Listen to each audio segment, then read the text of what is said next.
welcome back, and this is the last day of 2020 for PMSL SEA Fall, and I'm gonna be your host for today. And before we dive into the matches, we're gonna do like another interview, and we have two amazing teams from Malaysia. Please welcome Yuhai from SEM9 and also Mika from GEEK from Malaysia. Hello. Hello. So first, Yuhai, after yesterday's matches, you finally made it to today's Super Sundays. And as we know, this is the last Super Sunday of this season. Do you feel any pressure, or has yesterday's performance boost your confidence? So, tahniah untuk game semalam untuk SEM9, dan korang berjaya lulus ke Super Sunday di minggu ketiga ni. Dan adakah dengan performance yang ditunjukkan oleh tim SEM9 semalam meningkatkan Yuhai punya confidence untuk game hari ni? Of course, sebab kita orang pun minggu ni kita orang tak ada break langsung, and kita orang dah dapat momentum daripada first day, second day and last chance juga.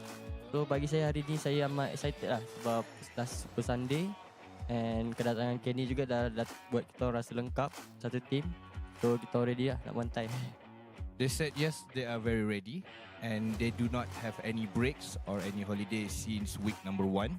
And they just focus more on their training, and also with the arrival of Kenny is one of the reason why they finally succeed to boost up their confidence and their performance with the team. Yeah. Yes, and I also have a feeling that you guys gonna do well for today, so good luck, Yuhai. And we also saw in these 2 days, your team had won PEA many times, especially in Sanhok, to start your team's momentum. But today, sadly, PEA will not be playing. Is there any teams that SEM9 is targeting now? Kalau kita tengok dekat game sebelum ni, SEM9 banyak menang lawan dengan tim Pahang Esports Academy. Lagi-lagi bila map dekat Sanhok. So hari ni kebetulan Pahang Esports Academy tak main. So ada tak tim lain yang korang nak target lepas ni? Apakah tim itu, kenapa dan sebab apa? Tim yang kita target, saya rasa tak ada. Saya rasa 15 tim yang akan main kat Sanhok ni akan jadi target kita orang. So kita orang just buat yang terbaik, and step by step, plan by plan, and kita ready execute lah. Yuhai said there are no teams that they targeted. There will be around 15 teams that will be playing. All of them that they will be focused on, and they will do their best and give everything that they could. Yes, and how about we change the question? Is there any teams in PMSL that might be often beat to you or hard to beat from SEM9? Ada tak tim-tim lain yang mungkin korang rasa yang susah korang nak kalahkan bagi pandangan korang? Saya? Ya. Mungkin BTR lah, sebab last time both Miramar last map kita orang kalah setiap 2 dengan diorang dah 2 kali. So kita looking for nak balas dendam balik. They said the team was BTR because they lost 2 times during at Miramar, and they don't want to repeat the same mistake, and when they have the chance, they want to do it again and give their best. The stage is getting hot, everyone. And during PMSL, we often saw your coach and manager giving some positive and spiritual brief to your teams. Can you share some words for them that really touch your heart, Yuhai? Baru-baru ni, manager dengan coach daripada SEM9 ada bagi sedikit kata-kata yang agak menyentuh hati. Jadi antara semua kata-kata yang dibagi tu, yang korang dapat tu, apa yang membuatkan yang korang rasa benda tu bila sampai je kat telinga korang tu, memang rasa dia memang sampai mendalam macam tu? Saya rasa kalau Superboy lah, dia akan ulang perkara yang sama. Manusia tu cuma boleh hidup 2 minit. So every time manusia tu bernafas, kan 2 minit. Every time manusia tu bernafas lagi, dia reset kan. So kita orang just sama macam dalam game juga. Every single map tu kita orang kena reset, tarik nafas and just focus on kita orang punya objektif. Yuhai said the words that he wouldn't forget was from Superboy. Because Boy always said the same thing. People can only last for 2 minutes, and everything that they do, they will always have a time to reset. And whatever happens, they just have to believe in themselves that they can do it. And what about you, Yuhai? What do you usually do or say to motivate your teams? Apa yang Yuhai selalu berkata dekat tim-tim Yuhai ataupun dekat teammates yang boleh meningkatkan diorang punya motivasi dan juga diorang punya kepercayaan lah untuk tim? Semangat. Semangat guys. You need to believe in yourself, guys. Let's do it. Let's do it, guys. Just do it. And fighting. All right, thank you, Yuhai. And now let's move on into Mika. So Mika, Your team currently is at bottom 16 from now, and it's the last day for your teams to fight for the top 16. So I want to know, how is your team condition and preparation for today, Mika? Sekarang korang dah berada dekat sekitar dekat top 16. So macam apa mood dia team korang sekarang? Korang apa yang korang tengah rasa sekarang untuk masuk dalam untuk game hari ni? Sebenarnya kita orang tak rasa apa-apa, just main dengan biasa, just confident lah main. Yeah. Mika said they didn't feel anything. They are very confident and they are looking forward to give their best for today's game. Yes, and hope your result can meet your expectation for today, Mika. And tell me, which team performance impressed you the most, and who are you most eager to face in head-to-head competitions? Dalam banyak-banyak tim yang Mika tengok kemarin, tim mana yang Mika rasa performance diorang ni agak luar biasa, dan juga bila tengok tim tu memang rasa nak jumpa sangat dengan tim tu, memang nak lawan dengan tim tu. Tim mana tu? Rasanya tak ada kot, just rasanya tak ada. Not all teams. Like Yuhai said, I think his answer is almost same with Yuhai. There are 15 teams. All teams need to be focused. Just believe with themselves and their team, and they can do their best. That's all. Yes, I think we should change the question again. So, which team you admire, Mika? Di mana yang paling diminati di Garuda ni? Rasanya boom kot. Boom. Boom. And if you were up against Boom, who will win, Mika? Kalau GEEK fam akan berjumpa dengan Boom, rasanya siapa yang akan menang? 50-50. 50-50. Because both teams are strong. Alright, and so what is your goal for today, Mika? Do you have any specific strategies in place to help you achieve it? So untuk game hari ni, apa yang korang targetkan, apa yang korang harapkan untuk korang dapat lah, untuk korang achieve sebelum berakhirnya Super Sunday untuk game ni? Korang just fokus untuk lepaskan ke grand final lah. Itu first lah. They said they will just focus to grand finals. They will do their best. Also, they will give everything that they could, even though they have no coach and analyst. But it's all about trust, and it's all about teams, and it's all about them working together. And on a scale 1 to 10, how confident are you to make it to the grand final, Mika? Anggaran 1 sampai 10, berapa keyakinan Mika untuk ke grand final? 1 sampai 10. 10 lah. Rasanya kita orang boleh lepas. 10 out of 10. And other teams, please watch out. Alright, and this is the last question for both of you. So, pay close attention, Yuhai and Mika. As we know, you both always having a good relationship to each other, and this time you both managed to get into Super Sunday for the first time together in this season. Any words to each other? First might be Yuhai. Okay, seperti yang kita tahu, korang berdua ni ada hubungan yang baiklah antara satu sama lain, dan kebetulan hari ni adalah kali pertama korang dapat masuk ke Super Sunday sekali. Dan ada tak apa-apa yang korang nak cakap dekat antara satu sama lain? Kita start dengan Yuhai dulu. Cakap dekat Mika. Mika, kalau kau penat dengan tim G nanti, Roger. Ulang balik. Kalau kau dah penat dengan tim G nanti, Roger aku. Yuhai said, well, Mika, if you're tired with the G team, please let him know or hit him up. Mika, apa kat Yuhai? Good luck, have fun. Okay? Good luck, have fun, do your best, and beware. And can we all see a warm hug from you both, Mika and Yuhai? Boleh tak dia nak tengok korang dua peluk? Alright, thank you so much, Yuhai, and also Mika. So everyone, today is the final Super Sunday of the season and the last match of the group stage. The stakes couldn't be higher, and today result will determine which teams advance to the grand final and keep their dream of representing their country at the PUBG Mobile Global Championship.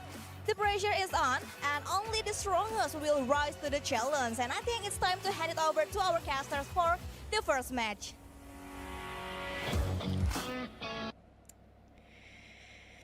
G team, let's go G team and S team. I mean, like, welcome back, ladies and gentlemen, to the PUBG Mobile Southeast Asia 2024 PMSL Fall Season with Michu and Sir Cloud. That's quite an very insightful interview, and I love the words coming from Superboy as well. There's super deep metaphors. And super cryptic by Yuhai in his message, but we may leave that to next season, next transfer window. I don't know. But you know what else? From the interview, our translator, he probably know that we were laughing at his I'm so rapping. sorry. He kept his hand in the pocket all the time. But his body language just defied it. You know, he still got the groove, keep it going, bro. But I love him. I love his energy, and I love the fact that that was elaborate translation, and I mean that's interesting interview, of course. Well, speaking of which, well, we're down to the final Super Sunday here, Cloud, and it's gonna be only 16 teams to make it to the grand finals here. Oh man, this is going to be it, right? After so many games, now we are here. And we are here in the Super Sunday featuring Vampire Esports, VOIN Donkeys, Alliance, D-Xavier, Alter Ego, TALON, DTR, GEEK Fam, Team Flash, Boom Esports, Infinity, FAZE Clan, Samnai, Roy, TODAK, and Team Secret. Congratulations for the team that just marched in their first ever Super Sunday, and this will be their last Super Sunday as well, because we're already done with our league stage up the end of today, which means it's gonna be the drop of hammer regarding who will get into the grand finals after we finish off the wrap of this week. Yeah, we couldn't have Sersha here until the NKT happened. Oh man. I think we should have had that interview too. I mean, if only we know how Sergio reacted to Spider 10 that time. It was a 1v4, by the way. Yeah. If we could rewind that, that would be pretty nice. I put that interview in. But anyway, we are already at the very end of our group stage. So today is going to be the final Super Sunday. We'll determine who our top 16 teams will be playing in the grand finals on the 6th of September and until the 8th of September. So mark your calendars, ladies and gentlemen. You don't want to miss out on the grand finale. Yep, and when it comes to the league stage, we're down to the final week here. After 3 weeks of top 16, now there's going to be dropping down the names later today. The top 16 teams where we get to see some final head start points so far. At number 1 spot, we have FaZe Clan, of course, but it's going to be only 16 teams to the finals. You know what? Team Flash yesterday has been amazing. If only they have more confidence when it comes to like the big guns coming in, like we talked about Vampires or AE. Without them in the last chance yesterday, Team Flash seems like a different team entirely. Yeah, I know, right? They were really going at it. Even until the last game, they were going at teams there. And they scored, well, a lot of points with 2 chicken dinners yesterday. So like what you said, right, the bigger challenge for them will be today when they will be playing up against the big guns, and they must perform today because at this moment, Team Flash, they are still on the outside of the top 16. Yep, for Team Flash right now, when it comes to the overalls, I think they are pretty strong themselves. Yeah, to start off their last Super Sunday, you talked about them not being in the top 16 yet. They're close enough. As long as they have yesterday's momentum, which could be during the last chance qualifier, I think it's not going to be a problem for Team Flash to pull it off into the grand finals. Yeah, that is what the team and the fans of Team Flash will be hoping for after they've seen a good performance by Team Flash yesterday. So hopefully they'll be able to carry on today. I mean, no gap between yesterday and today, so it will hopefully be continued. But here are our weekly rankings, just to recap a little bit. So we'll be looking at who will be in the top 16 by the end of the day. And so far, FaZe Clan is leading the chart. For the others, on the other hand, Team Secret. I love the rise of the Vietnam region this season as well. Who would have thought Team Secret used to be very down at the bottom last season, now coming up to second place. Vampire is now very close to a second place, which can be 82 points. Alter Ego, more than RQ. There's no surprise coming up from the Indonesian region. But the numbers that everybody eyeing for, Zerja. Goodbye.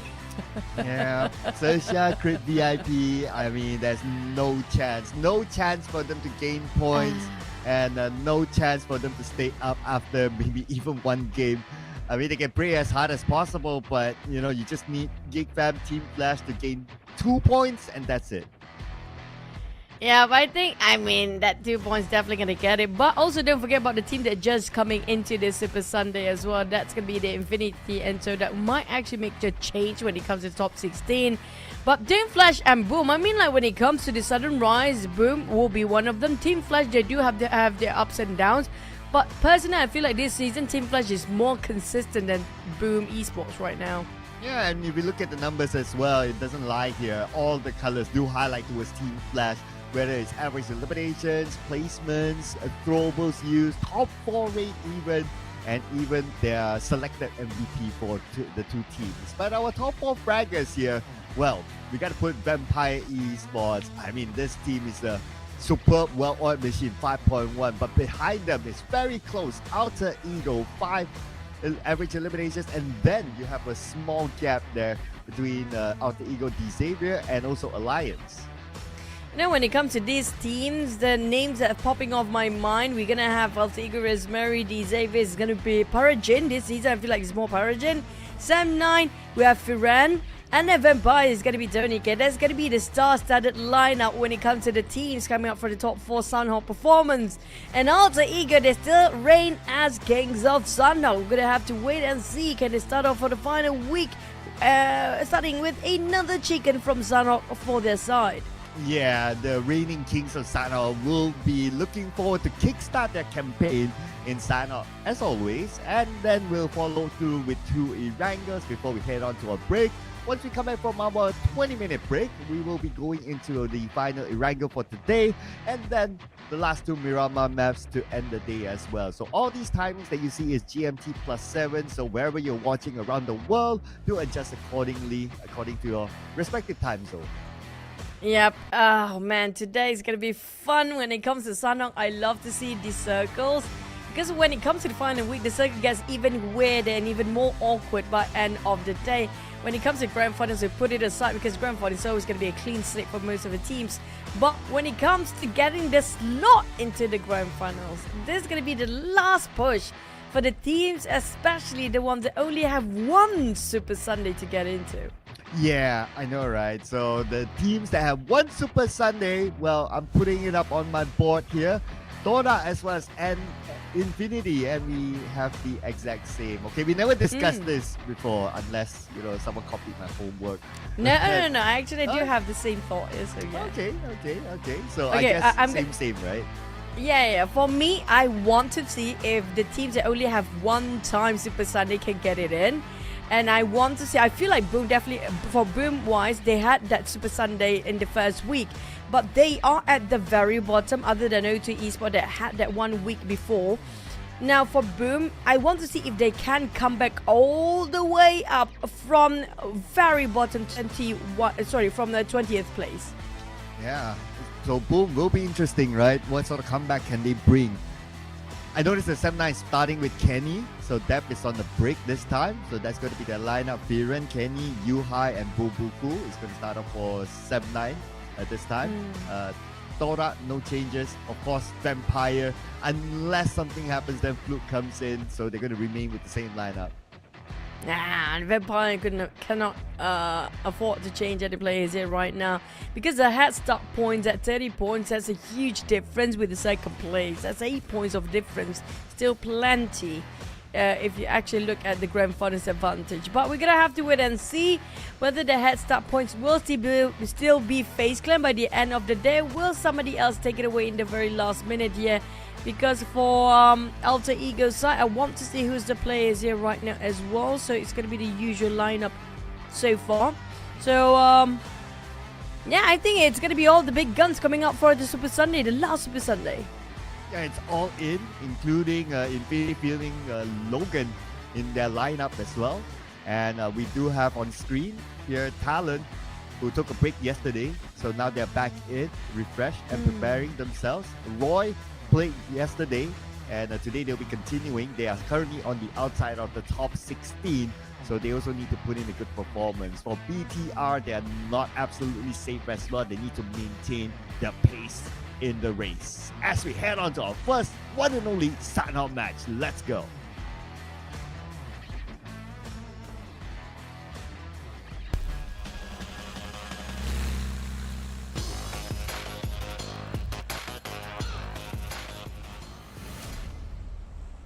The only Sanhok map for the day. Now this is gonna be the advantage for the teams that don't really have confidence, especially in Erangel, or not doing so great in Miramar, just to balance out their other Super Sunday points, of course. As long as they contribute, it's gonna be more than enough points. As long as they don't end up with multiple zeros in the day, it's gonna be a-okay. And also when it comes to the teams that are having their first Super Sundays, congratulations to the Infinity and TODAK.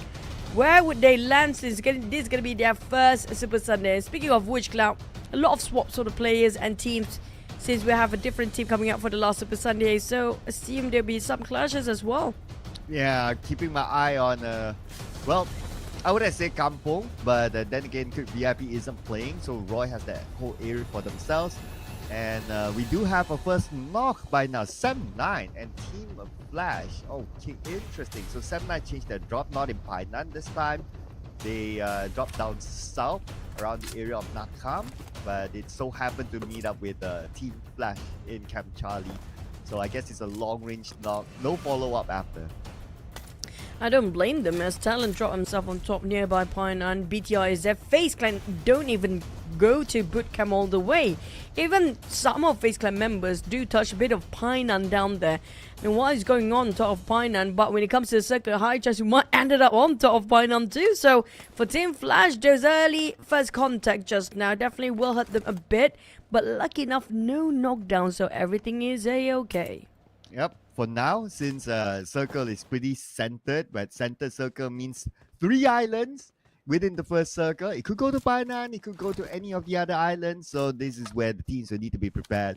But speaking about preparation, Ventoris is prepared to take down Zuxi, and that happened on the elimination feed, and Zuxi seems to still be bleeding out, potentially might be eliminated, and there you go. Mormon will be the one to land the blow.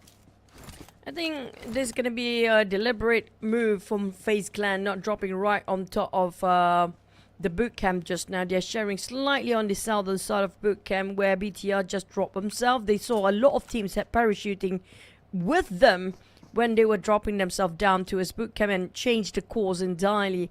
Might actually try to give some productive start coming up from FaZe Clan, because before this they had so many zeros, so I think they were trying to make that change here right now. As we talked about change, GEEK fam in trouble too against TODAK. Yeah, TODAK's having a productive start as well. Okay, but that's a long range knock on the Izane. Now the other members of GEEK fam is still able to save him, as Iftar is still keeping an eye in case anyone goes off-site. And Izane is still bleeding out though from Iftar. Time to finish up the job here. Managed to land 1 bullet, but Izane is still savable for now. But I don't see any other GEEK fam going for him. And Cleon will finish him off with a QBZ. Here comes the replay in case we miss what really happened for Sam9 against Team Flash. That's brutal from Boo Boo, who all the way, they don't even touch the ground yet. But next, FaZe Clan on Victorious against BTR just now. Like I mentioned before, they do have those high ground elevation. Scouted themselves a couple of arsenals to work with, so taking advantage of what they have early on against BTR. We have very aggressive move coming up from 2 teams early on. That was FaZe Clan and TODAK before, but no exchange of blood except for BTR and GEEK fam, of course. Next, probably going to be Team Secret, who's eyeing up to its bootcamp. Yes, and welcome to the area of bootcamp where last we saw FaZe Clan was at, and Team Secret. So far, they will not go directly in. I'm sure they know the information that, okay, definitely FaZe Clan is going to be there, especially with this circle. They won't move too far away from bootcamp, so no point taking that risk. Plus, even if they force themselves in right now, bootcamp have been looted. The circle could still go away, so no big reason for them to do so. I love to see Roy. The joy of Roy to finally get into the last Super Sunday. They missed it last week. Oh my god, last week was a traumatic event coming up for Roy. But, well, good enough for Roy. Whether they can actually make it to the top 16 or not, they had one Super Sunday before. That was the first week. But next, we're going to talk about the teams that never missed their Super Sunday. Vampire is one of it. They're definitely going to be in the grand finals here. And a lot of expectation coming up from Vampires and from the fans too this season. Yeah, surely Vampire right now will be in. It's just a matter of how many starting points will they get. And I'm sure the fans can expect the same from our podium teams as of now. That is FaZe Clan, Team Secret, together since they have more than 80 points right now. So Vampire, part of that club. But of course, one thing is that that was mentioned in previous interviews, a bit of a gap between Vampire and Alter Ego. So besides just getting a good amount of starting points, is for them to also be ahead of Alter Ego as of now. Yeah, but also the battle of MVP for the entirety of this tournament too, for this season. So that's going to be the Tony K and Rosemary, who's the better Terminator by end of the season too. So you guys do tell us, who do you think is better than the other? Are you team Tony K or you team Rosemary? So is it RM or TK? There you go. That's going to be the initials for both players down there. But don't forget about the teams that we don't mention enough. Perhaps it's going to be FaZe Clan by the end of the day. They finish off strong. Who knows, right? Yeah, who knows, who knows. So if FaZe Clan gets that number 1, then they'll be like, you guys can fight with each other. That's okay. Cancel each other. That's fine. We'll just take the maximum point. We'll just take the 30 points starting in the grand finals. So they wouldn't mind that. Yeah, the first season that Boom actually won for their championship title. And after that, they got back-to-back. That's where we get to see how much of advantage that head start points can be. And due to the head start points, they're actually taking the lead and take away the trophy as well till the very end. So in this case, I do want to see if FaZe Clan can maintain their statue on top, because FaZe Clan will be that one team always in every single tournament, one of the good teams, one of the higher tier packs, but unfortunately never touch a trophy. Yeah, the uncrowned king, some people will call them. Always doing very well for many seasons now, but yeah, it is still what it is. But at least for now, they are doing very well on top of the league charts. So if they do end this 30 points as a start, that's like more than a chicken dinner game for them. And this round, Circle still favors towards full camp. This is where FaZe Clan will be really happy to have this kind of circle. Yeah, but if the circle heart shift towards the southern side later, it's going to be probably Painan again. So a lot of teams happen to be on top of Painan, will not willing to leave or still try to wait out for stage number 3 here. As Boom start to rotate, we do see a couple of teams try to bridge cam in case there's some newcomers just to pass across the other side of the island. And VOIN Donkey will be probably one of them, and we look at the kill feed. Some actions being made by Team Secret against the Xaviers. And that point was secured by Team Secret, so there's an opener for them as they take over this area. So this area they've held in since stage 1, so it was probably a pass by, but they did not realize that Team Secret is here and hence punished for that. FaZe Clan in action with the Xavier, Team Flash with TODAK, so we're going to start to see a lot more fights happening across the map. The Xaviers, Lamborghini probably will be saved by Chuan. I love the fact that after Chuan get into the Xaviers, they still maintain their dynamics. Besides, we don't see Native for quite some time when it comes to this week, and they're putting up Chuan for the lineup again for the Xaviers when it comes to the final week here. And back to a side of TODAK. They definitely spot out a couple of players across the other side. We have no clue who it is, but we're going to have to wait and see for the map later on. It's going to be probably Team Flash. Yeah, Team Flash. TODAK and Team Flash, they are very proactive early from the start. Now, I feel like when it comes to elevations, TODAK don't really have it. They do have the compounds here right now, but anytime you do know this might be the place where a lot of teams try to be a passerby, where Sam9 definitely interested to take a fight here. Yeah. If Sam9 do want to go, because right now Sam9 they are playing without let's see here, they're playing without a full team because we only see Bobohu and Yuhai, so it looks like they're going to play the safety approach to pick a checkpoint. Probably we'll see each other during the following stages, but not for now at least. Team Flash, okay, so looks like they're taking their time this time, coming in from the Kuwari area, and they don't mind tanking a bit of the blue. Speaking of the blue, still not going to be that painful enough. Stage number 2 is bearable. TODAK on the other end spot out Team Flash in migration. So during their transition. Unfortunately, Team Flash didn't score anybody, but TODAK, man, never mind. Finally, he scored one of the best player of TODAK. That's going to be Iftar. This is going to be crucial for TODAK to make sure they don't overpeak themselves or overcommit. The fact they lost Iftar here will be debilitating for the side of TODAK, so they need to regroup and reassess and go part ways from Flash, because it will not bring them any good outcome. Yeah, so Team Flash had 9 someone in front of them across the hill, but 9 managed to get away. So now TODAK, 2 players left, and it's going to be pretty difficult for TODAK this round. But at least they scored that 1 point, and it is the Sanhok match, very circle dependent, but still, yep, starting off with two eliminations on their team.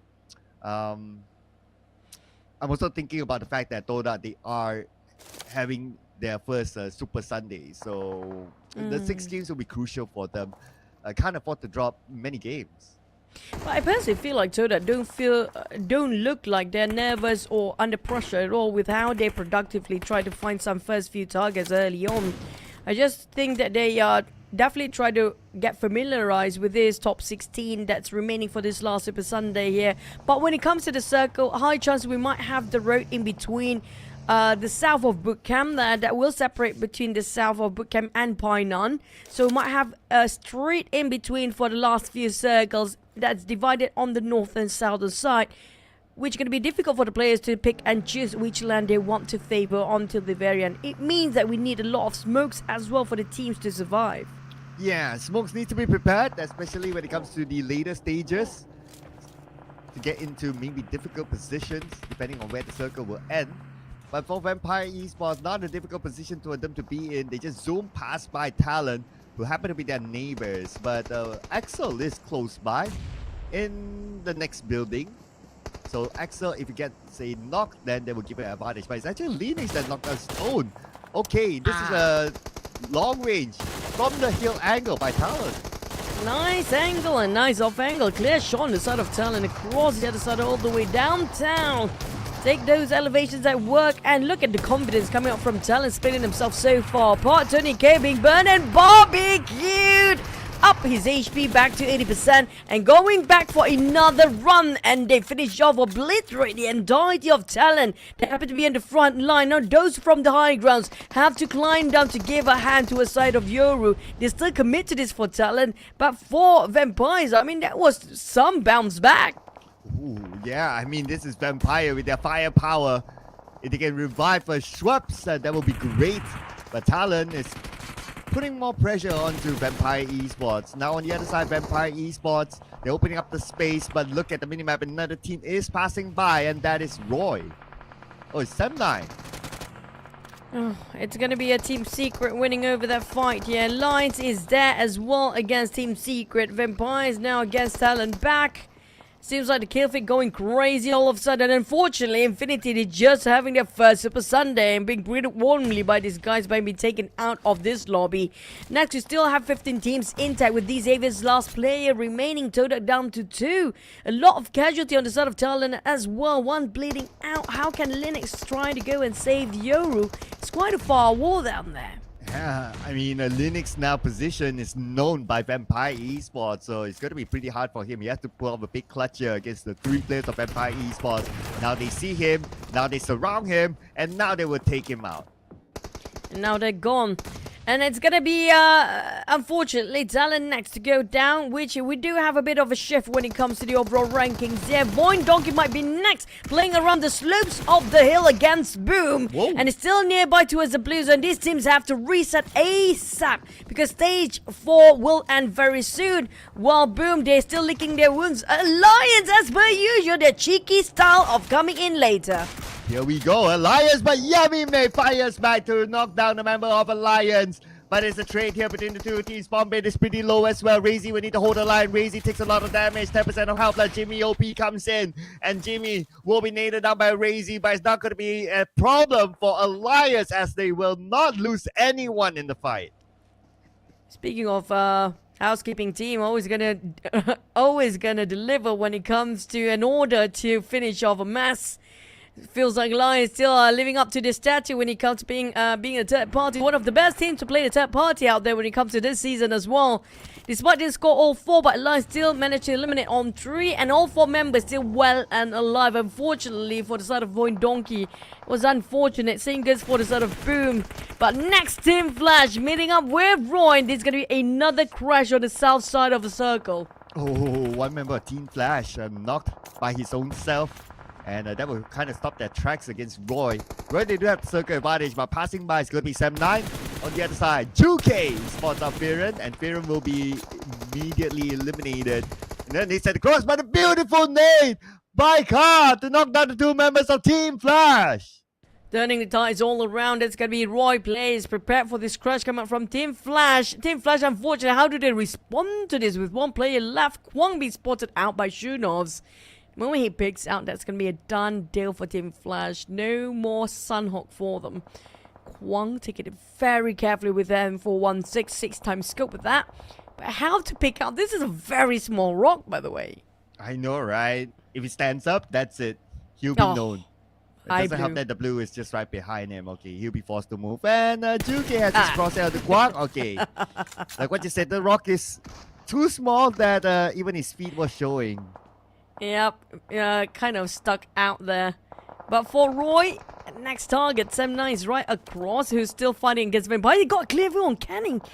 Now it's going to be some scoping plays by Roy Juke. While Vampire is struggling against the Blues and gate capped by BTR for quite some time now. We do have Alter Ego around the rim against BTR too. Now for Vampires, they just have to hope that BTR will get distracted with Alter Ego presence. Then they can actually exit out from the blue if that's the case. And Circle moved away from boot camp, so base guy needs to come out. Now Yuhai, nice spot of Newsy, but the point will be stolen away by Juke from Roy. From the other side, then you got Kenny as well. He was looking at Kenny for the longest time. This is going to be a still-off between so many teams here. Vampires have to suffer from BTR as well. Lions being knocked down by GEEK. Fan feels like Lions finally found their best contenders out there of a third party, which is going to be GEEK Fam here right now. Well, Kenny can be safe due to the structures in between, a couple of rocks and some trees. The vegetation will cover them for a bit much longer. But Roy, they will take back their usual spot. They're still inside of the circle. There's no need and no necessity for Roy to move themselves, except for Vampires, of course. Well, since we are at stage 5, stage 6 will be coming soon, Roy will need to consider how to win the fight against M9. With Tony K at the side, but Kenny will need down Porsche. So that is a bit of a revenge there by Kenny himself. Bobo, who is bleeding out, but he should be saved by a Yuhai. By Kenny, that is, while Yuhai is holding down the line. And Roy having trouble cutting across because there's so much open space between them. There's so much room for the bullets to cut across as well. BTR Jan Force just finished off the last member of Vampires just now, which was Tony K. But Roy down to 2 players. Can Roy actually secure the chicken dinner? We haven't seen Alter Ego, the kings of Sanhok, to make a go yet. Speaking of which, now moment next. Roy going against Juke too. And it's going to be BTR, Sam9 and Roy probably in a triangle mode and triangle fight. Oh, there you go. Nice long-range spot by Lapad. That is a beautiful pixel shot by him. And now we do have Alliance and Team Secret by the northern side of the circle. Jimmy OP on the high ground has a different angle onto Team Secret. And now Alliance circling around the house where Team Secret is at. Team Secret playing with 3 players. Break is pretty low, but he does have first ace to heal himself up. But between the fight of Roy and Sam9, looks like Sam9 just got eliminated. It seems like Roy coming up very strong in this season, and today as well, several eliminations. But Team Secret is not done yet with the Lions. Lions down to only Leon DZ. They have 1 player from the outside to give cover fire. But Tron trying to find all angles. They found it out. Alec Luke, I think that's going to be Jimmy taking down on 1. Now all that's left is going to be just Break on the side of Team Secret. Just hugging around the the corners of the wall. But Jimmy, he needs to go for revival or going for the kill. And that's just done deal as Leon DZ did the work for Alliance with 7 eliminations too. Speaking of the top fraggers, these 2 teams don't know how to stop themselves from firing against the other. Yeah, and look at this Alliance. After a couple of trades, they are still a full team and they can reset. But can't say the same for Shunos right now. Pressure by the blue, pressure by BTR. 1 needs set across. Shunos takes a bit of damage and Shunos How many first aids more does he has? Probably doesn't matter because BTR, it's just a matter of time till they eliminate him. Yeah, I'm surprised FaZe Clan got a clear cross towards that street, but never mind, I'm going to cancel that back. Feels like the entirety of FaZe Clan just been obliterated due to the open space of the crossing of a street just now. But Roy unfortunately have to be eliminated as well at 5th place, down to 4 teams now. Alliance seems like their momentum since yesterday playing a third party seems to be doing so well. But will the Kings of Sanhok finally give their crown away towards their contenders here, which can be Alliance to knock down on Alter Ego? Well, Alliance looking pretty solid now against Alter Ego. They are unstoppable with 10 eliminations, looking for another knockdown, putting a lot of nades onto Alter Ego. And Alter Ego, they're cornered now and they do not have to circle. 10 more seconds before the zone starts to close, and Alter Ego will be pressured by it, but Oleo knocks down Octa. 2 more active players to go. Make that 1 more with a nade from Leon.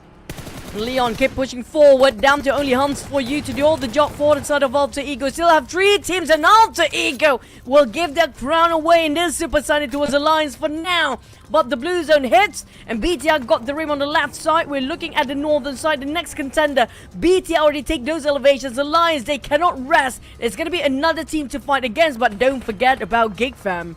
The Kingslayers of Alter Ego, that is Alliance. But the job is not done yet. BTR and GEEK fam now is going to be the next challenger for the Chicken Dinner. Alliance from the side spots out BTR. Jimmy takes a lot of damage, and the blue is just right behind him. But he does have 4 first aids, but does he have the space right now because GenForce just took out Oleo. Probably gonna clear sight, but GEEK fam gonna be the third party all the way in against Alliance and BTR. They don't have those elevations, but they do have the crew.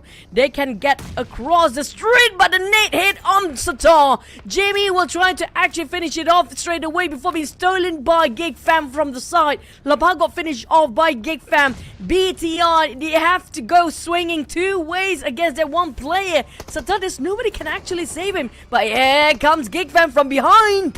Oh, here we go. Nade by GEEK fam. They are 5 eliminations dominating at this moment. And Nate focus on the Alliance. GenForce goes out to the zone. So now it's down to the top 2 teams. It's an All-Malaysian finale. Alliance down to the last player. Going up against 3 from GEEK fam. Can Jimmy pull off a big clutch here? But they're going all in onto Jimmy. And looks like it's going to be GEEK fam. As what Mika say, 10 out of 10. They are going to the grand finals. Is the G team taking the first chicken of our last Super Sunday here. I'm loving those new varsity jackets, by the way. And GEEK fam scoring their first chicken dinner in today's last Super Sunday, and the only Sanhok that we're gonna have for today as well. Congratulations for GEEK fam. But when it comes to eliminations, who will get the most out of all the 4 teams just now? Oh, this is where we'll need to review the numbers here. But for GEEK fam, they pretty much showed up more towards the end. And the amount of eliminations is going to be 7 this round. So there's going to be 17 points for GEEK fam. And with the 17 points that they have collected, this easily pushed down Crit VIP and Sersha. No brainer that. But last time we saw, there's so many teams getting themselves 7 eliminations, including Roy as well, before they're being eliminated. So I assume they're probably going to be around 3 or 4 teams with 7 eliminations by end of this map and round. Which means there's going to be plenty of zeros as well down there. Yeah, expect that, right? Expect that. And even some players went out to the zone as well, so some points were denied on the battlefield. But of course, this is something that's also kind of expected inside Sanhok. But what is also expected is going to be Audrey as our MVP this time. 3 eliminations, 538 damage, 10 damage received. That's like 10? 10? Wow, okay, hardly exists. 23% team contribution and a 21 minute survival time. And this is the first time Audrey becomes our MVP this season. You know, this kind of damage received, this number kind of remind me of back in the PMPL days where that 5 damage was the most for that elimination last time against PPG or something.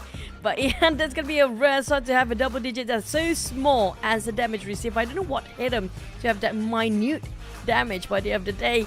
But GEEK fam, BTR and Roy got himself in the top 4 as well. Let's relive the highlight where the chicken dinner coming up from the Malaysian team, GEEK fam here today.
Well, 10 out of 10 for GEEK fam. That's what Mika said.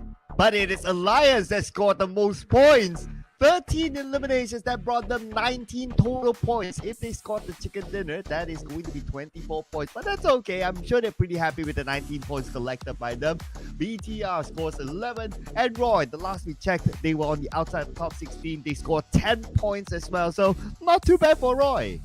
I mean, there's a lot of good numbers when it comes to the first page. Boom, no placement points, no problem. As long as they manage to secure some points out of, that map just now. But when it comes to FaZe Clan starting off slow and steady, yeah, 4 points in total. But Team Secret also scored a 4 as well. I love how aggressive this Sanhok map starting off. No room for a breather at all. But hey, we thought that there's going to be some zeros down there, but I was wrong. It's going to be plenty of ones. Oh yeah, every single team got something. Okay. At least that's a starter. But TODAK and Infinity, since this is their first Super Sunday, they need a bigger starter than just 1 point. 5 more rounds to go. They both have to come up big against like some of these tight competitions, especially at the borderline. Since we do see some of the borderline teams did do fairly well on page 1. Now it comes to the top fraggers and the Lions. Well, I love how they actually cheekily plays those third party, and it fares very well with their lineup too. Alliance Jimmy scored himself 7 eliminations. GEEK fan Mika, despite we had the interview before, he looks very stern but still scores a 4 with his guns. Leon Dizzy at 3 eliminations coming up from Alliance too, and Juke, no surprise here, he played so well today. Oh yeah. Nice off angles to block off 7-9 and steal away eliminations from afar. So he definitely warranted himself up here. But we do have 2 representatives from Alliance, so no surprise here as well since they're the top fragging team. And it's nice to see Jimmy OP getting up on the charts instead of like sometimes they look, so they show a bit of balance for the team. But we just wrap up the round, although the spotlight was on Alliance because of their eliminations, but it was GEEK fam who scored the chicken dinner. Yeah, and for Infinity, didn't score anything just now except for the 1 elimination points, of course. Hopefully they can come back stronger, because I want to see the Infinity and TODAK to take more points for this Super Sunday to make it difficult for us to know who will go to the grand finals by the end of today. Yeah, like give us a good mix, right? Yeah, I honestly would like to see that as well. Like the bottom teams start to rise a bit, and then the borderline teams start to drop a bit, and then rise a bit, drop a bit. You know, it's like this stock market, right? So it makes us like wonder like who will be the one to go through at the end of the day. Because for the live score, we are not shown like the live score of the league points. We only show the points for today. So we have to do a lot of math when that happens. Speaking like a true businessman here, Sir Cloud.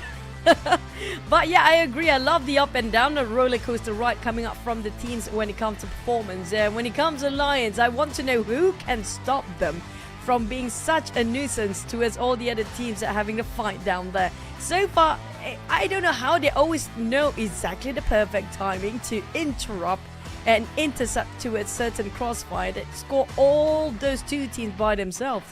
Yeah, Alliance definitely has this sense of like, okay, if there's a fight happening there, they're observant about the elimination feed. They know when to come in. So they do have this, number 1, sense. Number 2 is that if we base out on the Sanhok Match, where they started, it's like they started Camp Bravo. So normally from there, they would move in circle from the outside, and then they see one fight and they take opportunities. But this is where I really got to give to Alliance, right?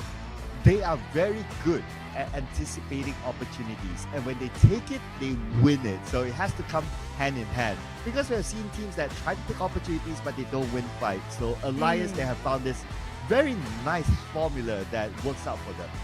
Yeah, that's the mystery for me, because every single time, especially there's one particular map, I think it was during the group stage this week, right? It was perfectly timed every single time. It was even Vampires against Boom that time. Suddenly there's, hey, Alliance is here to take everyone away. And there's Alliance here again. Every single time there's a crossfire between 2 teams, there's always going to be Alliance on the sideline watching. I don't know how they made it so fast, but they just keep track with every single team that seems to be fighting at the same time. And the way they rotate is super fast as well. It shows that they don't rest at all by taking so much information in the early stage of the game. Yeah, I know, right? It was yesterday's Erangel Match. Yeah, that was definitely a big highlight there. Although they did not score chicken dinners, just like this case, right? You do to them, if they're able to do it like that, chicken dinners are basically a bonus for them because they know when and how to get those eliminations, and we just broke it down earlier on. They continue on like this. Who knows? They could come out with a big surprise later. Yeah, and speaking of which, right, I swear to God, the reaction of the other teams if Alliance start to third party them when they are fighting against the other team. It's like, oh, Alliance again. Oh, why you guys always do this to us? But, you know, there might be one of a team that might be have a hot target behind their backs here. If they keep doing that, a lot of teams will start to hunt them down. Yeah, I know, right? And for teams to do that, right, they have to like play the gatekeeping role, or they have to like actively look for Alliance, but that's not going to be that easy, right? It's easier said than done because like you have the entire map to look at, and you cannot only look at Alliance, you will have other teams as well, other competition. And to be real, like inside the game, like obviously from us, right, we get to see like who's who, where's where, but inside the game, there won't be a marker to say, this team is that team until you eliminate them. So to counter Alliance is not going to be that easy with the playstyle that they have now. I mean, the best case scenario for them to counter Alliance right now, probably just hot drop them since the start. Just to challenge them in the early stage of the game. Drop where they drop and just take, you know, it's a big risk, big reward. Now, without Alliance, we definitely don't have this much fun. But with the teams that have to face against Alliance every single time they're engaging in another team fight, well, they need to deal with this right now, especially the names that we do know it's quite big enough. The big guns, we're talking about Vampires, Boom. They are one of the most victims when it comes to the third party Alliance. Always steals their, you know, the points away. Yeah, I know, right? So if they leave Alliance alone, like what you said, they take away points for other teams as well. So I don't know about this. But if there's any hot drop, it will be probably that might happen in the grand finals, because if any team were to do that now, then, well, it's probably not going to be worthwhile as of this stage, because the grand final is going to be the big one. That's where everything will go down to the ground. But let's see. Since the team will go down to the ground inside of the Erangel, we head on to that.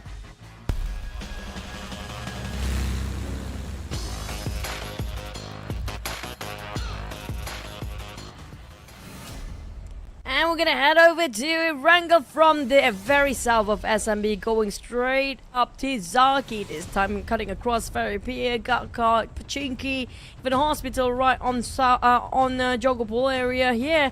But it's all about the circle by the end of the day, regardless of how the flight path would be. It's all about the circle. How do they rotate into it for the players, and how they navigate themselves inside of this map without clashing into teams too early on. Well, especially if you get a main to the base circle. So that's going to be one. But if any, I would say, a variable for the flight path, right, it's good for Vampire Esports, because their feng shui spot of Primos is easily reachable. They can drop quick, and they will definitely go there. I am also looking at BTR, who happen to pass by mid to the base. Now, their regular spot is at Milta. I expect them to like grab a vehicle and go straight to Milta, not really to challenge Infinity or Team Secret in the island itself. Well, that's gonna be fun to watch too. But for Circle, still not popped yet, so it's all down to the Circle. If the Circle happen to be SMB, well, we're gonna expect a lot of crossfire early on. A lot of players might be taken by the Blue Zone as well. I assume when it comes to the first few stages, well, hello, Quarry. Is it going to be Gatka? But I really hope it's going to be Quarry. It's going to be Vampire Circle since the start. And hardly got any contenders except for GEEK Fam's side, which is going to be right side of Vampires right now. All the teams coming down from Jogopol and Hospital area. Yeah, regular spots there. And up north, South Jogopol, FaZe Clan, Hospital is going to be Outer Eagle. And from Pachinki is going to be the Xavier. So a lot of heavy hitters on the left side now that you think about it, right? All the top guns happen to drop on the left. So early fights will be fun between them. Probably going to be must-do early fights here based on this circle as well. Tucking to one corner, which is going to be southwest side here. And Quarry might be one of the last few circles if that's going to be the case. Also, that's going to be a very interesting circle. We don't have too much of Quarry before. Always, you know, pulled all the way back to as a side of gut cup field. Now, if we do have a Quarry circle with a multiple level of terrain down there, and you have to get there safely and barely got enough compound to take covers from, a lot of team will want to get there in early because gatekeeping will be crucial at this point for their survivability as well. Yeah, and Quarry is not the easiest place to play, right? Like you have multiple levels, like what you said, and then there are also areas where it goes in, just like the Sanhok Quarry. So similar kind of difficulty, I would say, with this Quarry here.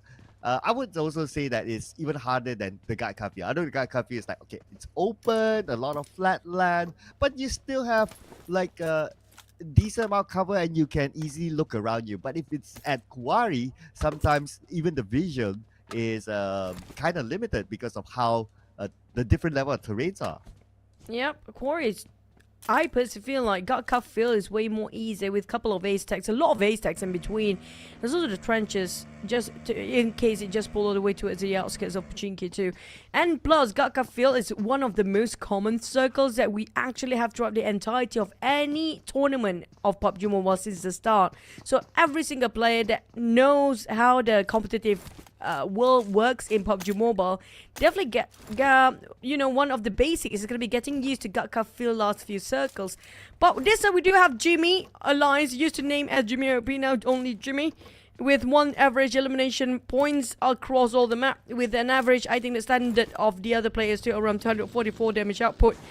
Preferred weapon, Scar LM416, but we do know it's always going to be DBS, and this time he's got himself a Bison. I mean, looking at the percentage, right? This is the first time we have another weapon to be above an M4. So that's the uniqueness of Jimmy. If given the choice, looks like he will prefer Scar L over M4. Although the attributes are not too far from these two weapons, but still, it's nice to see like a variety of weapons used by a different player rather than the same combination. It's always M4 as the main weapon and then something else where there's a Mini 14 or another Scar L. But for him, at least, Scar L is on top, so that's refreshing to see. Yeah, I mean, well, it's one of the most friendly weapons. And 416, of course, when it comes to recoils, damage-wise, it's pretty much balanced in both. But, you know, it would be great. I don't see a lot of players use M16. I do want to see if there's anybody use M16 as their preferred choice. A lot of Scar Ls. I personally, that's going to be one preferred weapons. M416 will be a must. It will be one of the top of the list. And then there's also Mini 14 because included in Miramar, especially when it comes to DMRs, one of the best down there. And there's also a lot of... AKM, no, Scar L. And we don't actually have a lot of AKM when it comes to the preferred weapon too. Yeah, and I would presume that it is because of the recoil that the teams are not willing to deal with, right, for the AK. For M16, because of there's only like 2 modes, right? It's either the burst fire or the single shot. So it's not the best weapon when you are forced into a close quarters combat situation. Burst fire, cool, you pull out 3 bullets, but if you miss your shot, then the reclock of it will take some time, and that's where you can be punished. So maybe that's why it's not the preferred weapon. So still, it is like Scar Ls, it is like M4s are so classic. I love to see like different weapons coming into the meta. Yeah, the only way. Yeah, what would be the only way? The only way probably going to be putting M416 into airdrop. That's... I think players will be furious if that actually happens. So, and forcing all the players to actually use the other guns that actually exist in the game, but you don't see them too many often. Well, if that happens, then yeah, that would definitely shift a lot in the meta, right? So yeah. Okay, yeah. Now that I think about it, and now that you mentioned it as well, if that happens, that'll be pretty fun. I mean, if you think about it, right? Like you put the most popular weapons in the airdrop in whichever meta. That would make sense rather than you put a weapon that nobody cares in the airdrop, right? So M4, why not in the airdrop? Yeah, I mean, that will definitely shift so much when it comes to dynamic of the game entirely. Even how they approach fights, it's going to be some sort of difficulty for them to tap it out from afar and try to go for third party all the way, because, you know, M416 recoils will be one of the best, and because of it's one of the best, so it should be put in airdrop, so everybody will fight for it. And especially when it comes to the airdrop now, usually people don't care about airdrops that so many much, but if M416 in there, now that will be something fun. Of course, I do want to see in the future. I mean, like, we're just gonna make things harder for the players, right? It's not like things are getting any easier these days, but you know, maybe starting off with a lot of micro Uzis too, just a bit more looting available for micro Uzis, and the unusual weapons that's not be seen too much in the competitive scene will be fun as well. How about start off like the regular drop spots is all pistols. And if you want like rifles, you have to go to like the smaller houses to get your first few rifles, your Scar Ls, your micro Uzis, whatever, and then you get the premium weapons like the M4 in the airdrop. So that will be interesting. Or speaking of, you talked about spawn time or just being the airdrop, right? How about the weapons change depending on stages as well? Like stage 1. Probably going to be a lot of pistols that to be available. Stage 2 only we start having some micro Uzis, and only stage 5 and above we get some M4s. And then like stage 7 is like DBSs start to come in. That would make sense, right? Like you would use DBS more often like later stages when everyone's close rather than like for long range. And yeah, I guess just because of how the weapon is. I think that kind of separation will be kind of interesting too. Yeah, and speaking of separation too, when it comes to the circle, it shrink all the way down south just now, so it still covers a lot of quarry, and there's some cut filler down there as well. But for side of GEEK fan, definitely it's one of the easiest for them to go as well, because they are just on the outskirts of their usual initial drop spot. Same goes for the side of Empires down there. But when you look at the circle here, just no team be eliminated just yet, and we still have 64 teams, 64 players intact. That means right now with everybody rushing into the circle, it's a bit overcrowded with that sort of circle here, especially we're heading to stage number 3 soon. Yeah, and the fact that we have some parts of the circle that is unplayable, so we should see some fights happening soon. Maybe involving VOIN Donkey and Sem9, now that they're next to each other. Sem9, maybe they don't know the existence of VOIN Donkey, so they're not really planning for it, and they seem to be moving upwards instead. So, but that's absolutely fine, right? Like, is this a really good spot? Not really, because it's by the edge of the circle. But of course, if there's opportunity to gain the elimination points, then that's another way to look at it. Yeah, as long as it works for the team and they can, by the end of the day, all matters is going to be getting those eliminations and not getting killed by the other teams as well. But Sem9, they're taking some high grounds at elevations, where VOIN Donkey taking the other side of the hill, so they definitely know some of the other presence of the other players on top of VOIN Donkey and Sem9 each other out. But Team Flash are rotating and migrating across the GEEK field. I don't think a lot of teams want to take right in the center of GEEK field, despite it's slightly covered in that circle. But due to the circle centralizing in between those places, they're gonna try to venture out around the high elevations of the grounds, where it might be some of the center of circles as well. And speaking of gatekeeping, there's gonna be some blue fight. BTR taking all the drive way deep into the blue. I don't know what they are planning here right now. My spidey sense tells me that they saw, or they had the information that, oh, Team Secret's in front. Is it worth to fight in the blue? Probably not. So they are looking for another exit plan. Team Secret felt the same as well. It's like, okay, even if they stay there, if BTR comes by, it's not the right time to fight in the blue, because we have seen multiple times that it's a lose-lose situation for everyone if that kind of happens, at least at this stage, especially involving these kind of big teams. As we look at the next stage of the circle, by the way, for the record as well, stage 3 circle is one of the longest that we have not seen any eliminations happen.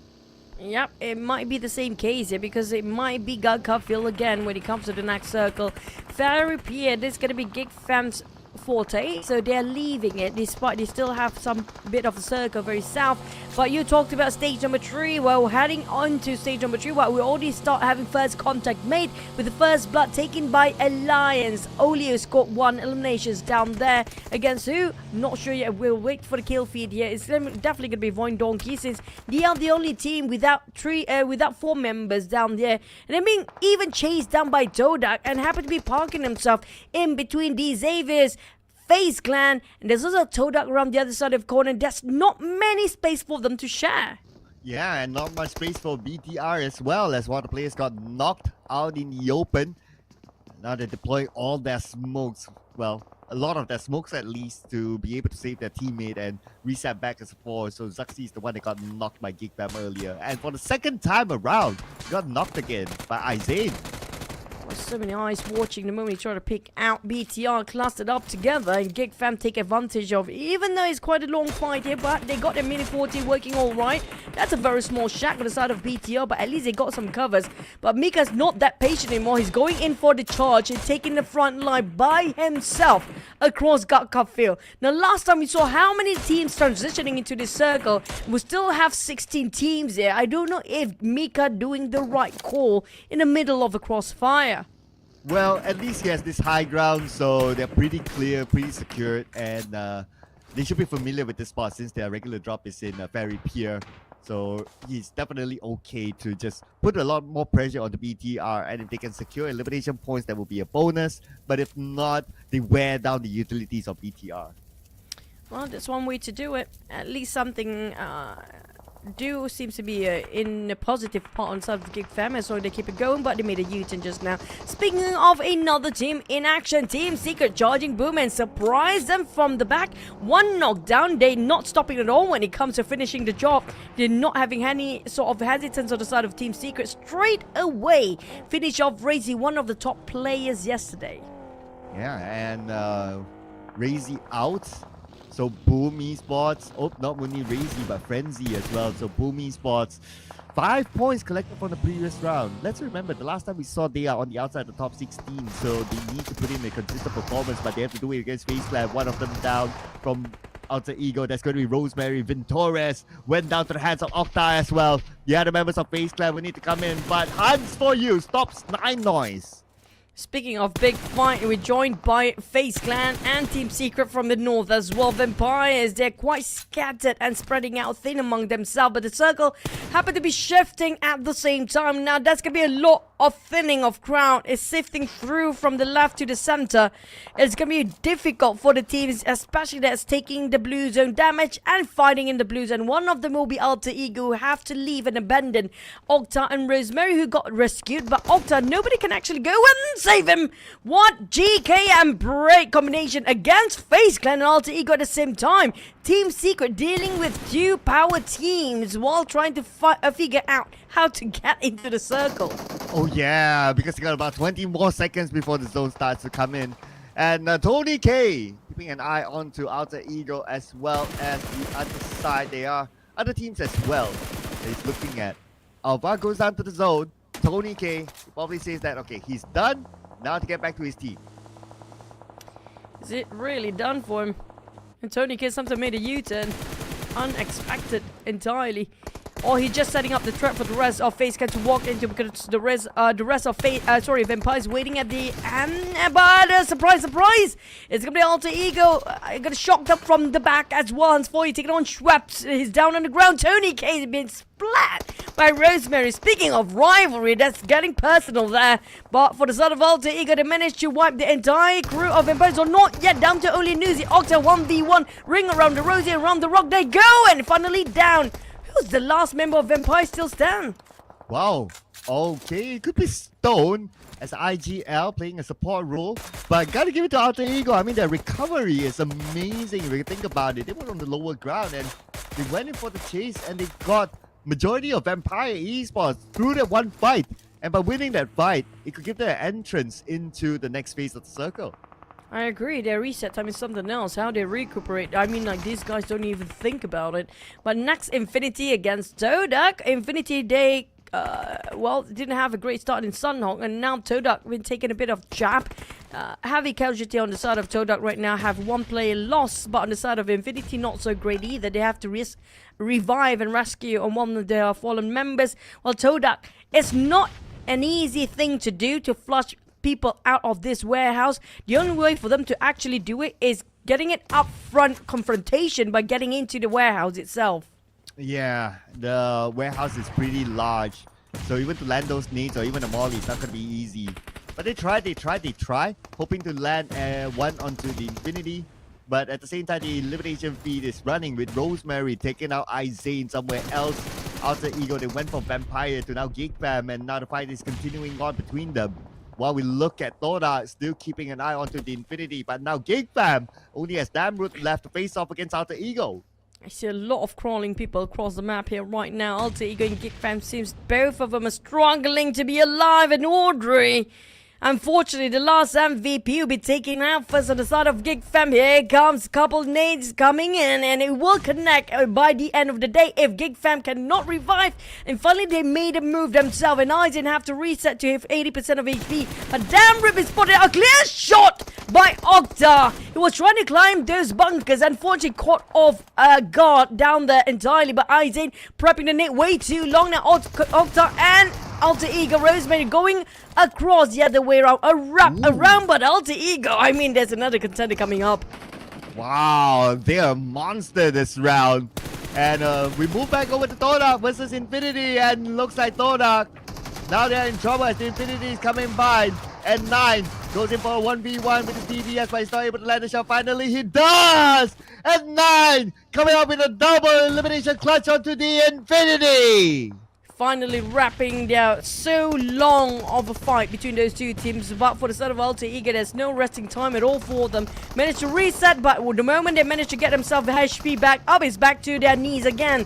Down to only Octa to make the call for the side of Alter Ego, and there you go. Team Secret easily not breaking any sweat, except for one knockdown. But 7-9 in trouble too. 3 members finished off the knockdown, and that's the last one stands and finished off, taken out from this map. Wait, what? Oh my goodness! 3-way war, and finally it was won by Roy towards the end. And Roy came up on top of those two teams, 7-9 and TALON. And they got 4 eliminations out of it, and they still have a full team. They can pick up Shunos to get in. There was really a mess down there. Speaking of being a third party, the third party that actually did a lot of plays, not popping their hat too much, Alliance.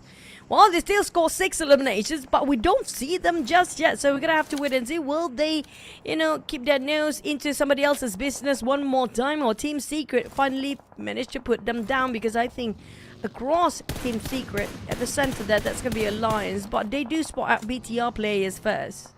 Well, BTR full squad, Team Secret full squad. It's going to be an interesting encounter between the two.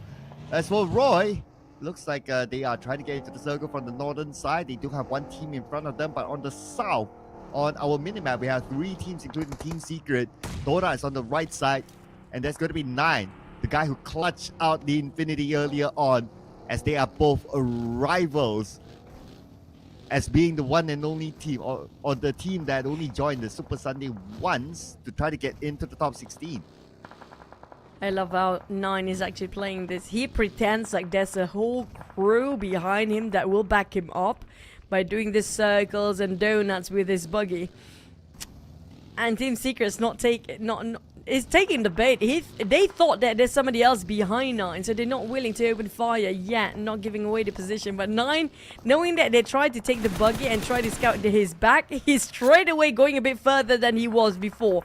But for Roy, there's no stopping this team here right now. They got 4 eliminations. Same goes for Team Secret at a 9. The only team with almost a double digit down there, but it happens to be a gut carved field. Open space, barely any structures, and only vegetations in between. Here we go, the repeat of the Gaga field. We've seen this before. Team Secret now coming into the Gaga field as well, but they're going to make a quick pit stop on this high ground as they await the next phase of the circle to decide where they want to go. Roy will be right in front of them. Team Secret do not have the circle, but besides Roy, there's 9 in between these two teams. And speaking of the teams, Alliance getting themselves the compound, a team that everybody don't really love right now, happen to be getting the most cover as well. I mean, imagine the third party into this. TODAK 9 on the other hand being targeted by the rest of Team Secret, and they spotted out Roy too. I mean, Alliance, they have all full covers. But if Team Secret decided they want this compound, they might actually put up a great fight against Alliance next. Yeah, so Alliance, like what you said, we haven't seen much of them, even though they scored 6 eliminations. So they must be pretty prepped up right now to bring in those eliminations, waiting for the right moment. As GK will knock down Sata, Gosu gets Zaxi, BTR, 2 players currently down, and Team Secret, they are still healthy with 4 players by the edge of the circle, by the way, with this high ground elevation, so they can take their time. It's all about the net circle here. Team Secret, those elevations won't last as long, so like it or not, they have to crash into Alliance's compound to take covers here.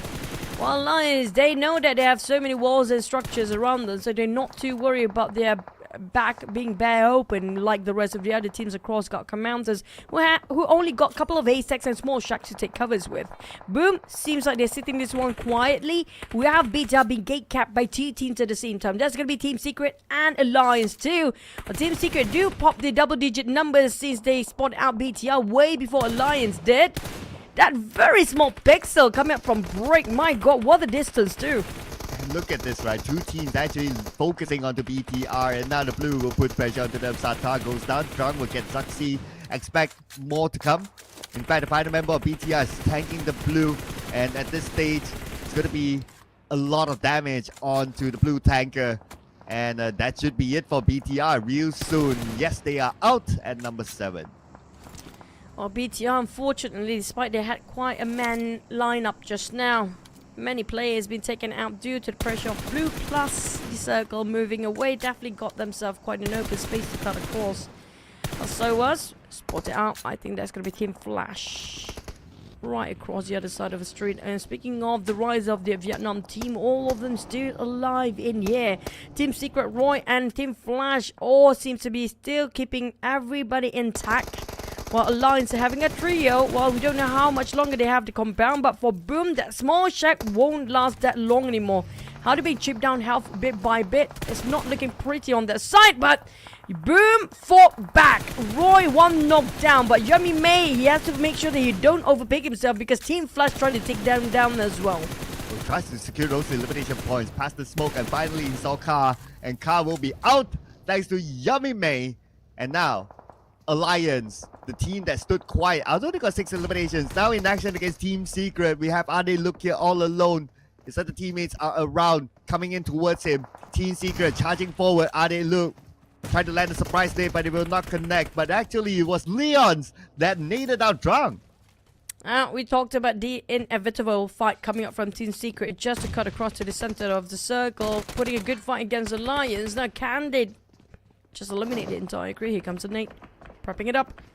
And for Leons, he's quite panicking, not getting himself a good spot to take covers from because the mollies did burn him quite a bit. But Soas seems to be tailing him hard from behind.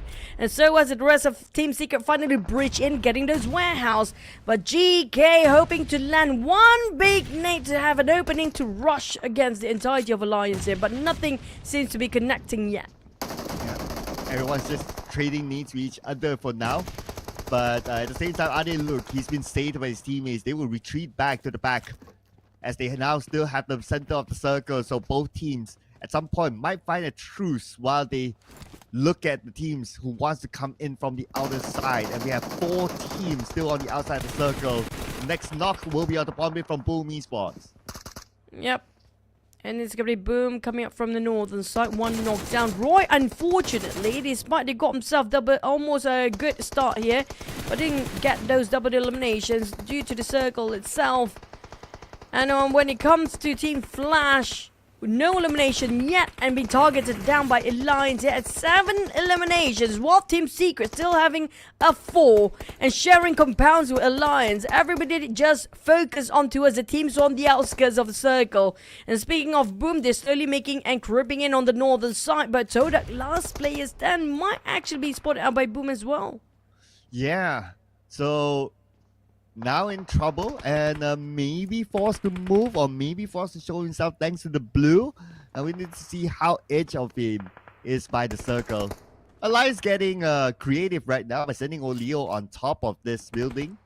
But he won't get a good clear view of Team Secret just yet. And finally 9 been spotted by Leons. And that is the end of TODAK. Down to top 4. Team Flash barely can hang on with one player left standing. I don't know if he can actually rescue the other.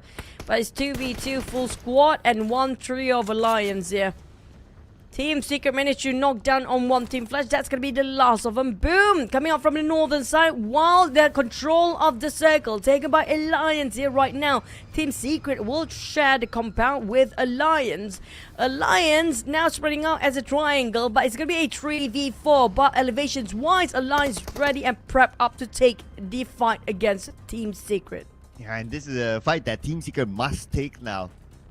They do have the man advantage against Alliance, but Olio, this is a great spot that he set himself up for. In case Team Secret moves forward on foot, Olio would have a good clear shot, while Adeluk is the ground person. Now, Olio spots out Yummy May instead from afar, so what a vantage point this guy has. It's quite a clear view towards Boom as well. All he needs to do is just go in and out and make sure he covers his left side too, in case Team Secret can spot him out there. I mean, May how to go for the rescue. I don't think Pombit do have any smoke. Yep, they barely got any. 0 down there, so it's impossible for Pombit to rescue. But Team Secret, they gave away an opening here. Adegluk managed to equal out the field of the fight between Team Secret and Alliance as a 3v3 now. They knocked down the far flank, so was the rest of Team Secret. 2 inside of the warehouse, strong behind the tree. And Adegluk know exactly where he's at. And the pressure is on the side of Team Secret right now. And Zoas will be out. So now it's 3v3 officially. While Boom Esports, look at this. No circle for them at all. Olio just waiting for the right moment. Pointing his crosshair towards Boom Esports, hoping to land elimination points unless Boom Esports. Okay, they're still going to go for it. And Yummy May will be knocked out by Olio. 1 more to go, which is Pombit. He's making a run for it as well. And it's going to be an easy spot there by Olio. And Alliance gain 11 points now. It's back towards these 2 rivalries of Team Secret and Alliance. By the end of the day, whoever get this compound will ended up with the top 2. It's 2v3, back towards the number on the side of Team Secret, but they equal up the field again. GEEK managed to knock down an Alliance here. It's going to be a 1v2. Can Leons actually pull this by himself alongside with Olio getting on another knockdown on GEEK? Is left with Break 2v1. Olio knocked down. It's going to be Leon Dizzy versus Break. The wall fight will happen now. 1v1 and Break cooking up his own mate. Leon's on the other side. He does have a UMP in hand. He's now going to rush into the back. Still with his trusty UMP, he will secure the elimination point first, but no, not yet. No time for Leons to actually do so. While Break swap positions with Leons now. Nate being cooked and prepped up. Where they can time it well. Waiting for around the corner. Chip down to 50% of HP. Cancelled out on the side of Leon's movement there. Break. He's taking his chances. UMP ward over the S12K. What a risk taken on the side of Alliance, despite being chipped down to 40% of HP just now, but he just followed his gut somehow. Alliance secured the second chicken dinner so far, and the domination of the Malaysian teams in the last Super Sunday continues. Wow, Leons, he had a split-second moment. What I noticed is that Break, he prone before that final moment, and when you prone during that split second, you cannot shoot. So that is the opportunity that was taken by Leons towards the end to end the round. The final blow was taken beautifully by Leons. And look at this Alliance. Not only that chicken dinner, but also they brought themselves 14 eliminations together. 13. Yeah, 13. It's gonna be 13 eliminations altogether. That's gonna be 23. And the last time we saw them in Sanhok Match, they got plenty of eliminations too. These guys, they only had 1 Super Sunday. Well, they're definitely gonna get into the grand finals if this momentum keeps going on. Yeah, and well, the momentum as the MVP is shifted towards Adegluk this time. 4 eliminations, 965 damage, 402 damage received with 24% team contribution and a survival time of 28 minutes and 6 seconds. I mean, no doubt Adeluk has been the heartbeat for Alliance overall. Top fragger, and is definitely up there. And don't forget about Team Secret, Boom, TODAK as well. And TODAK, I love the fact they're bringing their A game in this Super Sunday, despite this is their first ever Super Sunday. And both slowly building back up their momentum despite having some difficulties. But they did last a bit longer than the rest of the team on the northern side of Gatka Field just now. And Team Secret, they did the right rotation to share the compound with the Lions. But let's relive the moment of Lions Chicken Dinner with maybe their third party plays again in the start.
And Alliance moved from farm to come in not as late as what they would normally do to score this chicken dinner, and also the official number of 14 eliminations. They've been having a double-digit elimination for 2 rounds in a row now to bring them 24 points. But Team Secret also scored a 14, and that's 20 points for them this round.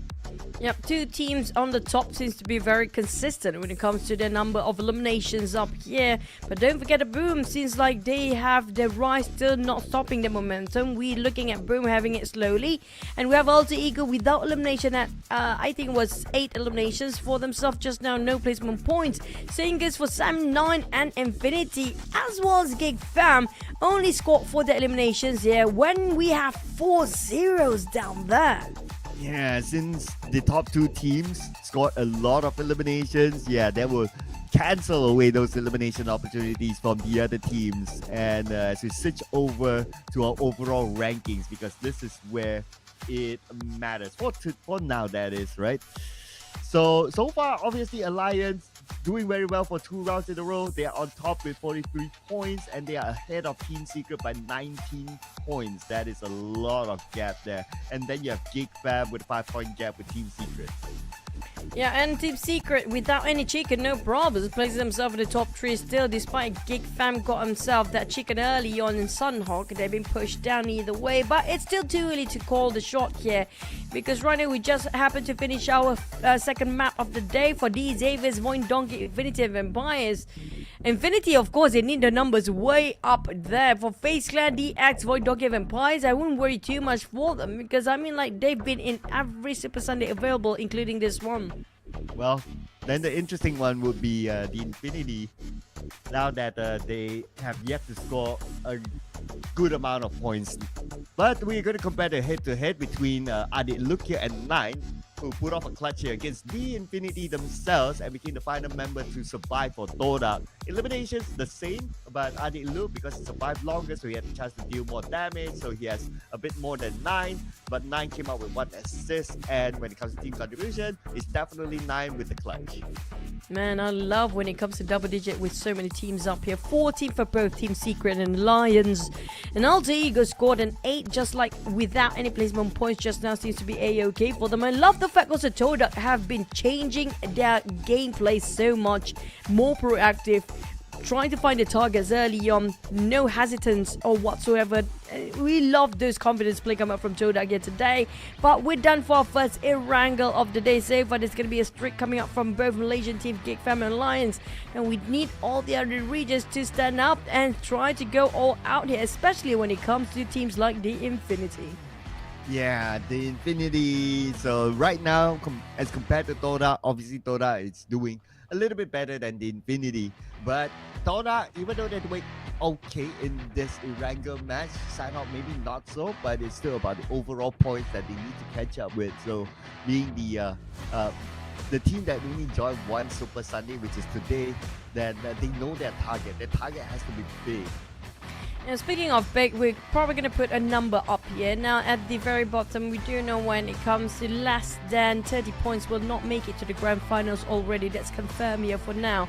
So I think the best bet for the side of Infinity, they have to score around at least 40 to make sure they can have a shot at grand finals. That's not confirmed yet, by the way. Yeah, because it also depends on the other teams around them, right? Because there's so many teams that either had joined once, but yeah, I guess the join once is quite clear. But we have a lot of teams that joined twice, so it's going to be quite a tall order for them. So that's why they need to make the best out of every round that they're in. So now they only have 4 more rounds to go. I'm looking at the Infinity needing to come up with multiple chicken dinners to be able to be in the grand finals just by the age of the 16. Yeah, it's not just a chicken dinner. They have to score themselves even double-digit eliminations for that to happen. Because, I mean, like, catching up to 40, they basically starting at 0 here. I wouldn't worry too much when it comes to TODAK based on what they played just now. They're definitely trying a bit harder than usual and putting, just crossing boundaries beyond their limit to make do with the eliminations as much as they can. But for the Infinity, things don't work out for them. I note that they try to get the engagement going on, but it's just they caught themselves quite in a number of crossfire that they're always the one being eliminated first. Yeah, so even though they had the chance right up against TODAK earlier on, and it was 2v1, mathematically it could have been a win for them, but at the end of the day it was 9 put out a brilliant move against the Infinity. So I guess it's really down back to the drawing board. They were presented with a chance to win the fight with TODAK, but still they lost it.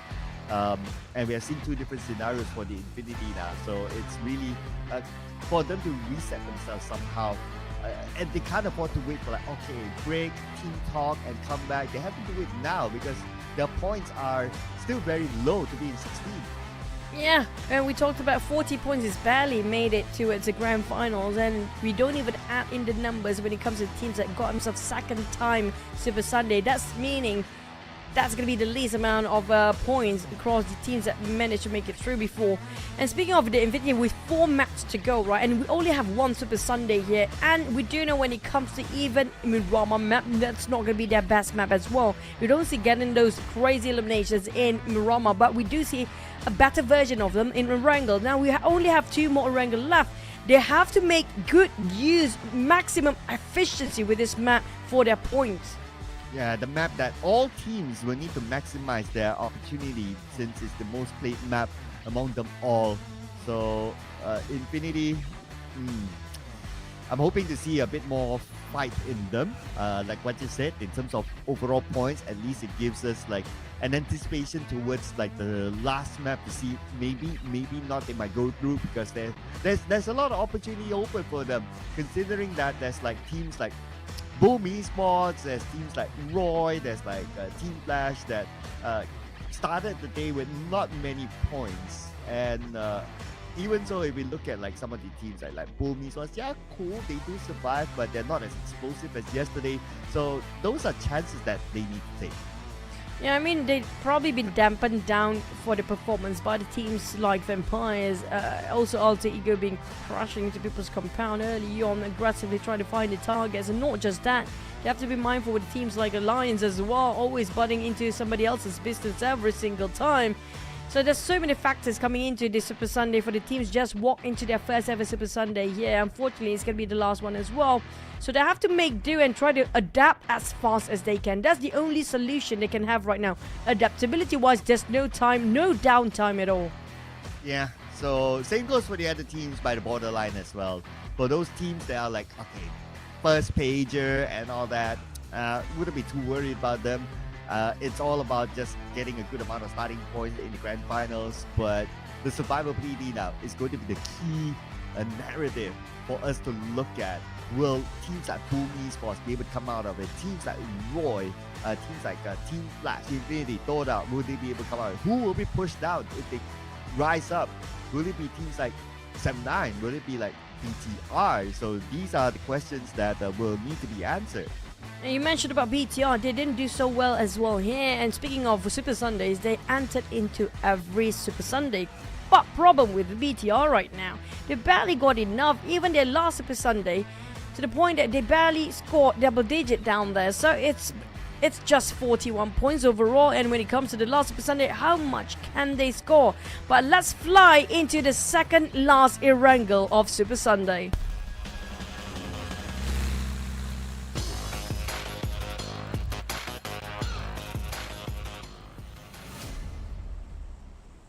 The Erangel before the break. Let's go. Erangel number 2. And in the first Erangel, we saw a OK circle. And Mingaka, it's a very common circle in a lot of PUBG Mobile Esports games. Hopefully we get a different one this time. But what's different is going to be our flight path here. From main to the base to the left side of Kuwari this time. And for Vampire, who likes to drop in Primos, they're going to get a direct drop from here. It's going to be a difficult drop for the teams that love to drop themselves around Yasnaya. It's quite a journey here. Flight path-wise, yes, I think it favors more on the left. And we saw a lot of teams love to drop, the heavy hitters especially, love to drop on the left side of the map. Like FaZe Clan, even Vampires, even GEEK Fam do drop themselves on top of Arapia. And when it comes to even these Avis on Pachinki, it's a majority of heavy hitters coming up from the left side. So I think that's a crucial information gathered by the teams that's playing in the center or the north and southern side here to make it a bit slower rotation. I think maybe this sort of information being used by teams like Alliance to third party all the way with their direction, knowing that, okay, these are the teams that we meet them up a bit later because they might bump into this and that, and just wait it out until they try to cancel each other out, then we're going in.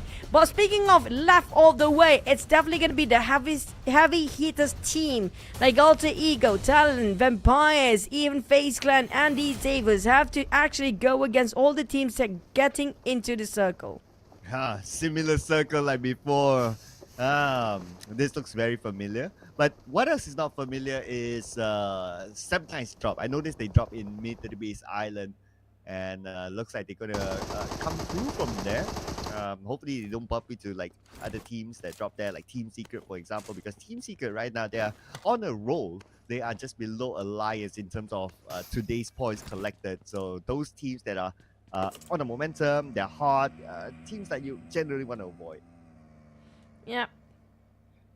Speaking of Avoid and VOIN Donkey, now VOIN Donkey, they have their ups and downs, but today seems a bit colder for their start here.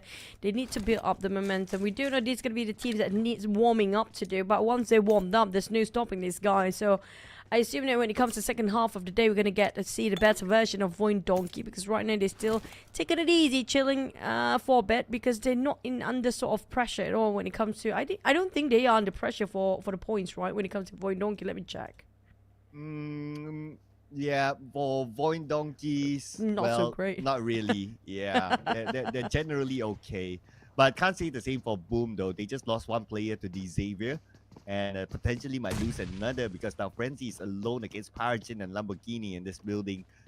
And the other players of Boom, we can see them on the minimap coming by.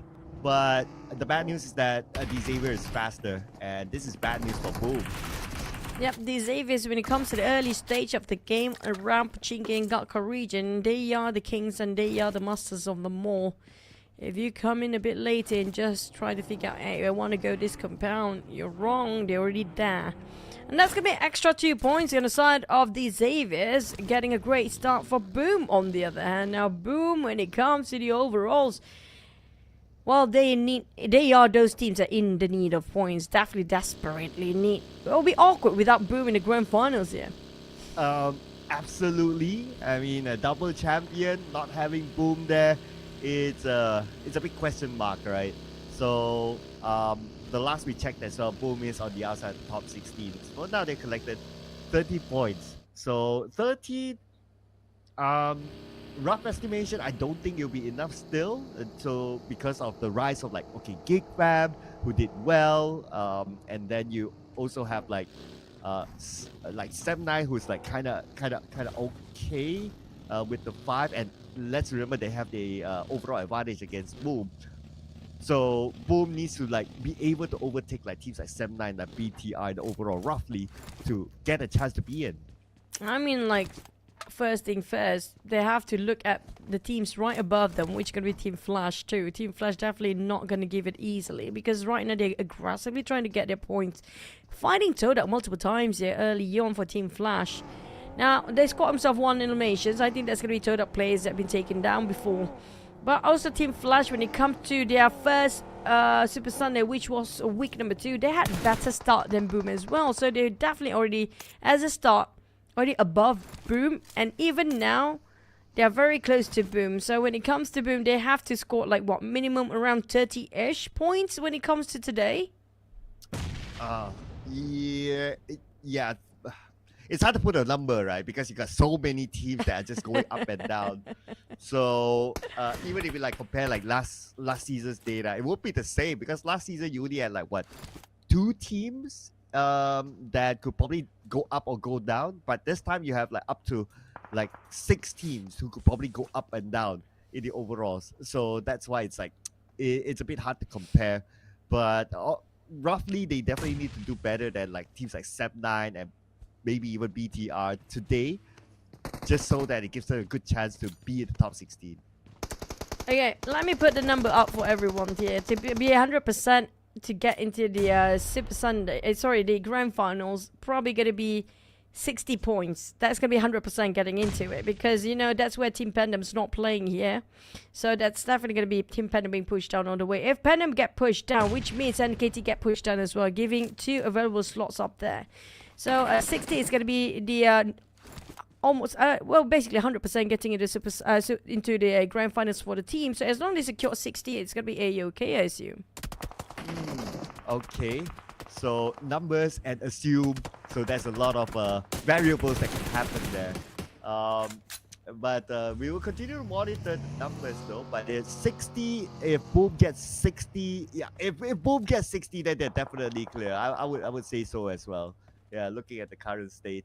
On the mark for 60, still a bit behind. But yeah, it's Boom. We saw them coming back big before. So I would say that, yeah, as long as there's enough games, we can still put it maybe Boom can still do that.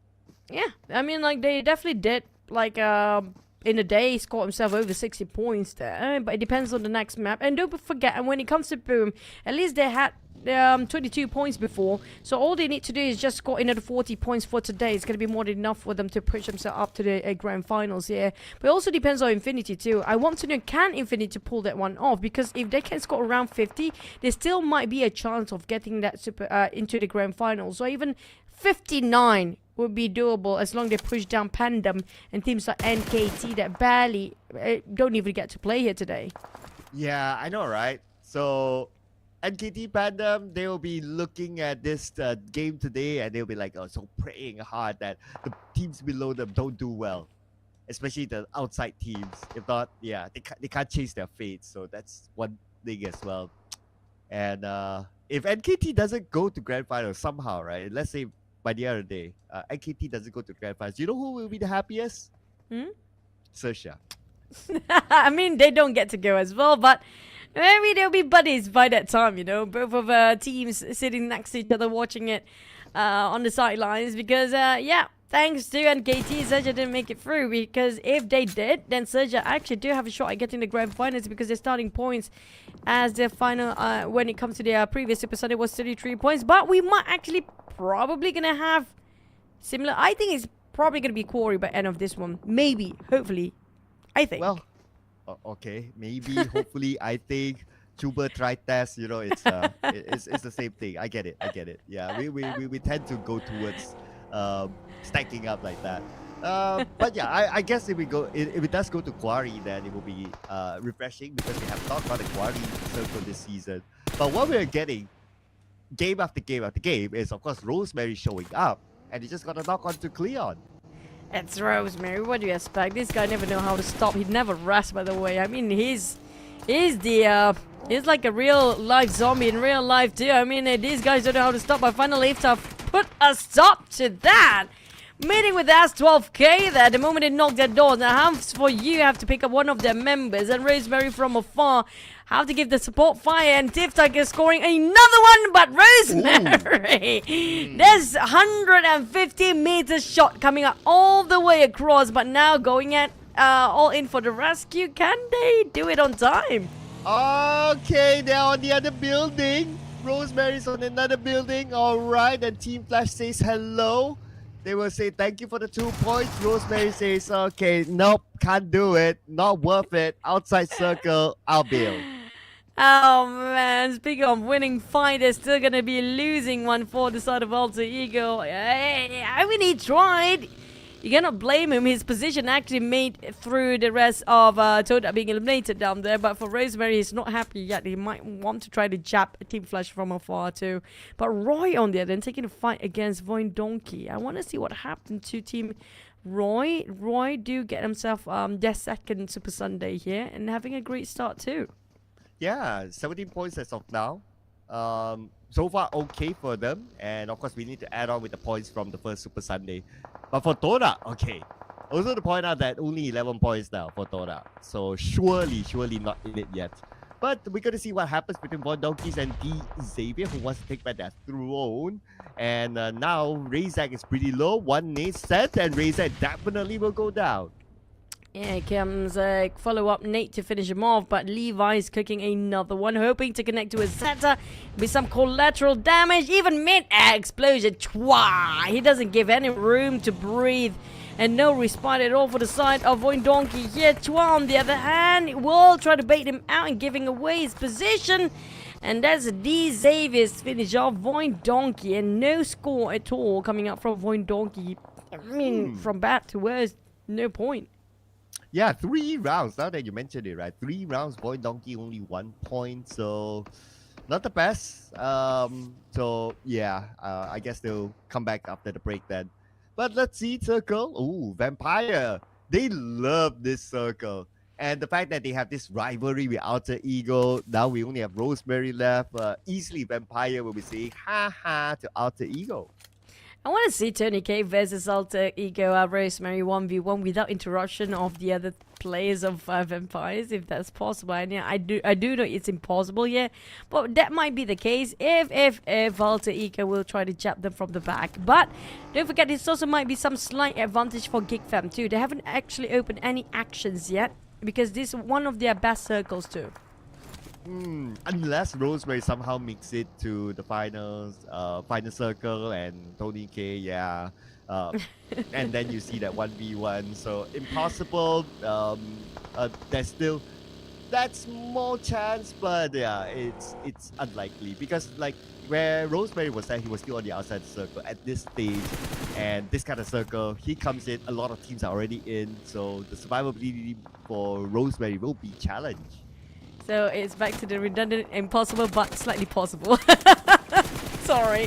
Back to the side of Boom, taking a bit of jabbing against these Xaviers who knocked down on 2 players. It's going to be Boom in trouble too. I mean, like, Boom, they've been trying to force engaging the fight from afar, but unfortunately, there's always going to be a third party. Vampires easily shoot them from behind, but I mean, for Stone and rest of Vampire being greeted by a low Infinity. Well, here we go. If Empire wins Infinity, then it's bad for Infinity. But Infinity to fight back though. Stone knocked down. Infinity now, Tourniquet circling around together with Tiger Axe, and they found another target. They will take out Stone and Schwabs to make sure the point goes to them. And they win this high-ground fight against Vampire Esports, not losing a single player. We'll wait if there's any third party coming in laying around, because the Xaviers definitely spotted out a couple of smokes from Infinity now. I don't know if they are interested about this, but speaking of Alter Ego, unfortunately we have to put a pause for that 1v1 that we had against Tony K, because they are both out for Vampires. They have that 2 players still, so Vampires outlive Alter Ego for now. I guess in that terms, if Vampire do still have Tony K, it seems like Tony K wins. Yeah, Tony K and the rest of Vampire. But if we look at like objectively points, Rosemary can say, well, you win this round, but we have 17 points, you have 6 points, so you know you can still create that like I'm still better than you until you are better than me. I mean, until they actually scored the MVP of the entire season. I think they're still going to wait it out. But Sam9, they're going to shut down the nuisance of Alliance or not, because the third party happened to be in the center of attention for all the teams that have been stabbing from behind before. GEEK Fam and then Sam9 seems to be circling around Alliance. But circle-wise, Boom, they got the circle. But unfortunately, there's only 1 player left, which could be Yummy May. Same goes for Vampires too, Tony K and Newsy. Now, can we see the all-stars lineup for Vampires? This duo, can they work things out? Can they be the deadly duo? If only Vampire has a full squad, like Primos is their home ground, but with 2 players left, well, there's only so much they can do. But these Xavier gonna do it against Sam9. Sam9 got Lamborghini down, and Yummy May, he heard the commotion. He's like, okay, all the fights happening way far away from me. Let me try to get across the road at least. Yep, definitely interested. Oh, Paragin in trouble. Boo-boo, Sam9 want to be part of this. I think Team Flash super interested as well. Boo-boo can spot out Paragin right on top of him. Swap over to his Scar L, spotted out damn root with that red dot scope, but for GEEK Fam, now Paragin is asking for it. The nade's coming towards his direction, while Sam9 circling around behind Paragin. I feel like Paragin being circled by 2 teams at the same time. If they're done with Paragin, it's going to be GEEK Fam versus Sam9, but also don't forget about Infinity, who still have the high grounds right behind them too. Yeah, a lot of teams close by each other now, and this is now a slight urban warfare between them, and since everyone else has their own house, so it's going to be a standoff for now until we see what happens to the following stage. All the houses in front of Primos all occupied, so entering it is going to be very, very hard. But let's look at some of the teams on the outside. Infinity now against BTR. Spotted out smokes, but nobody's there. Infinity, full squad still alive. They got themselves the elimination by taking out Vampires. Yummy May, Yummy May, Yummy May. Good luck, Yummy May. Here comes a nade, and there's Yummy May, and Zaxi's on the ground. Yummy coming out. He will try to clutch it by himself with a UMP. He might actually score a second, but that's gonna be the end. Sata finish of Yummy May. Oh man, I would have loved to see that clutch. That would have been insane. But it's BTR we're talking about, and they'll be able to recover themselves as a full squad. And they're in a decent position, I must say. Don't need to force themselves to go inside of Primos, because now Primos is, at least the front is well secured. So that is a decent spot for them to be in. But for the other teams that needs to come into the circle, we got FaZe Clan here with 9 Noise knocked down. And Moment knocked as well. Nice long range by Car. And this is going to be difficult for FaZe Clan to regroup and recuperate themselves, since they're quite far apart here. Venturas can just watch his members dying out down there in the center of the crossfire, with Team Secret and Roy circling them around. Moment on the other hand, the Blues start to close in, and it's going to be Roy finish off the job down there, secures those eliminations, and Team Secret will take advantage by circling around Roy as well at the moment they get themselves those eliminations out. But the Blue Zone will pressure the player to get out of it, so they will fight on top of these high grounds where FaZe Clan do prep themselves with the nades coming up very soon. Well, and the circle will be coming out soon as well. Let's see, will it be inside of Primos? It's a 50-50 with the road in between. Vampire Esports, because they have only 2 players. Just look at this. They're on the left side of the circle. They went out, took the high ground instead, because inside of Primos it's just too much for them to handle. But on the outside, now we have Team Secret, and we have at least 4 teams by the edge of the circle. And there's 4 teams going nowhere, and add it another number. It's going to be 5 teams here. Vampire seems to be interested moving towards the northern side as well, around the slopes of a hill at the high ground too. Here comes a nade, but Sam9 taking a lot of damage coming out from Team Flash down there. It's going to be a different side of the circle entirely, while the skirmish between the 5-6 teams up here seems to be no ending yet. Wow.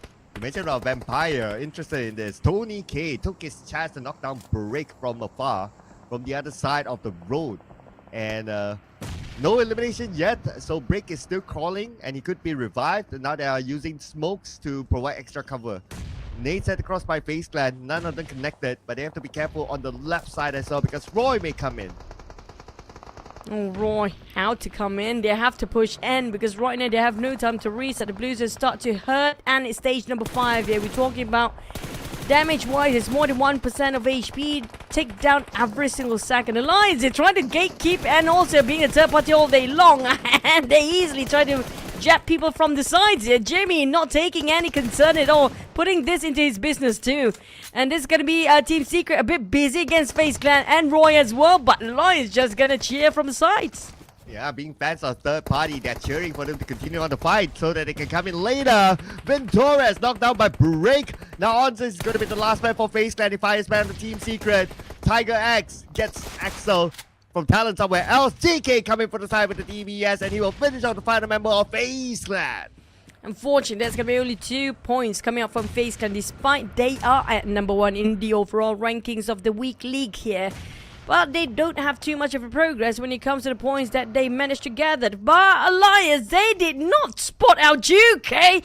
The DBS, I think he's targeting on Leon DZ. Leon, good luck with this. Oh man, Alliance. Well, they are coming in still though. Okay, GEEK, pressure by the blue. Now he will stand up.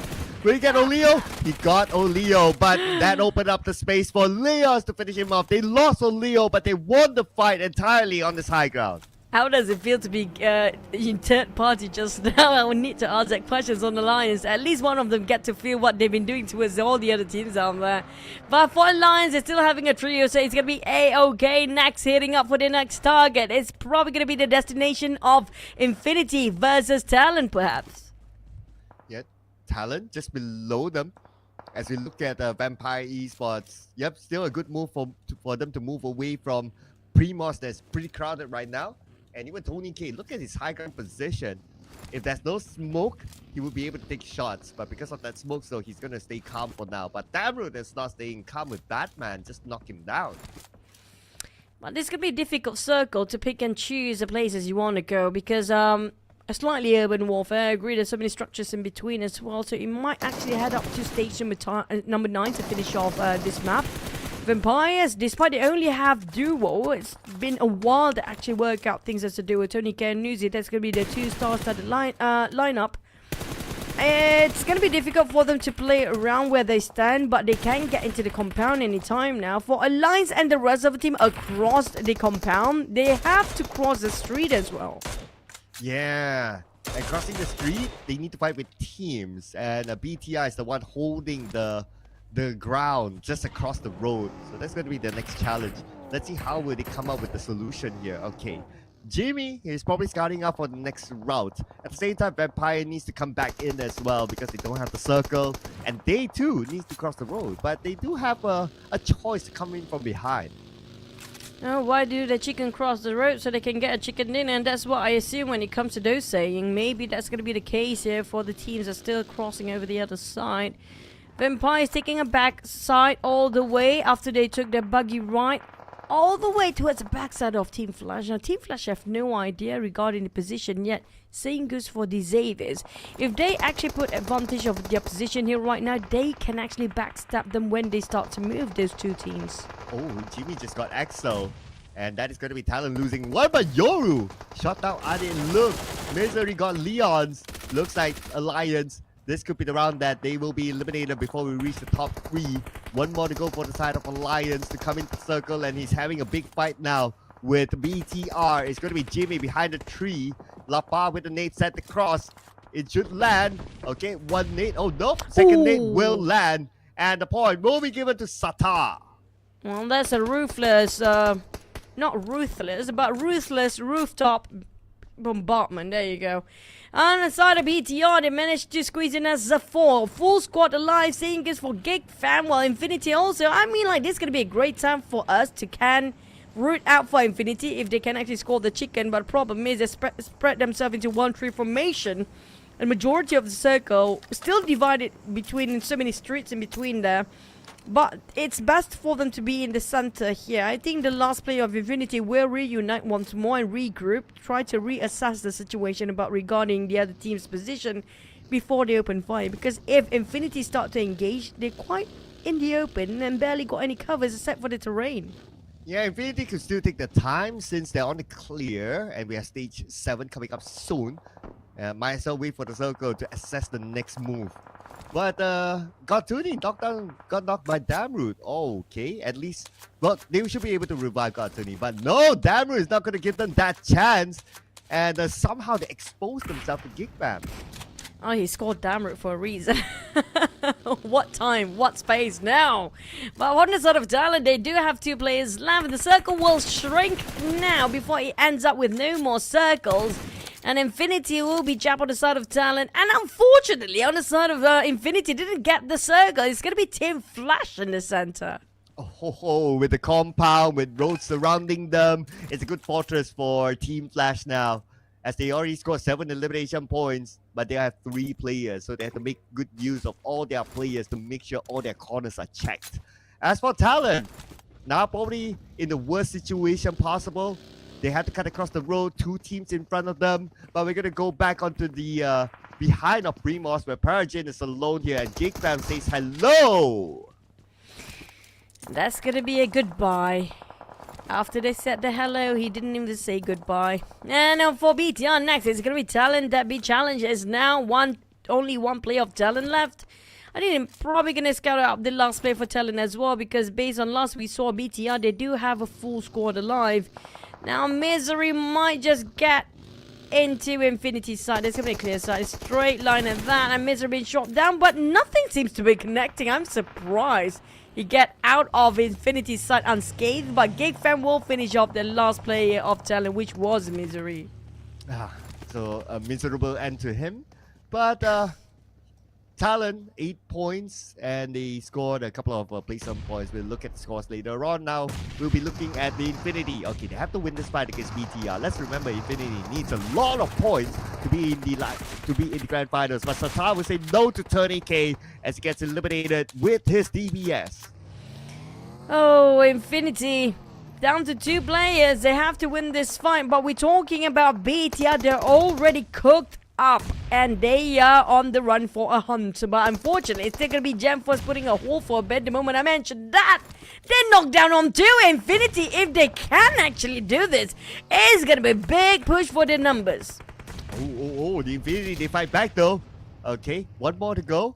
Like what you said, this is going to contribute a good amount of numbers to them, and they will eliminate BTR. They're out at number 5. The Infinity now with 6 eliminations, and they have this high ground for now till the next stage. Now, with 2 players remaining, all they need to do is wait it out for the others to cancel each other out. And GEEK fam already started cancelling Vampire's player, leaving only Newsy alive to try and help Tony K. And Tony K is quite far and different building entirely, but lucky enough for the side of Vampires, nobody from GEEK fam tried to push all the way out where the knockdown happened, but he has to be extra careful. There's Team Flash nearby.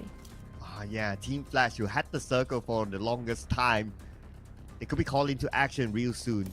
Newsy will call back Tony K to be in action, so the revive will kick in. Not going to be an issue. The only team right now on the outside circle is going to be GEEK Fam, and they're going to come in from behind. And let's see if a Vampire or even Team Flash could stop them. Now, everybody don't want to actually make a move first, knowing that whoever make a move might actually bait out all the other teams and their direction of crosshair towards that side. And since it's going to be an urban warfare with a lot of houses in this sort of circle, we might actually head over to stage number 9. Now, with this sort of circle, we assume a lot of teams want to prep themselves with a lot of first aid and smokes in case things going south. And this is where we start to look at their utilities, right? Batman, no smokes. 3 first aids, 1 molly, and 3 nades for his use for now. And we're starting to see shots fired at the back involving Vampire Esports and GEEK Fam. And GEEK Fam, they seem to be able to cut across into the circle at least. So stage 9, we should feature all 4 teams. Nobody willing to open fire yet. Well, that's going to be stage 9, of course, I agree. Only Team Infinity coming up from the south, from the north. And the rest, Flash, GEEK Fam, and Vampires, they might cancel each other out. That's case scenario for Infinity right now, to make sure they're not visualized by any of these teams, because if they do, once the other teams start to open fire against them, all teams will eyes towards the team that's right across them as well, because it's easier that way. But for Vampires, they have to leave first. Out of all these 3 teams, they are the one that closest to the blues, and they might have to crash into Team Flash.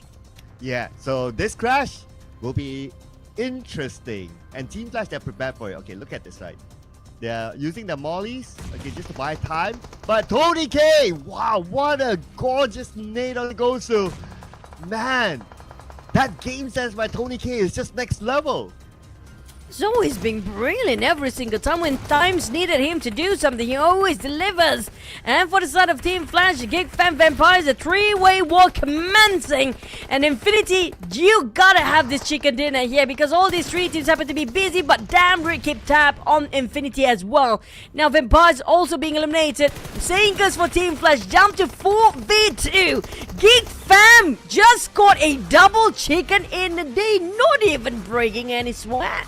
Yeah, and not breaking the team apart. Nobody was eliminated in that previous round. And also, the first half is basically dominated by the Malaysian region. Wow, this is a new record set here by the Malaysian region. So, great work here by GEEK Fam. Double chicken dinner for today. And even their first round, they did fairly well as well. So, let's not forget about that. With this sort of performance, like what Mika says, 10 out of 10 to be in the grand finals. Yeah, we can see the turns here coming up, obviously, with a double chicken in a day. It's not just any day, it's a Super Sunday too. With 7 eliminations across the board, GEEK Fam will score that 17 points in their pocket. This time we have to give it to Damn Rude with 529 damage and receive 300 over damage. But look at Audrey's damage received, saying this for Izzy, and these guys don't even pick out.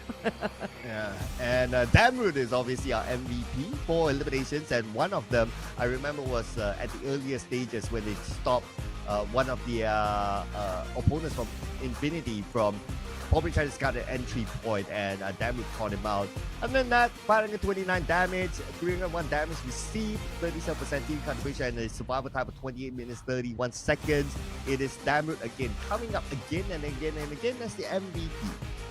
Yep, I mean, it's been almost the entire year we don't see him playing this aggressive for GEEK Fam, but I love the fact that they're coming back at the end of the season.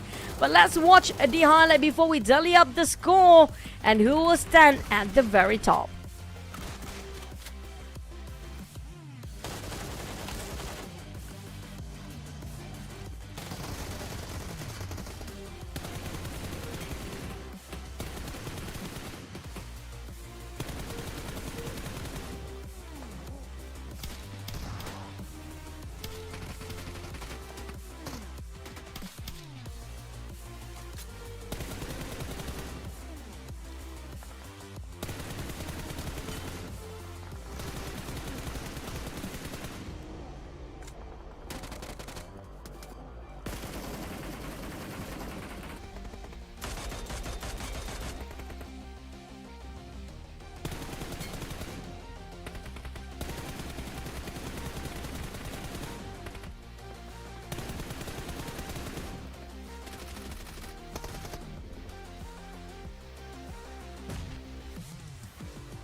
From the ferry pier to the high grounds, on top of it, coming into Primos from the side, it is GEEK fam to score this chicken dinner and take home 17 points in our third match today, followed by Team Flash with 14 points and a significant improvement here for the Infinity to come out with 13 points.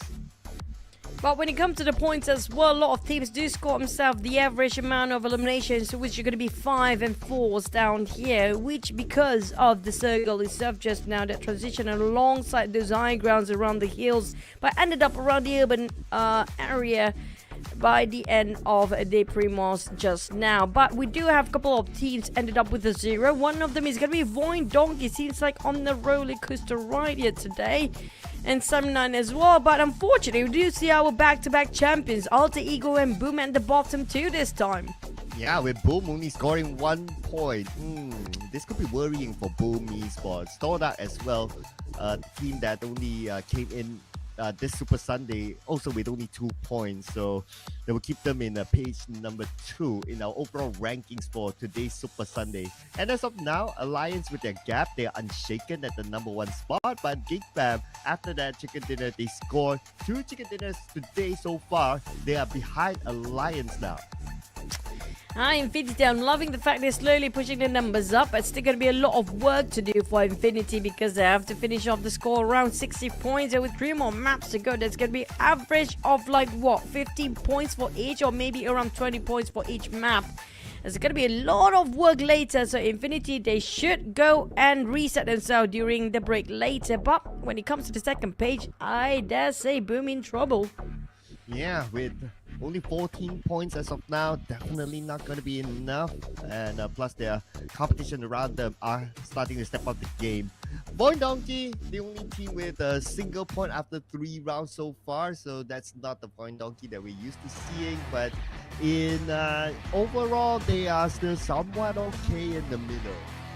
Yeah, not really in the middle though. They're at the bottom middle because right now with that 1 point, they only scored himself 49 of the all week across the 3 weeks, across 3 weeks of the league points here. So still shaky, depending on the teams at the very bottom too, right? If they actually score themselves more than 50 points, now that's a bit shaky situation for VOIN Donkey. But all they need to do is just score another 10 points, like I mentioned before. 60 probably going to be safe for most of the teams up there. Yeah, so 3 more games to go for all these teams to really wrap their day. And that's where we will see who will be in the grand finals and who will gain maximum points out of the group stages overall. So those are the 2 key things that we want to see. But of course, the bigger key thing is that who will be in the grand finals and will Boom make it as well. Because with the amount of points as of now, it is looking pretty scary for Boom. So they have 3 more games to make up for it. Yeah, I mean, like, they should go back with the coaching stuff and just ask the analysts what they need to fix ASAP. Because if they don't come back in the second half of the day, we probably won't see a back-to-back champion, which is the recent champion. We're not talking about, you know, last year back-to-back. That was Alter Ego. This is this year back-to-back champions that seems to be at the very bottom. Very questionable because it's still the same year. We haven't finished 2024 and Boom started to dwindle down. So hopefully they can come back. But before we get into the next map, we're going to head into the break. Let's reset and rewind some of things and just catch you guys in a bit.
And welcome back after the break, and back again with me, Windy, as your host. And now joining me on stage, we have our two-time champion. Please welcome Boom Esports and it's Flyboy. Hi, Flyboy.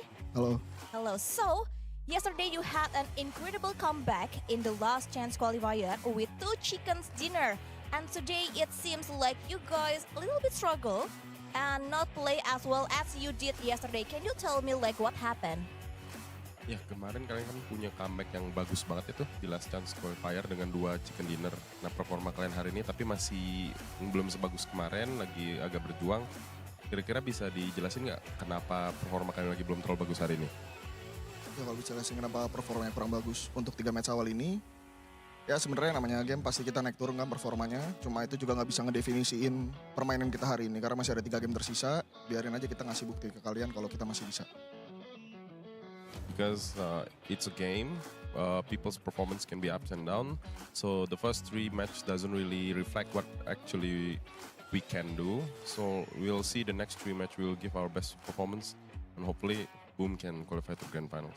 Yes, and so did Boom try a different strategies for today? Apakah Boom mencoba strategi yang berbeda hari ini? Sebenarnya setiap harinya kita ngejalanin strategi yang kurang lebih sama. Gak ada perbedaan signifikan, tinggal gimana kita jalanin aja sih. Actually, we always play the similar strategies every day. We just try to execute them better. So there's not really much a big difference between what we did today and the other days. And speaking more about the lobby, is there any team that give you like more trouble in the past 3 matches? Ya ngomong-ngomong soal pertandingan hari ini, apakah ada tim yang lumayan ngeganggu di 3 match barusan? Sebenarnya buat kita semua satu visi. Menurut kita musuh bukan tantangan sebenarnya, tapi emang diri kita sendiri aja. Me and my team, we all have one same vision. We don't really think of other teams as a obstacle. We think of ourselves more about the one that needs fixing. And keep pushing and don't give up because you guys have like 3 more matches. And as we know, you are still a bit behind in the top 16s. But I want to know, how confident are you about securing a spot at the grand finals? Ya seperti yang kita bisa lihat di poinnya, Boom ini masih sedikit di bawah 16 besar. Tapi apakah kalian confident bisa dapetin 16 besarnya hari ini biar ke grand final? Confident pasti. Buat ya paling sekalian aja lah ngomong buat yang dukung Boom. Kita tuh pasti janji ngasih yang terbaik. Apapun yang terjadi, kita pasti ngasih yang terbaik. Doain aja kita bisa lolos grand final. Of course we're confident to reach the grand finals, but for our Boom fans, please believe they will always give the best. No matter what's the result, it's our best and hopefully we'll meet your expectations. And I'm also looking forward to see Boom at the grand final. And speaking about your recent momentum, how do you plan to approach today's matches to ensure you make it to the grand final? Yang lihat dari performa kalian akhir-akhir ini, kira-kira gimana rencana kalian biar bisa terus masuk ke grand final? Kasih yang terbaik di 3 game selanjutnya, sama fokus aja. Give the best in the final 3 games and hope for the best. Give the best and focus, of course. And last, given your strong history in previous seasons, do you feel added pressure to live up to those expectations now that you are so close to the grand finals? Yang lihat dari kesuksesan kalian kemarin, apakah menurut kamu itu bisa jadi sedikit tekanan juga bagi tim karena ada ekspektasi yang gede banget buat kalian masuk grand final atau bahkan mungkin ke PMG? Sejauh ini enggak sih, sejauh ini kita nggak mikir kayak gitu sebenarnya buat ekspektasi orang lain. Ya doain aja yang terbaik buat kita. Yeah, it's not really a pressure for us. It's maybe it is for other people, but yeah, hopefully we can go to the finals. And if you make it to the grand final, who you think that might be your toughest opponent at the grand finals? Kalau kalian lolos ke grand final, kira-kira yang bakal jadi musuh terberat siapa? Sebenarnya jawabannya sama, musuh terberat itu pasti diri kita sendiri. Yang lain sih gak sebanding buat kita. Yeah, just like what I answered before, the toughest enemy will be ourselves. Not everyone else, we can handle them if we got in the best shape. And last, any words to your teammates that are playing right now, Flyboy? Good luck, have fun. Good luck, have fun. All right, thank you so much, Flyboy. And everyone, it's time to see the highlights. I always love the deep voice of our translator. It's fun, and also when it comes to Boom, trust the process. And I was about to say that that's the saddest look that I have seen so far in the interviews. But at least at the end, he gave a bit of a smirk. So that's okay, that's okay. And of course, POCO Esports, they need to do a lot of work here still to be in the top 16. But GEEK, they have done the business. They came up with 2 chicken dinners and they even got one before the break. Yep, you just mentioned about them.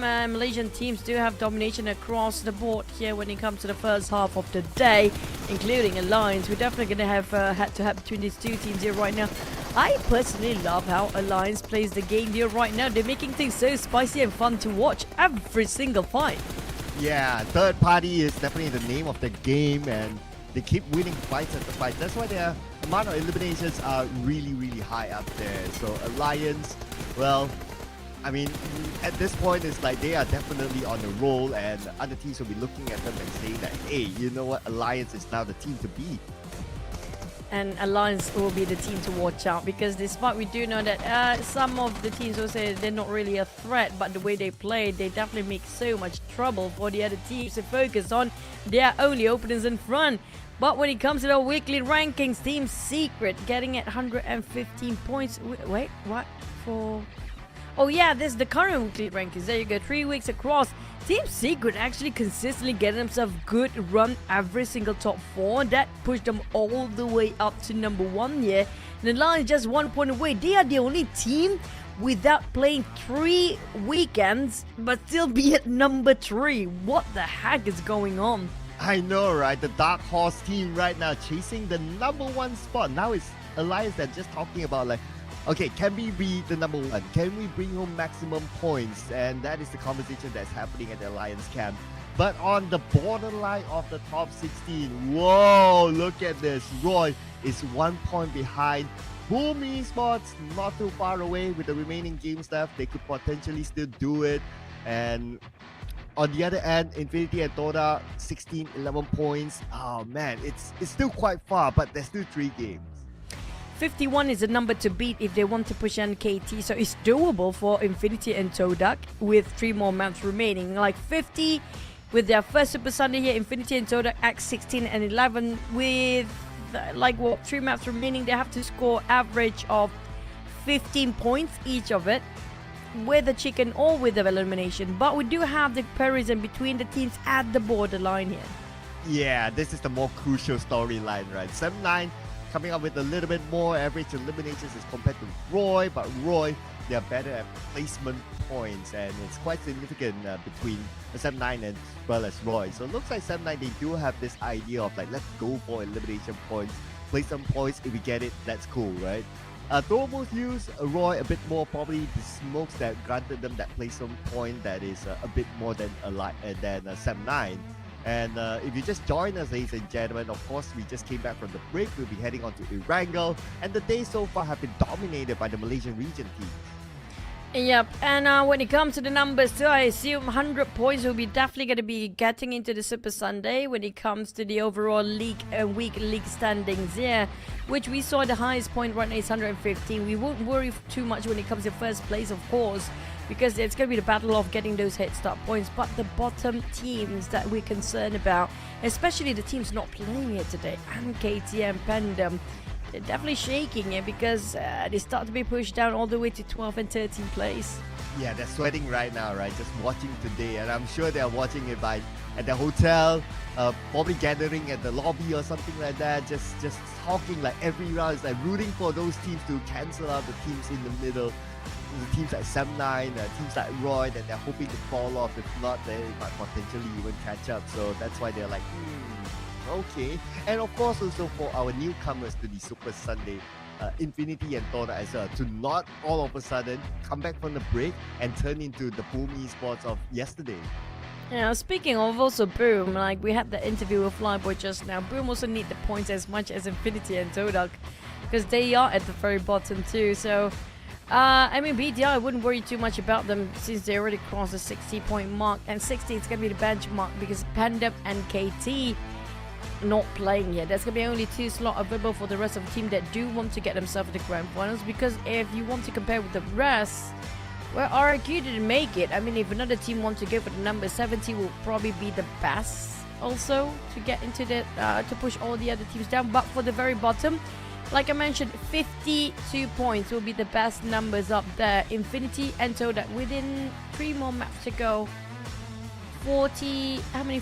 40 what? 40 points that they need the least. And you know what? This is the time where those teams that are not playing, that still has a chance, that is, they're hoping for teams like Alliance to perform. Because if teams like Alliance perform, they take away those elimination points from the hands of like Tem9 or Boom. Oh yeah. So they will be like rooting for like Alliance, rooting for FaZe Clan, rooting for like Xavier and all these teams to continue to perform and perform in terms of elimination points. I agree, because when it comes to the top teams, the one that actually can stop them, that would be Alliance too. They always disrupt this momentum between two big teams fighting against each other. In the case like Vampires, like FaZe Clan, even Team Secret, they can jab them from the side. That's what the specialty of Alliance is today. So I agree, yeah, when it comes to being disruptive, Alliance will be the best one to actually interrupt these big teams, as long as they don't touch at the very bottom ones, you know? Yeah, I know, right? Yeah, so there's like 2 sets of teams or 2 sets of sides that they will be rooting for. It's like, let's go Alliance, let's go Vampire, and all these top teams that have already secured their slot. And to them, it's like, it doesn't matter right now. Okay, you can get those starting points later on. That's fine, as long as we join you in the grand finals. Yeah, that will probably be the conversation happening there. And the conversation for Alter Ego is that they're going to swap out Octa for Boichio. And speaking of a conversation as well, we will keep an eye out. Is there any major spot for the other team? Alter Ego, when it comes to the overall rankings, we worry too much about them. They're pretty okay. Same goes for FaZe Clan. I mean, we're introducing back Mela. I didn't notice that they did swap in and out Mela earlier before, right? Because I think I saw Mela earlier today. No substitution, so this is actually his first introduction today for Mela. Oh. Yeah, I know, right? I It guess one of feels the like reasons. Yeah. Yeah, I guess one of the reasons why perhaps like it's unnoticeable is because FaZe Clan today hasn't had the best day, if you think about it. Like we didn't get them much on screen because they were eliminated, and when we got them on screen, it's like they were already halfway to be eliminated. So those kind of scenarios, and maybe that's why we don't get to see the full lineup. Yeah, but I don't know why, but it feels like Mela's been playing the entire day. I don't know. It feels weird. Okay. But, you know, I agree. Maybe because we don't have really a lot of visualization to a sort of FaZe Clan. Because every single time they caught themselves in a crossfire. But we won't worry too much about FaZe Clan, of course. Because when it comes to numbers, they're definitely up there to, you know, just meet and greet during the grand finals. But you know what? When it comes to truce, the teams that really need to truce out, which are going to be the teams at the very bottom, they need to truce with the teams at the bottom and try to go for the big guns up there and try to stop those numbers going up and make sure that they will be the one that gaining more by the end of the day. Yeah, so a lot of variables here, right, that we're talking about. Of course, for the teams that are not playing, they can only hope for, they can only root, and that's about it. For the teams that are playing, well, the destiny is in their hands now to put in a performance and be able to get through to the grand finals. And we are talking about mostly the grand finals, who will take that slot. I noticed TALON, they're still with the same lineup, and TALON, frankly speaking, not too worried about them. They should have done enough to be in the grand finals, so they're okay. Team Secret as well, they're doing very well, so no pressure for them. No pressure or not, we're down to the last Erangel. It's gonna make do for the teams that need the points, especially if they don't really like Miramar. Let's fly into our last Erangel of our last Super Sunday.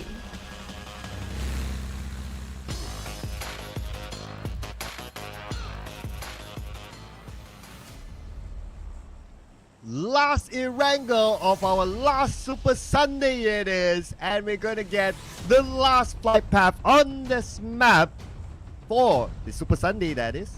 From the north side, this time we're gonna get a right-sided flight path from Saverning all the way down to Novo.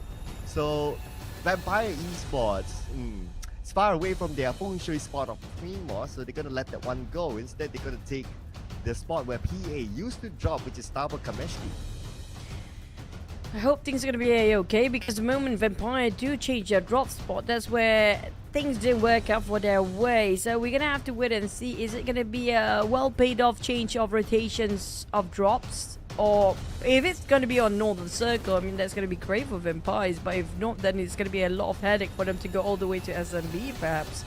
So wait and see to see what's going to happen, because the Vampires today is not being the greatest day for them. But yeah, they okay. It's all about the head start points for the teams on the top. Yeah, for them the mission is all about like getting the starting points for the grand finals, and that's pretty much about it. So Vampire, they're alright, they're fine. But if the circle forces them to shift left, then they might bump into SEM9. As we anticipate the first circle. Yo, it's going to be on the left side. Interesting. It's going to be northern side though, so Vampires don't have to rotate too far and too long. But speaking of shooting range, sadly OT Esports not playing. But also speaking of a SEM9, they do have the perfect circle as the start, but they might actually be greeting with a lot of teams that will cross towards where they stand here. And speaking of Alter Ego, they haven't get themselves the best rotations and the best numbers across the board. But like I mentioned, I wouldn't worry too much for the teams on the very top of the overall week rankings of all weeks across Super Sundays. My eyes always fixated on TODAK and the Infinity. If they can push all the way up, major swaps will happen across the board, including the teams not playing here today. Yeah, from a narrative perspective, that will be really fun if they can like be at the borderline, close to like Roy, close to like SEM9, and then we leave the ending for the last game. So that'll be really nice. But because we got 3 more games to go, so both TODAK and Infinity, in terms of points, they're not too far from each other. They have to come up with like multiple chicken dinners to at least be able to catch up. Maybe at least like starting this round, 1 chicken dinner with a good amount of eliminations, or maybe like okay eliminations in 2 rounds, then we'll be able to see them challenge for the top. If not, I worry that the last round wouldn't matter to those 2 teams. True, but when it comes to having a hunch right now, I feel like this might be, I don't know, I feel like Boom might be on the rise for this map. But back to his stat, I'm going to explain why. GEEK fam Damroot, well, this is no surprise, he's one of the best players coming out from GEEK fam since PMPL seasons, and since season 1 as well. So Damroot, he still play as, I mean, like better than he used to, with a Mini 14 and 416 as preferred weapon. No surprise at all when it comes to the percentage. It's pretty high up there. Now back to my hunch. Every single time, last time we had an interview with Yummy, right? After we had that interview with them, suddenly they come back so strong to the point that what the heck is going on? Within 1 day they got 60 points. And we had another interview with Boom that was Flyboy before. Maybe that's going to be a signal that, you know what, they're coming back for their grand final spot, perhaps, with that interview just now. Okay, interesting observation, though. Yeah. That was definitely what happened the last time they had like the interview. Although the interview is like 2 different people, right? But it's still Boom. So we'll see if that trend continues on. Yeah, for Boom. Because right now 14 points, and we checked, they are still on the outside. And the competition is really tight. Like SEM9, yeah, 5 points, but SEM9 has shown that they're able to put on a performance as well during the group stages. So they can do the Boom as well. And if they do the Boom, then obviously they pull away. Roy, we have seen them doing well. But Yummy May will get 1, but a trade-off happened between the 2. So this is Boom having an early encounter with TALON. Well, this might be the start what we hope for Boom after that interview, but Axel with the DBS, or maybe not, because right now 3 knockdowns with Pombit so far, Yuri from the back bleeding out, but that's going to be the last member saying goodbye, good luck the rest of the team, I guess. It's no Boom time here, down to 1% of HP, and then Axel just wants to say thank you for all the first blood, second blood, and third blood coming in. Perhaps to get that mojo, it should have been like Yummy being interviewed again. But well, I mean, yep, they allowed the Flyboy to interview, and I totally understand that, right? Since objectively, the other 4 players, they want to play, they want to be focused. So Flyboy, you're at the substitution, so might as well do the interview for us. So yeah, so I guess maybe next time if they had an interview, just put Yummy back up. Yeah, I feel like they probably should because when the players get interviewed and then when they go back to their seat, there's like, guys, I really spoke big words down there. Now we need to pull it off, okay? don't make me look like a loser down there. But speaking of losing one, there's gonna be also VOIN Donkey scouted out by TODAK. It's gonna be 3v1, and that's gonna be an easy rush on the side of TODAK, scoring themselves one elimination. But speaking of traps, if that's setting up trap on the side of VOIN Donkey, the rest of follow up and rescue don't seem to be nearby as well. And VOIN Donkey across the entire day only 1 point here.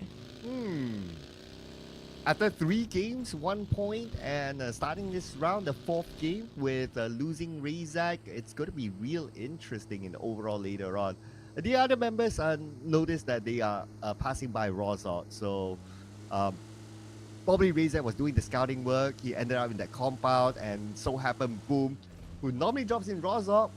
They weren't too far away. They saw that, hey, there's that one guy who just arrived. Okay, let's go for it. Sorry, it was a TODAK. They saw there was that one guy, so might as well go for it since they need the points anyway. Yeah, I mean, TODAK definitely know where they stand, so they do need to be more aggressive. We saw how they actually placed at the start of the day, which was Sanhok before, and proactively trying to find a target, but unfortunately they're over reckless when it comes to their rotations as well, so caught himself in the crossfire, finish off in an instant. But for VOIN Donkey, I mean, when it comes to the overall rankings, we wouldn't worry too much, but they should be worried if they barely made any points here today, because we mentioned early on before, if they want to get themselves into the grand final, 60 and above is going to be the perfect number to get. And right now, they just at like what? Not too far for them to get those points. They are at 49. They have to score another like probably 21 points. Well, they have a chance presented to them, but Roy was the one to knock down Potato, and VOIN Donkey only has Vexy on the 2nd floor, and he's pretty low on health. Okay, he's able to heal up himself. Okay, on the ground floor right now, we see Posh, and Zera came in onto Posh, eliminates him immediately. Vexy still on the 2nd floor, keeping an eye on to the other members of Roy. Juke is by the river, and Juke right now, he is the 2nd last player standing. Oh, but Xavier passing by. Okay, this will be interesting if Xavier chooses to come, and they will. There was some toss of Nate all across from Juke's stand, but you mentioned about these Xaviers, they are prepped for this interruption here. VOIN Donkey, at least they scored another elimination. There's 1 point out of another progress. With 2 Miramar left, they need to push the numbers up for the next 2 maps. But for Roy, they're being thrown up by Xavier swarming around this quarter right now. But the circle shrinks all the way to shooting range, and where the Xavier is fighting here right now with Roy, you might actually have TALON, but TALON already left. I don't know, it's going to be TODAK who will be passed by later, but Roy unfortunately couldn't make it through. And Xavier didn't lose anybody, so it's a big win for them. Well, this is bad for Roy because they're below SEM9. Of course, SEM9, they're celebrating. They drop in Saverni, they have the circle, so they're cool. As they look at the elimination feed, they saw Roy, they saw a few players of Boom eliminated. SEM9 is the one celebrating now. Yep, they need those points to be maintained by these teams that definitely right above them as well. For Vampires, on the other hand, try to make do with whatever they see and try to shoot them down. But TODAK, we just mentioned about how in dire need for points they are. And definitely they are in not the best spot here with 2 knockdowns taken out by TALON, who's rounding up the players, trying to find their hiding spot as well. TALON won't be too, won't be too needy about a pointer, but they can try to push the numbers to get a better start of the grand finals. But for TODAK, they need every person to be alive. Speaking of point, they have to secure 50 more with this and the other 2 Miramar maps, which is going to be difficult with 2 players. It is. 2 players to come up with the chicken dinner is hard. Yeah, they need those chicken dinners in with a good amount of eliminations as well. So even though if they somehow get the chicken dinner with 2 players, it's difficult to collect those elimination points. So even if they get it, they might end up with a low amount of elimination points, which is still not enough. So they still need to grind it out in the Miramar matches. As long as they can get around 10 points of average, like 5 elimination or 5 placement points, or close enough so that around this map, at least for the next couple of Miramar maps there is, they don't have to, grind like crazy to redeem themselves for the loss of this map. So as long as they keep it afloat for the side of TODAK, being able to survive in this map is the main priority for now. But back to its side of TODAK, I don't see them going that way because they're trying to find themselves some target, which is not going to be great. They might get sandwiched here the moment they open fire. Alliance will pull over. Look at that. They just jump straight off their vehicle. Yep. So they did exactly that onto the Xavier. And as usual, Alliance, they're looking at it and saying to themselves that, hey, if the fight between TODAK and the Xavier happens, they will come in. That's so Alliance for them to do that. So they're hoping for the fight between them to happen, and then we'll see Alliance just rushing in. As of now, we don't see that happening, so Alliance might lose interest between the two. Not so much losing interest, Alter Ego chasing the teams in the blue, but the circle will shrink even further. Coming up from south, only Infinity right now, but it's going to be all the way towards the left. At least Pombit, the last player of Boone, do have a clear entry in and don't have problems trying to hug the corners on the northern side. But unfortunately, during the transition, Alter Ego have to meet up with Team Secret, who happen to be on the rise here right now. And number one spot is theirs to take. When it comes to momentum-wise, they're pretty good when it comes to firepower. Even Alter Ego down to only 2 players, but thanks to the nade of Trung, knocked down on their own team members. Okay, alright, a bit of a boo-boo there. Hopefully they're not punished by Alter Ego. As Alva, okay, he heals up. He's out of needs though, so he only has 8 smokes. No first aids. Okay, he can't heal up any further except for bandages. But now, looks like he's going to charge in, take the fight. Soas is still down. And if they lose this fight because of that nade, it's going to be an interesting conversation on the back end. But Alter Ego, now they don't have the circle. But look at the minimap. Another team is holding them from behind. Team Flash, welcome to the warehouse battle in the blue zone as well. And that nade just definitely going to be a big blunder for Trung and the rest of Team Secret. But at least they managed to reset. But rewind it again when it comes to the rotation of Team Flash. They're coming in from the other side. Hans, for you, is going to be for Team Secret or for Team Flash. It depends on who managed to steal it off in the last minute. But Break been knocked down. Plays on Alter Ego too. Goes to manage to take down on Team Secret. I feel like Team Flash just gonna, monkey see, monkey do for like what Alliance did before. Yeah, learn from the best, they say, right? And let's see if they will be able to come up with a big one here. 2 left for the side of Team Secret. They're still active. Trung healing up himself. Make that only Trung left as GK got knocked down. And in the blue, situation is truly not helping Team Secret. Goes in for the revive though. But the Team Flash is still around the corner. So Team Flash still doesn't want to let this one go. Why would they? Because they can get more points. They have nothing to lose, and they're definitely one of teams on the top, and they are not actually worried about getting to grand finals at all. Now back to the side of Team Flash. Ring around the rosy is going to be 2v2, but for the other player of Team Secret managed to reset himself. Trung down to 50% of HP here with the blues and also tipped down off their health. But for Ghost, who managed to take down back Trung on his knees, and there's a done deal. Team Secret, well, they want to res early and prep up for the next map. Wow, points given to Team Flash, but they're still in the blue.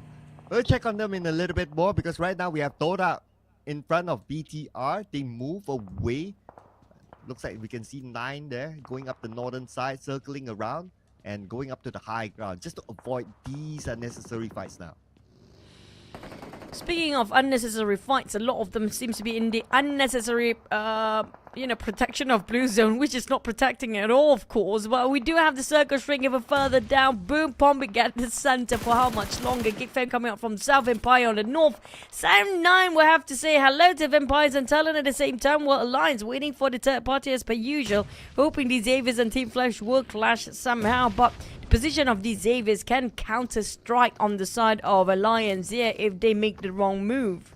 Yeah, it's an interesting fight here, right? The Xavier and Alliance. Chua gets a knock onto Ade. Look, he needs to heal up in time. No time for Chua. Chua went down to the blue. And it's also because of Batman as well. It knocked him down from afar. And Chua taken out. And now we have Jimmy taking out Levi's. These two teams trading off each other with Team Flash coming from behind.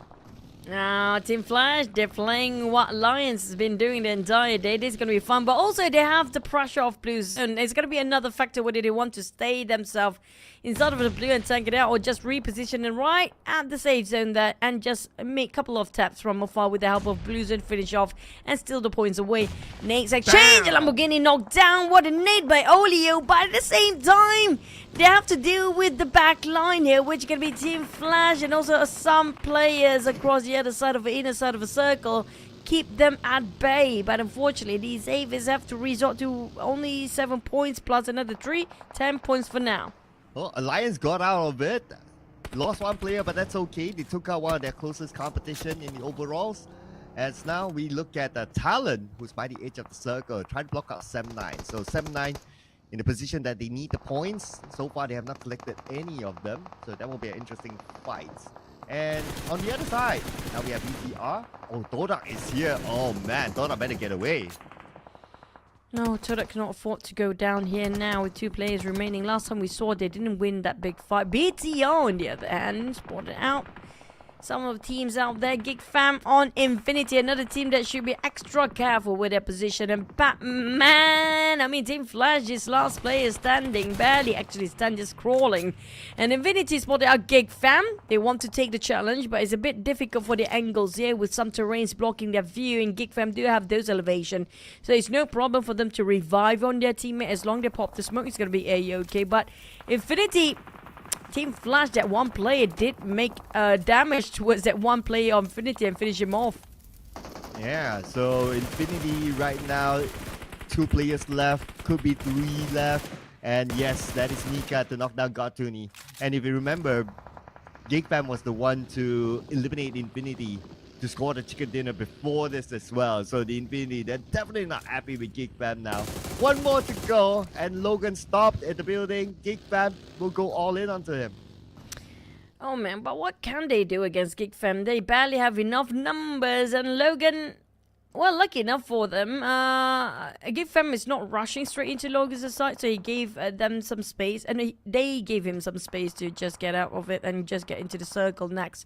But for TODAK, it's pretty much the same case as Infinity right now. Both teams at the bottom that need the points in a very small compound, and hide themselves out around the corner just on the other side of the circle. But circle will probably shrink on top of Pombit. And there you go. And TODAK, at least TODAK get themselves those circles, right? So they're going to be okay for now. Yeah, in the middle of it, and praying that teams don't come by and try to get that middle spot. I noticed on the elimination feed, Vampire Esports with Tony K currently knocked down.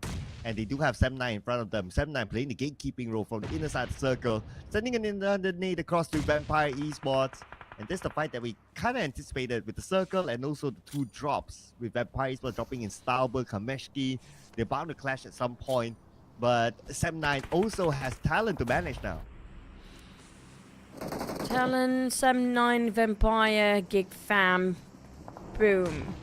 Coming up from the northern side, Vampire is going to be having the toughest journey to get into the circle here, based on how many eyes already waited around the rim of the circle. So it feels impossible for Vampire to cut across easily without crashing into any of these guys, unless they made a longer rotation. But Boo Boo giving some fight down there, forcing Tony K to pull over. It's still not inside of a circle fight, but Boo Boo might just dig his own grave with Stone coming out from the off angle. And is given an opportunity for Vampire to cut across, and Boo Boo will go down in the hands of Vampires. And this gonna be a Vampires entering from the left side. So boom, Pombit, good luck surviving this one.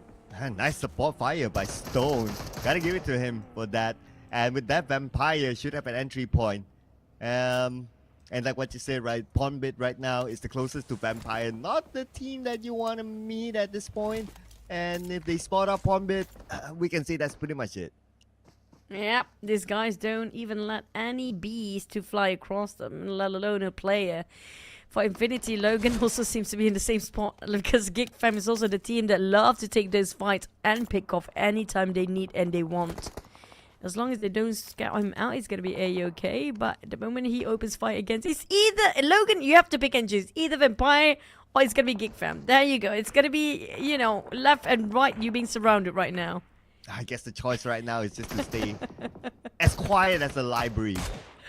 and hoping for other teams to not know that he's there. We do have 11 teams still though, so to get up to a stage where he start to gain placement points is still quite far-fetched, but he's hoping for the best right now by just not showing himself at all.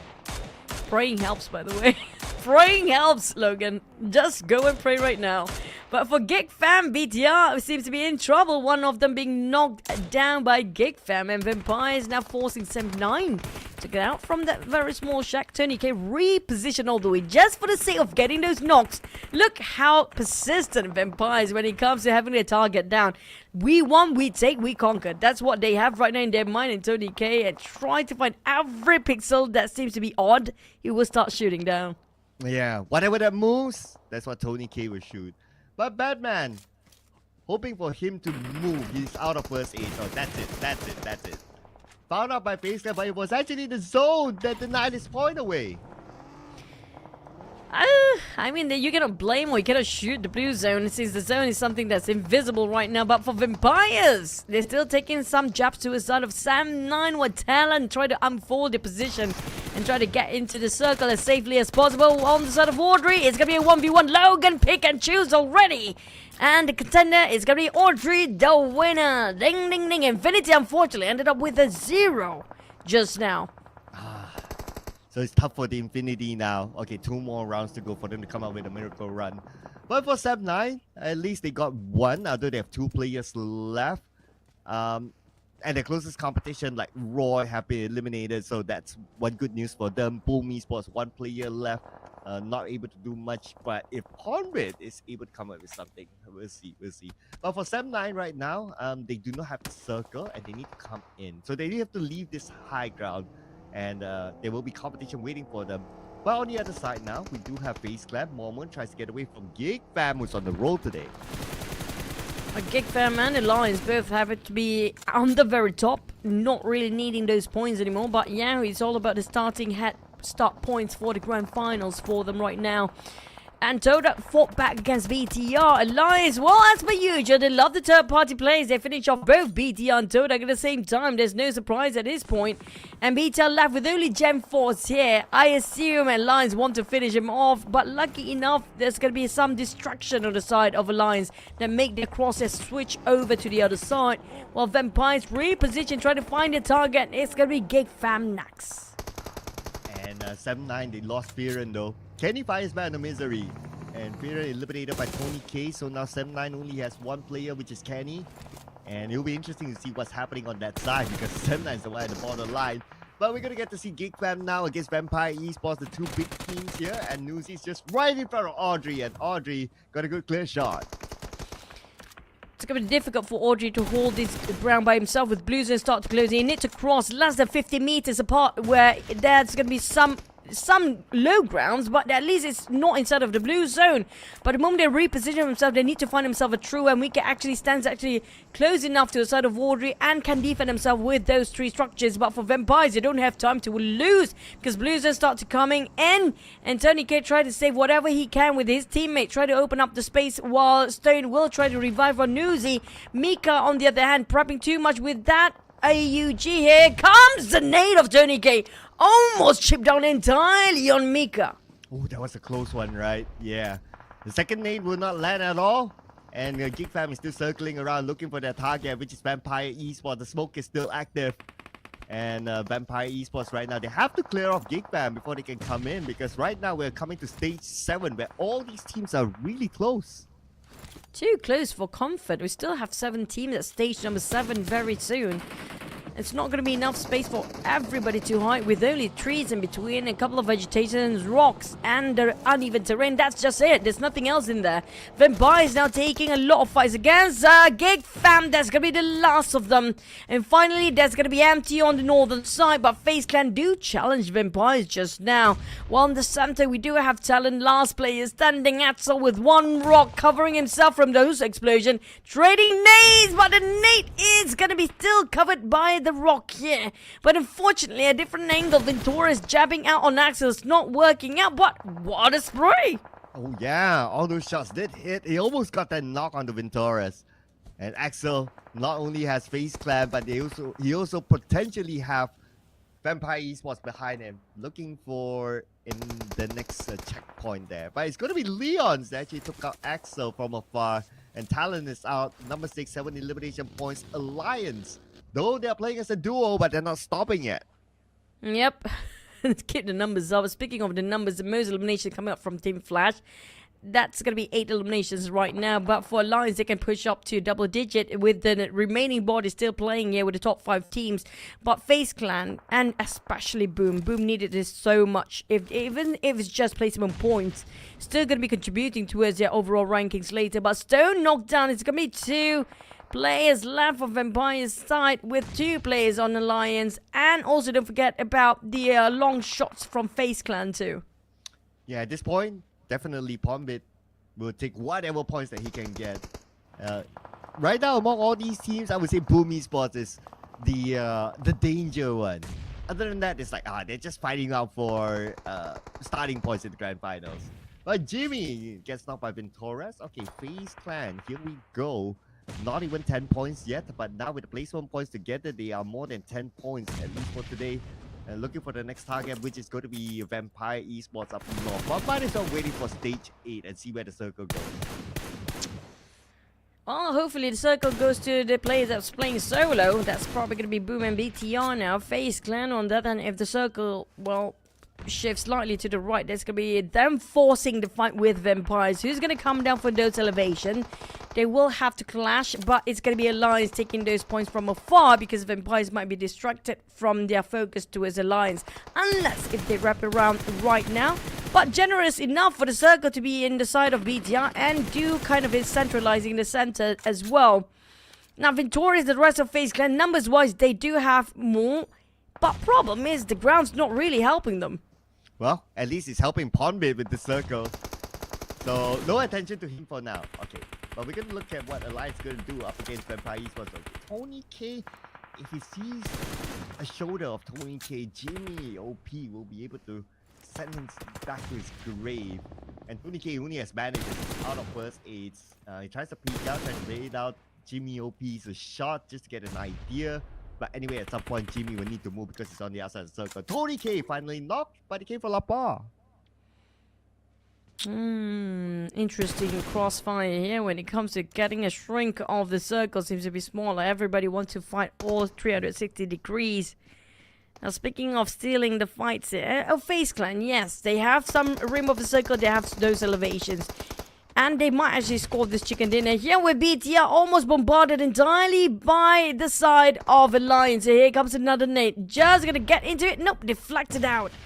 But Gemforce will revive his teammate, but Vampires are dealing with FaZe Clan while they try to take out Alliance. Is a bit busy against BTR. Well, nade after nade after nade, set the cross, and here we go. BTR praying for another nades to land in that shack. Leon's knocked down by Genforce. Okay, they fire back, and oh, that's Pombit now. Spotted out by Moment, and the blue is just right behind him, nowhere to go. This is time for Pombit to do whatever, and Pombit goes out. Number 4 only plays some points for Boom Esports. And as per usual, we expected FaZe Clan to score this chicken based on the circle, based on the terrain, and even with their numbers, and that's no brainer. Moment, I'm gonna fix my hair. I have to look fabulous because we just got ourselves a chicken dinner. Congratulations on FaZe Clan with that chicken dinner. But how much did all the other teams score when it comes to the eliminations too? Because last time we saw a lot of 6, 7, and 8 eliminations down there. Yeah, I know, right? And there were a good amount of players that got eliminated by the zone as well. So that's going to be a few points cancelled out in this round. For this round, you pointed it out. I mean, the terrain, the circle, they favor FaZe Clan. But when it comes to elimination points, they only scored 6. But Chicken Dinner, can't complain about that. There's going to be 16 points for FaZe Clan, a team that is definitely going to be in the grand finals. It's more about placement points or starting points for them later on. And also coming up from like he barely alive in the game here just now. Quite early been taken out by the teams. Unfortunately, he just started warming up and been taken out by another team. He just swapped him for the second half. So we're going to give it to Mormon when it comes to damage wise. 370, not the most, but he's still quite in number with 4 eliminations. That's a nice steal by Mormon, by the way. 117 damage received. Play it smart and you will get your chicken plus your eliminations and even your scores for your Super Sunday and the PMGC League points. And that's why he was fixing his hair earlier on. He's like, doing the I'm the MVP thing. Yeah. But we're going to get the match recap for some of the other teams here. Alliance, BTR, Vampire, Esports also in the fray. Alliance, they had a couple of players eliminated earlier, so that's why they have a lesser full squad time as compared to the others in one of their earlier encounters. BTR, they held on in that shack towards the end to be in top 3. But let's check out the best moments here and FaZe Chicken Dinner.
Point-wise, a lot of 6, 7, and 8, even 4s down here when it comes to elimination. But FaZe Clan, I think that's pretty a good run for them. But we don't worry about FaZe Clan. They are on top as well. 16 points. It's all about a head start points for them.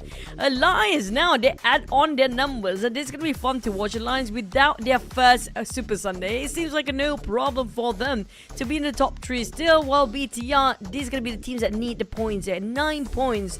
Vampire's 9 points. Okay, Vampire's okay. TALON next is going to 9 points as well. But when it comes to the numbers, 7, 9, and BTR, they need more points here. And speaking about needing points, 7-9 is the team that needs points. Is at the borderline, and they are on page 1 as compared to their closest contenders, Full Esports and Roy, who are on page 2 with 4 and 3 points respectively. And for the Infinity, 0 points. 2 more rounds. Ultimately, go, won't worry for them, but for the side of 7-9 Boom, it definitely need the points. So same more BTR wouldn't worry too much. But here comes our overall rankings for Super Sunday. So far in the day, Alliance managed to secure 61 points. But look at the gap between these top 2 teams. Despite 2 chickens, but GEEK fam only have 41 points. That's 20 points in the gap between these top two teams. Yeah. and they do have the majority of the chicken dinners here so far. Then you have FaZe Clan, who scored the chicken dinner. They came up to page 1 at number 8 right now with 22 points. And when it comes to points, well, it's all pulled out by Alliance thanks to their elimination points. Their elimination points are way ahead of everyone else. But on page 2, okay, Boom 18 points as of now, Infinity 16, TODAK 13. Okay, this is getting scary. Yep, numbers wise, I mean, not looking great for the teams in dire need of it, especially for VOIN Donkey seems to be shaky right now. At least Seven have more points compared to the side of VOIN Donkey when it comes to the overall. We'll have to wait it out when it comes to the weekly points there. Hopefully they will show us, but not yet. That's going to be a pause for now. But since Tony K is back in the game, despite Vampires don't have the greatest run of them all, but they still going to be Tony K on the top of the chart with the Gunslingers at 931 damage. Kenny now coming out at 833, and Kenny, I mean, we haven't seen him in a long time, but he still plays so well. The lines as per usual, Jimmy and Leon DZ at 3rd and 4th place. Yeah, at this point, it's you got to have more than one Alliance member up here, right? When it comes to damage or even eliminations, just because Alliance is just doing what Alliance does best in taking fights, and no wonder they have 2 representatives there. But when it comes to the top 4 fraggers, it's not that big, right? This round, nobody got a double digit in terms of eliminations, and Team Flash is the highest with 8, followed by, no surprises here, Alliance has to be up here, 7 eliminations, same goes with TALON, and Vampire Esports with 6. Man, I really want to tally up the scores right now because it seems tight at the top 16 down there. Because the bottom 16, I mean, at the 16th place, when it comes to the gap in between the teams, it's quite close between 7-9, VOIN Donkey, even Boom. And I don't know how, I mean, with Team Flash, you won't worry for Team Flash right now because Team Flash definitely played so well here today. And speaking of the other teams not playing, Pandaman and KT, are they still safe or no? I guess we only find out truly at the end. At this point, since I don't think they will reveal to us the overalls unless someone's a mathematician out there that can tell us in the comment section. But also to point out that FaZe Clan is the first team to break the Malaysian region streak in terms of chicken dinner. So great work there by FaZe Clan because they could use points for themselves.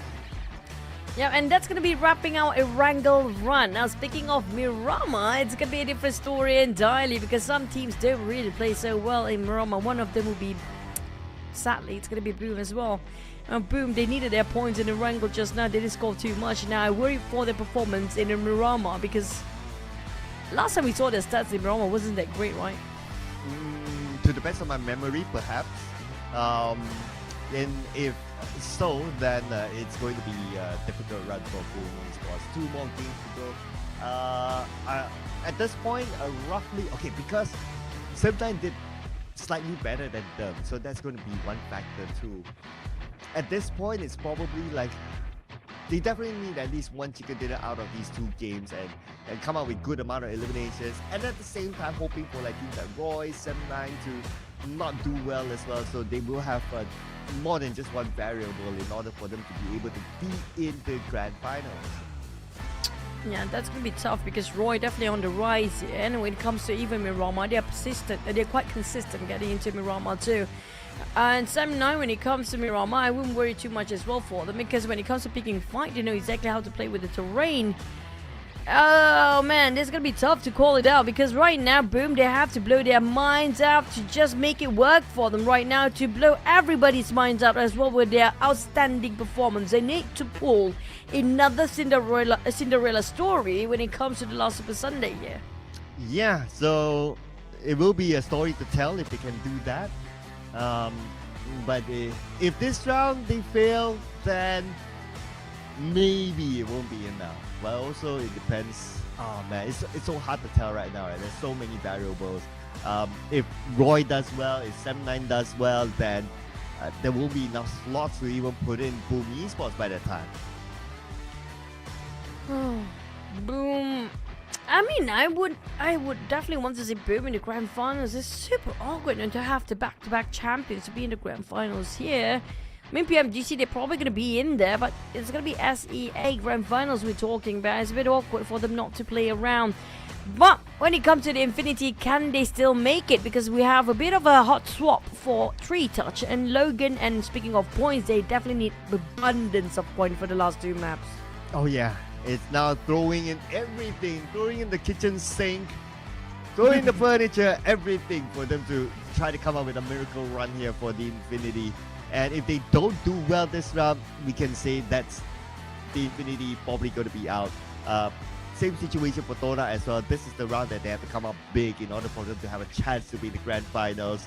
So these 2 teams that are very, very dangerous. So at least Full Esports still can live through with maybe the 2 rounds. But we're going to restart again in Miramar. Head on to it.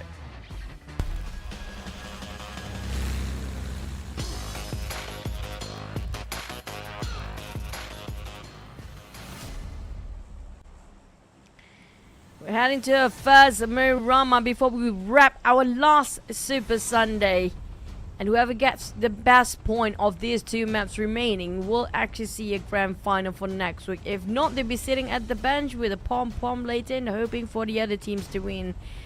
Now when it comes to the flight path, we have a very straight flight path across Los Leones. What does this mean? Well, this means that they are on this flight that is maybe not turbulent. Although it doesn't make sense, right? From a scientific point, it's like not like you would know whether you're flying straight or you're in a plane. So yeah, but yeah. But if any other in-game explanation, well, then it's easy draw for GEEK fam, Los Leones, Team Secret Alliance. Ooh, these teams. Okay, but then again, the highlight teams, right? This is what we want to see. Boom Esports looks like they're gonna drop early as well, and then Pala, so they're gonna have that start for themselves. 7-9 is going to drop at the area of La Drilera, so that's going to be the regular spot. Infinity is going to take Validate Mar, so they're going to avoid each other as a start, that is. But that also doesn't mean that they won't meet up, since, well, pretty much next to each other with a very, very familiar circle. This is what this means with this flight path. That's what I was not hoping for. Please go north. Please go north. We had too many circles just like this, and we had urban warfare early on, and Razek just taking the view in. You know, like they say, relax. I'm doing the Zen now. Relax. Yeah. Relax. Yeah, Secret is here though, so they're definitely in a relaxed mode. 32 points collected so far. Yeah, they're pretty relaxed for now. They definitely relax. I mean, they don't have any problem whatsoever for getting into grand finals. Right now, he's just trying to find the right chemistry for the teams on top and not overexpose their tactical when it comes to the grand finals too.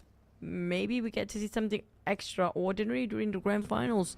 But how to get into the grand finals first for the teams like Infinity and TODAK seems to be shaking, of course, because right now barely enough points. We talked about 60 points will be the target. Now adding into the numbers, they definitely need around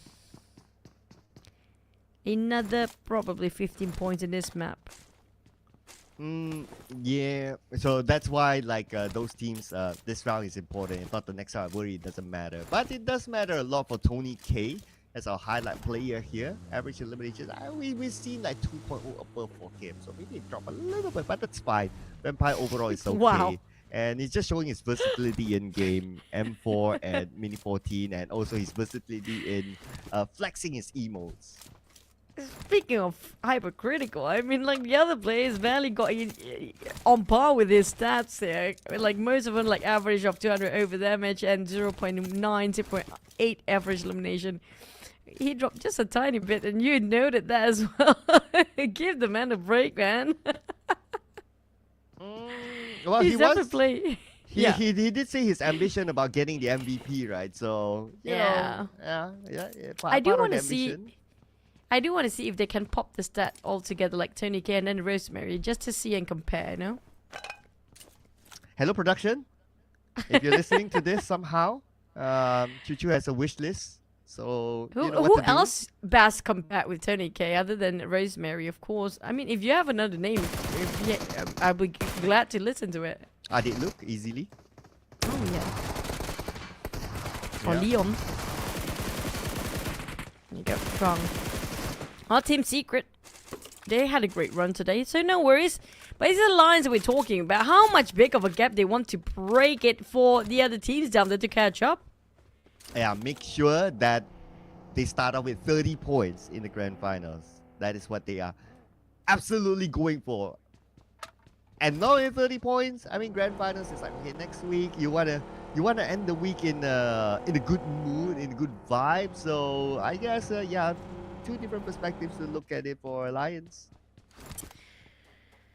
Well, at least they can have a really good off time before waiting up for the grand finals, knowing that, you know, they have a better start when it comes to the grand finals as well. So I assume that's going to be a great momentum pusher. Hopefully it's not like something that complacent for the teams that are already on top. Overconfidence will kill themselves, of course, and will be counterproductive by the end of the day. And speaking of counterproductive, yeah, BTR was having a rough second week Super Sunday, but not really counterproductive when it comes to this week, doing it quite well when it compared to the last one. Oh yeah, they definitely found the groove, right? And if we remember, like historically, well, of course sometimes it's like different lineup and whatever. But when we talk about the BTR brand, they're always a team that shows up later. Like early of the season, normally you won't see BTR that much, or with not as much as in the highlight, but when it matters, like, okay, mid-season onwards, they start to like just gain their momentum. So BTR, over the years, it's still that kind of pattern. Yeah, I mean, they're not showing their best cards before the grand finals. Usually they're just playing it enough to get into the grand finals. But we're gonna rewatch the replay. Well, Leon Deasy, when we had the conversation, who else best compared with Tony K other than Adik and Rosemary, and probably gonna be Leon's too. But I love this season. You know what? I really love that this season I can see so many good individuals that can match up to the top players anytime, given the fact just another season, maybe. Who else would that be? I mean, like GK one will be one of the. We have GK coming up from Alliance. There's plenty of them, like Adiklu, of course. And also don't forget about well, I don't have Redface playing for Talon, of course. I'm not gonna see that, you know, facts and data anymore. 79 Firen, I think he can probably match up to that one day, given him more time, probably more than one season, perhaps. So yeah, those are going to be the numbers, because especially coming up from Vietnam team here, GK, GK, those two players definitely have what it takes to be one of the best player when it comes to potential-wise, but it's whether they can keep it consistent or not, that's going to be a different question entirely. Yeah, going from one season to another, right? That's going to be another thing, because you have like a gap, so the gap could maybe allow other teams or other players to improve themselves, and for that player, who knows what happens in between, maybe a drop of performance, anything can happen, right, in the next few months. So that's why I guess like what you mentioned about like every season being consistent, that's why we got to give it to like players like Tony K, like Rosemary. I know every season we keep talking about them, but that's just because every season they're still turning up, even though they have a bigger gap, like Alter Ego. For example, at sometimes some stages they don't go through, but they're still able to perform. So it feels that these players, they are mentioned because of their ability to be consistent, even though there's a gap. Yeah, I mean, we don't talk about teamwork. We're talking about as individual, and they are world-class player if you compare it with all the other talents out there too. And I really want to pick their brains, like Tony K and also Rosemary. I really want to know what their habits and what do they do when it's off season. They keep it so consistent every single time we have a tournament. They're always like the player that's always on top. It's so difficult to see them drop their performance. Like, there's no one season we don't see these two players not popping their numbers. No, never. That's probably an interesting question to ask in the interview. If we get it. So yeah, so if our host or whoever who is in charge somewhat hears this, you know, it will be a nice question to also find out, like, whether it's, well, I think today will be a good day to ask as well, since we will have a couple of days gap. If they do give us cliche answers, you say no, give us actual answers, because we don't want to hear like the cliche answers, like, oh, I play script, or I do like the cliche stuff. Nah, we want to hear the real stuff. Or maybe just do a documentary about these two players, about their life day-to-day basis, you know, so they don't so they don't have to interview and just give a general answer, because I personally I really am curious. But speaking of curiosity, Xavier is also curious about the objects that seem to be passing across their map here, which is going to be Sam9 right in the center and being surrounded, but they reposition themselves to the point that it's difficult for Xavier to take them down, but close enough to knock down Fear. And I think Sam9, where's the fourth player? I'm trying to spot him out. So 1, 2, far. 3. Okay, Yuhai. Yeah, Yuhai's coming in. Okay, so they're gonna meet inside of Picado with the Xavier, and FaZe Clan is not here. So FaZe Clan not only drops in this area, so they kind of move away from Picado. As for, since Picado is big enough to house like 2 teams, so both of them should take each one corner. So I would expect it to be like they will stay there for a couple of stages until the circle forces them to move. Well, the circle's still not going to budge anytime soon, so these two teams will have to, you know, whether to put up with each other or just fight it out, because they got one knockdown. The moment Yuhai arrived, he just going in from the back, and all shoes in. It's going to be Yuhai taking and finish off Lamborghini, but overpicking will be very punishing indeed for Yuhai. All shoes in, yeah? Hopefully they have a good shoes here because the sand is hot. So Yuhai to do that, right? Like he sees a moving target, like he just goes for it. And he will make sure that he gets his elimination point, and Lamborghini's out. Alright, 3 more to go for Xavier. Xavier will be playing the passive mode since it's 3. And SEPT9, they need the points to stay away from the drop, so that's a good opening for them. Everybody needs points, yeah. Sam9, TODAK, Infinity, unfortunately, they don't really play so well in this last episode Sunday. Well, thanks to Alliance and GEEK fam taking such a great lead on the front, making it so difficult teams at the very bottom. But at least for BTR, there's no problem for them to get into the grand finals anymore. But on the side of Boom, at least they still have a 4 and lasted long enough. We still have 16 teams intact. Now, that's going to be the big question. Next circle, like it or not, a lot of teams will be in a crossfire, including Infinity and TALON. We talked about Infinity need so much more points. There's going to be around 44 points. That's going to be the least amount. And 20 points, 22 points in this map. And they cannot afford to go down. And that's where 3Touch, he realizes that, so he stays away from the competition for now.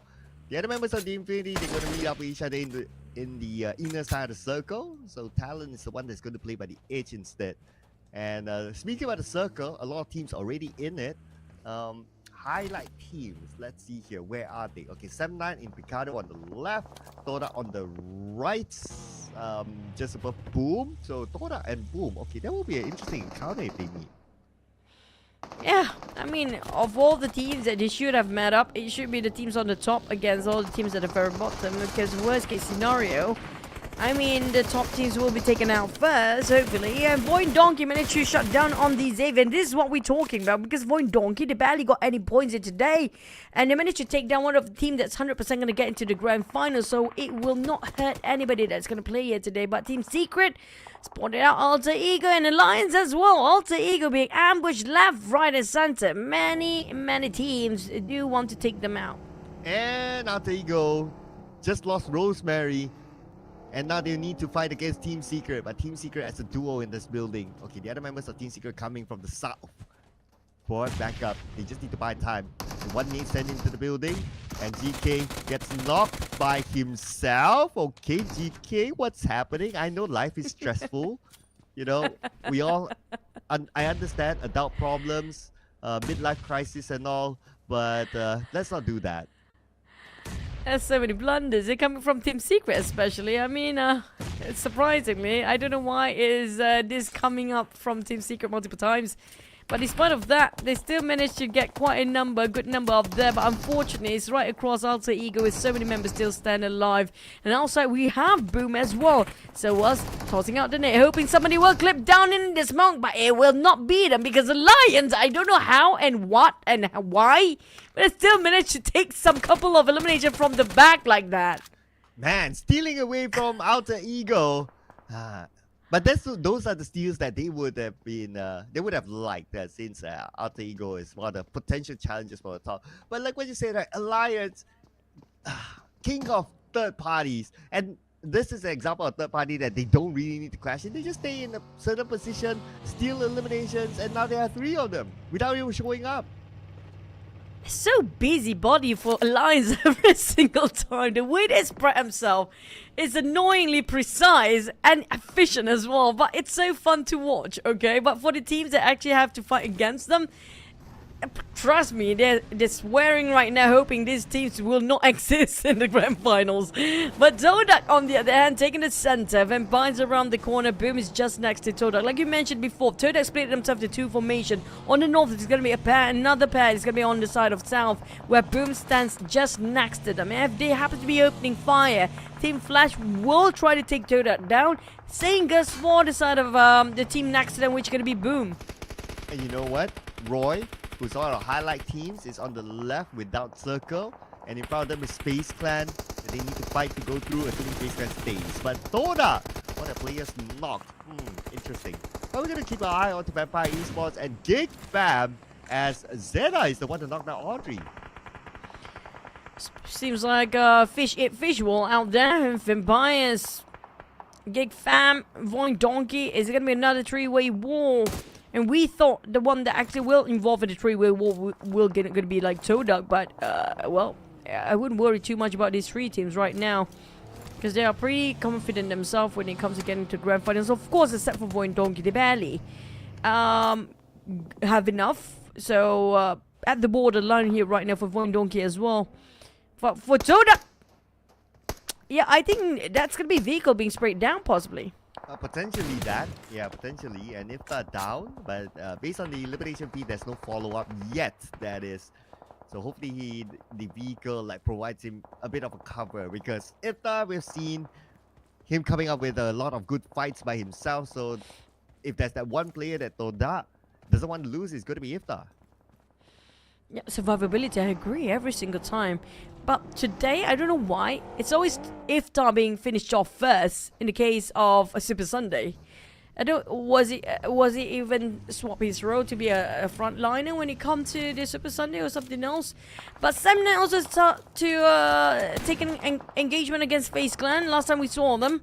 So for BTR, it's going to be TODAK crashing into their compound. It's going to be GEEK Fam trying to steal away those points, as well as Vampires and VOIN Donkey. We have 5 teams on top of this minimap. Just the terrain will divide these teams to see each other out. Yeah, and BTR involved with TODAK, so that's a highlight team there. Okay, TODAK still a full squad, but now we also have Roy here, a highlight team against FaZe Clan by the edge of the circle. So Roy has to win this fight. Onzen behind the rock. They saw Mela behind the vehicle. Vehicle used as a bunker for now, but Posh got Mela. So now they need to focus on to Onzen. Onzen's behind the rock. They spread the Onzen. The follow-up must come right now. Onzen will secure his elimination point out of Posh. But the follow-up happened. They lost one, but they won against FaZe Clan. For Roy, they definitely have won enough points right now, I assume, when it comes to the overall rankings. I have to calculate this myself. My God, so much work. But for Roy, they need slightly more. I think it's okay for them right now. But 79 Cree VIP definitely get pushed down by now already as well. But for NKT, definitely get pushed down all the way, since Roy's score right now, it's going to be more than 51. So for the next circle, it's down to TODAK and Infinity if they can make a big number out of this round as well. I gave up calculating. I just like let it roll now. Let it roll. Yeah. But what's going to roll is going to be Roy. Now they're heading towards Sem9. Ooh, okay. Roy and Sem9 on the left side of the circle. Keep your eye on that, because that is going to be an interesting one. Yep. For the next circle will actually change so much the flow of the teams that are getting into the grand finals as well. We're down to one more Miramar maps, and the teams that are still alive in it is going to be 14 teams at stage number 5, heading into stage number 6. Team Flash caught out Iftar. Like I mentioned, Iftar always the one being knocked down in TODAK these days. Why? Okay, not too sure about that. Hopefully we get a visual later on, but now we're going to get a visual of Alter Ego versus Alliance, and it's a trade-off between the two of them. Alpha 7 goes down. Now only Hans for you left on the other side as a support player. He gets a long-range knock onto Leon. So many crawlers down there on their knees. It's down to this 1v1 Jimmy and Hans for you while the rest of the teammates are crying out loud because right now Boom coming in to sweep the floor clean. Hans for you redirect his crosshair towards his backside entirely, hoping he can actually survive long enough. But it's a clear shot. The entire crew just got finished down with the last player taken down by Boom. Speaking of time, I feel like the Lions right now meet up their match. A Boom coming in as a third party now, and the fun getting even better. Oh, here we go. Boom Esports. They wouldn't mind these points, so they're looking for Alliance. Now Alliance, they're resetting. Okay, on the lower ground, on the outside of the circle with the blue coming in onto them. At the same time, the elimination feed rolls with Gartuni eliminated. So the Infinity playing with 3 players now, but Boom Esports. Our highlight team here, Pomid rushes in. Pomid takes a bit of damage. They fire back on Pomid. Oh, but the sprints on the very small screen, we have these Avers against Infinity 2. Alliance now try to fight against Boom. It's going to be the third party of the Kings of the third party fighting each other out for the title here.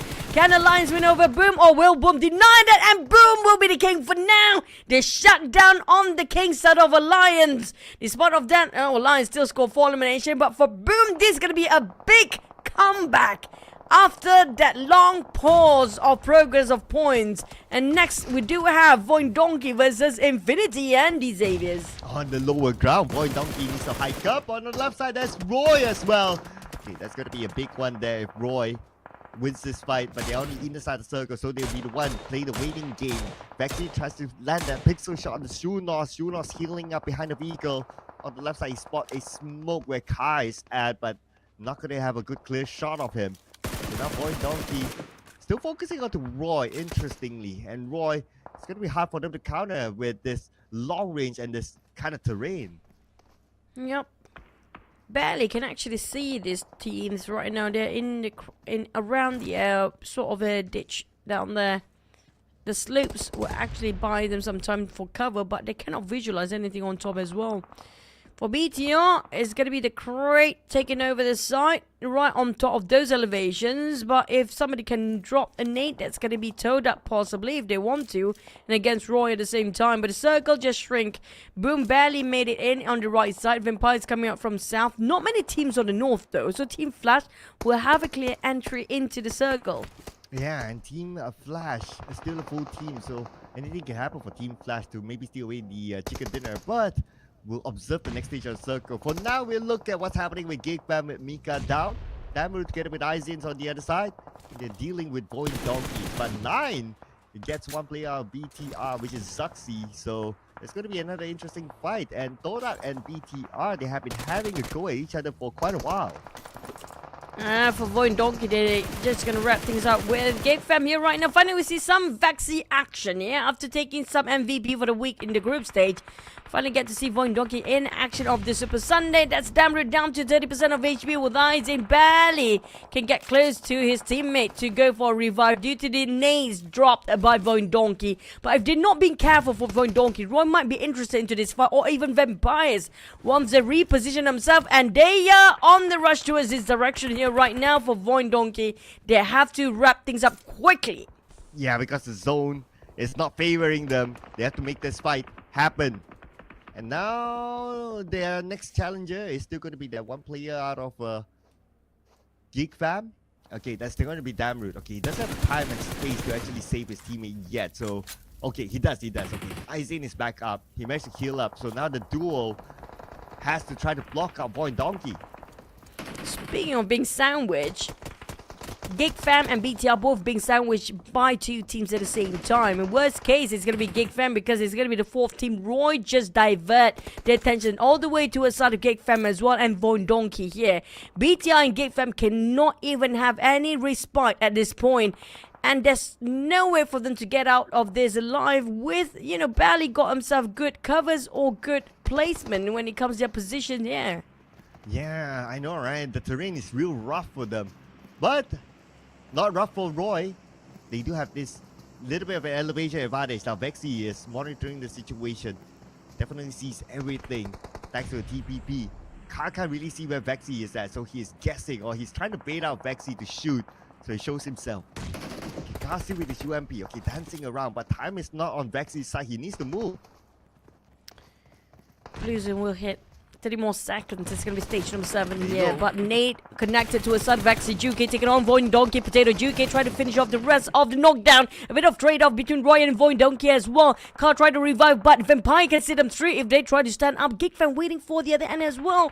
So they have to make it fast. Right now, Blue Zone will kill all these teams at the corner. And the one winning is going to be GEEK fam and Vampires possibly. GEEK will cover fire while VOIN Donkey. How to get out from that spot?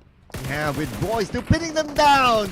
And from the side, GEEK spot up Potato. Zeta is the only one now alive. GEEK wants to collect as many points as possible. He wants to make sure the elimination point is his, and Ka will make sure GEEK fam will lose Izane to Roy. Another point in the pocket. That's already 7 elimination points up for Roy. For BTR and GEEK fam, unfortunately, they're being charged in with 0 eliminations right now unless they fight back, and they tried to, but unfortunately it didn't work out. Roy, on the other hand, they are on the rush of getting those points here with 7 more eliminations. They're definitely going to take over 7-9 when it comes to the overall week lead points for the Super Sundays here. But for Roy, GEEK will not be safe down there as BTR taking a jab from the back. They make sentries left, right, center, and BTR won, and alongside with VOIN Donkey. I mean, VOIN Donkey barely get out from the Blue Zone now. Okay, it's scary for Roy now because 7-9 still a full team. Boom Esports full team. And yeah, Roy, last round, man, I don't know how tight it is going to be.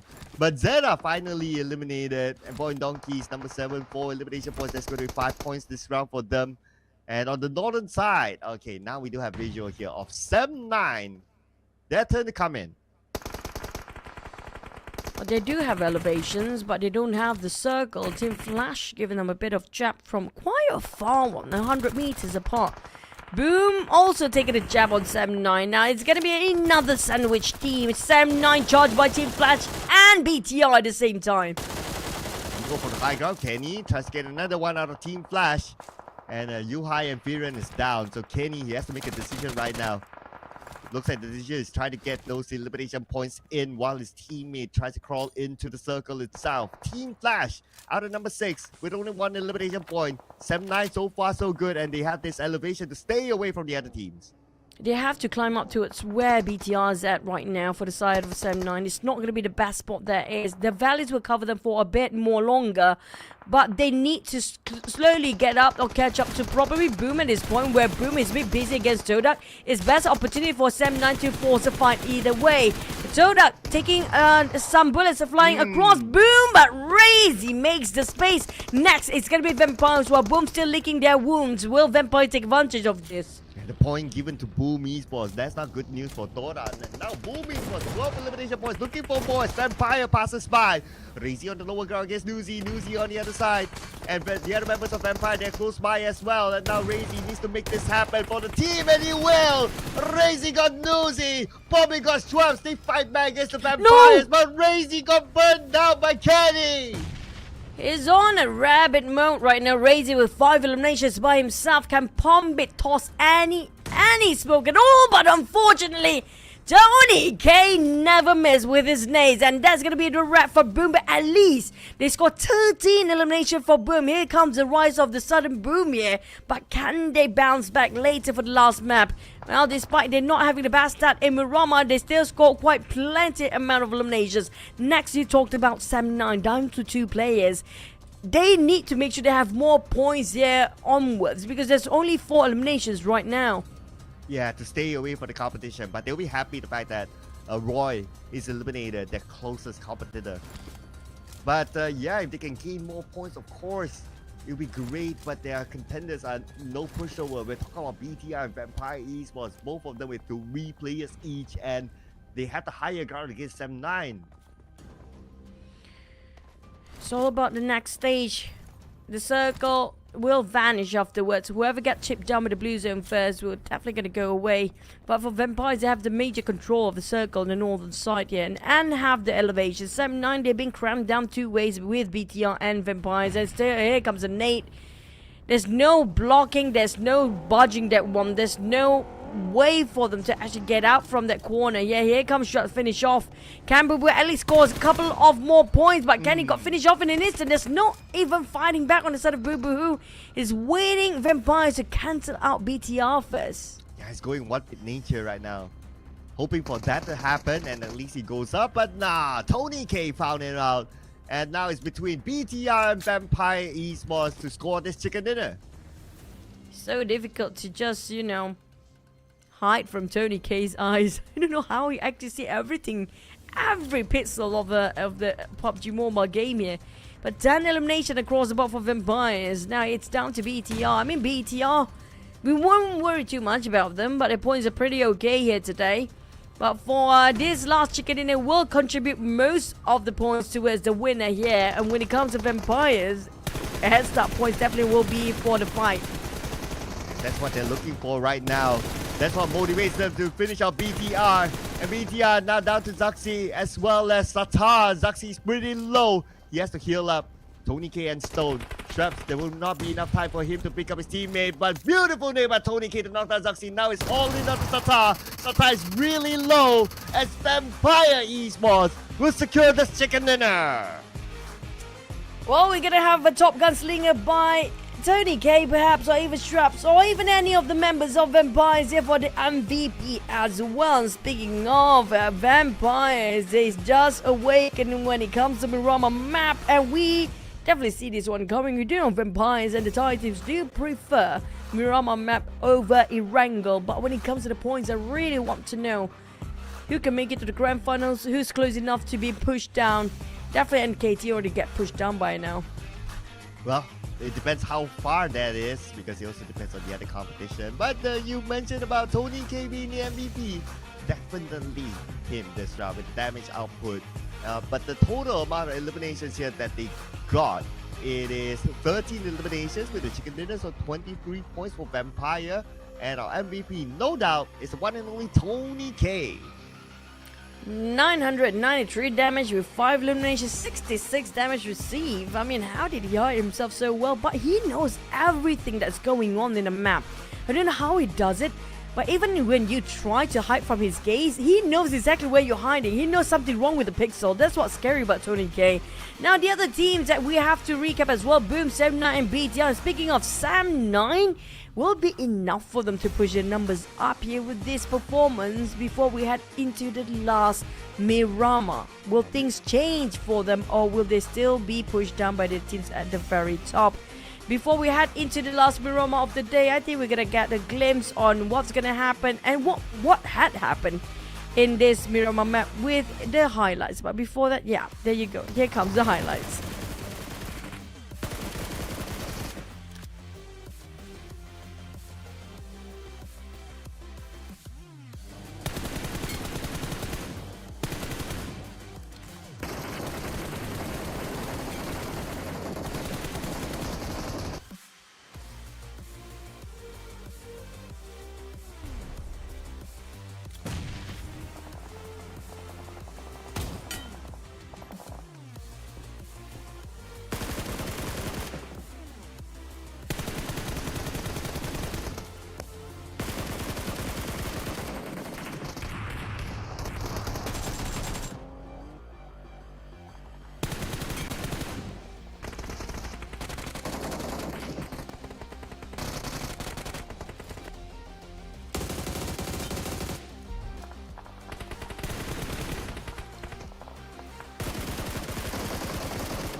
And from Impala, the circle wasn't too far for them as they enter in the middle of the circle to score this chicken dinner. But sharing the same amount of eliminations is going to be Boom Esports.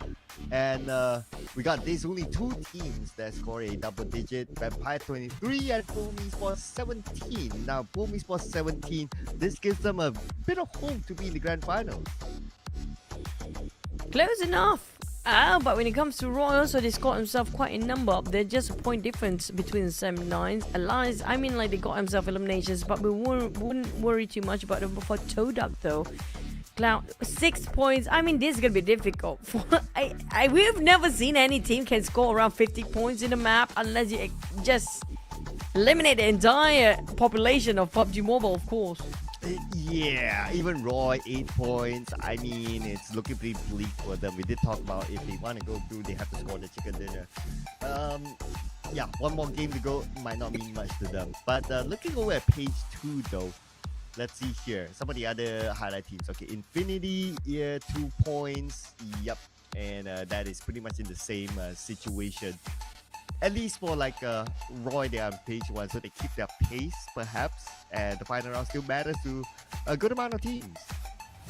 Yep, and also when it comes to teams like, I assume Pandem, probably still gonna be safe up here because of how Infinity and also TODAK feels impossible to push them down right now. But for NKT, I wouldn't know about the position here because all the rest of the team that seems to be beneath them just now keep on playing in the Final Super Sunday. So we're gonna have to tally up the scores and wait it out first. Yeah, as we tally out the overall rankings for today, that is today, guys. Okay, just to be clear on this chart. So Vampire Esports with the chicken dinner, so they're now in number 2, though it's more about the points now rather than their placement per se. Boom Esports 35 points. Ooh, interesting. Okay. Last game will be very interesting for Boom Esports. A Roy 31, a Sem9. Oh, interesting. Overall, Sem9 is not here. So where are they? 19 points overall. Okay, it's still going to be really tight at the end. But at least they overtaken VOIN Donkey in the overall. Same goes for Team Flash is in first page. Well, we're going to have to wait and see to tally up the scores, right? Because I'm tired of counting by now. But for Infinity and TODAK, I don't think it's possible for them to push themselves up to the 60 points right now, with only one more map remaining. So that's definitely going to be 2 slots given to the teams that's not playing here today, but we're going to have to wait and see who will be pushed down and who will be on top. Because right now with this performance coming up from TODAK Infinity, definitely going to give so much room for Sem9, of course. Oh. But thank you so much for giving us the weekly rankings. Okay. Yeah, we have our top 16 with the last map remaining. Alliance still in the top 5. But when it comes to the points, D. Davis, BTL, GeekFam, Arky, no Sem9 yet in the first page, and no Roy as well. Okay, I thought we will not be shown this, but okay, I appreciate this. Okay, so someone's doing the calculation for us, obviously. Okay, page 1, it's fine. I wouldn't be too worried about teams on page 1, but the fun part is, of course, looking at Alliance, the only team with only 2 Super Sundays, but they're up there at number 4 right now, and they can actually chase to Vampire Esports in the final game, and also Team Secret and also Base Plan to be the number 1. Okay, borderline. Ooh, Roy is only 1 point. How many times do we need to put Roy in the 1 point category? Okay, but wait, Panda might have a shot being pushed down all the way if all the teams seems to gain more than 60 points by end of this round. I mean, all they need to do is gain more another 4 points, and that's done deal for all these teams, including Roy. If they got 6 points or 5 points even, that's no problem for all these teams. Boom as well, they already make it through the grand finals here, as long as they got more points than Pandem. Oh man, so many teams. So many possibilities there. So, wow, this is going to be crazy. Okay, so for Roy again, but okay, before we talk about that a bit more, comparing the head-to-head, Tony K, our MVP, compared with Razy from Boom Esports. Both of them 5 eliminations, but Tony K, of course, he's Tony K. His damage is a little bit on top of Razy, but when it comes to assists, Razy a bit more. Tony K just ends the elimination, and maybe that's how the stat came up. So, today, okay, interesting fun fact is that normally we see multiple Indonesian region teams getting a chicken dinner. But so far, today, none. I mean, just to finish off the flag runs, right? If another Thai team score this chicken dinner, and those Thai teams, it's gonna be like Infinity. That will be a nice run too. I mean, like, if despite Infinity gonna be having a hard time to get themselves into the grand finals, but might as well finish off with a bang, right?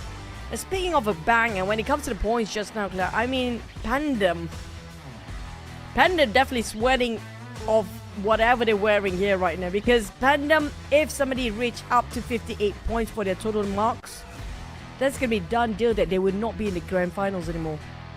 Yeah, sweating buckets right now. And the gap is like, what, just a couple of points.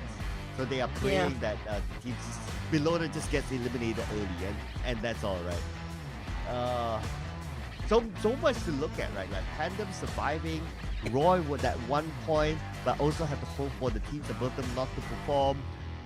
And Roy has been in this situation multiple times this season.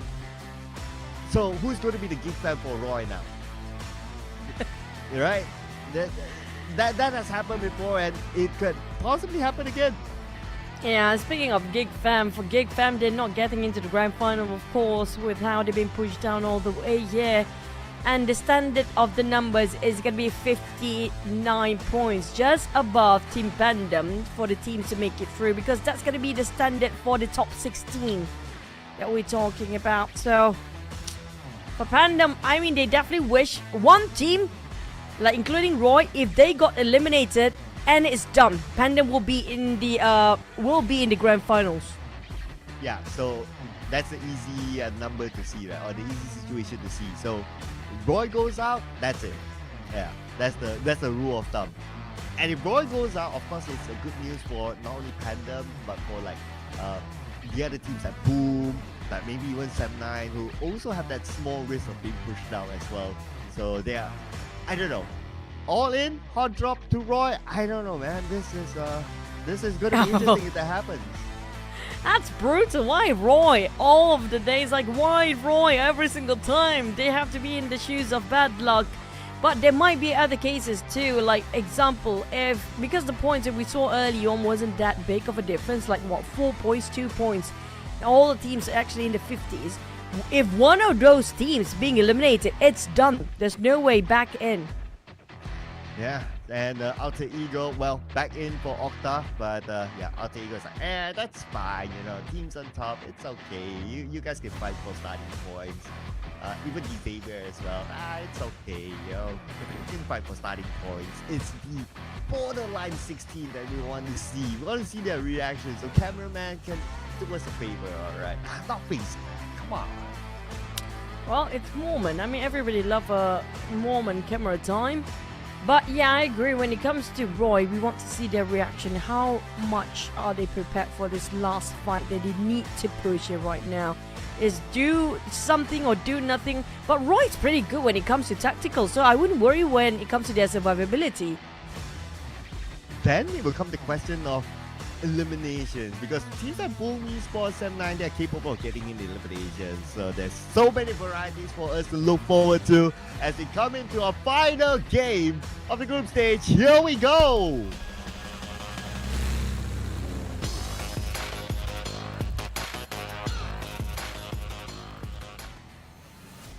The last push for the teams to get into the grand final starts right here, right now, but not for... I mean, like, unless if they surprise us, TODAK and Infinity, I mean, nah, no way 50 points in the map, but maybe the different teams that we never expect to suddenly come back in the game will actually do so. Yeah, if they want to get the that amount of eliminations and that amount of points, they have to start shooting now. Now! Don't let them jump! Don't let them jump! Oh, okay, yeah. Half of them jump, so too bad. They have to find their eliminations on the ground. Yeah, I mean, if only they can actually jump, can actually shoot before they jump, that would be great too.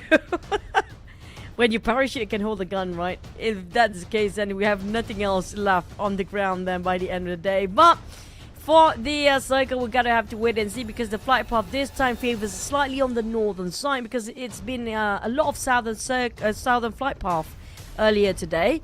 So our Cinder de Patron, will we have common circle in the center, like power grid, for example?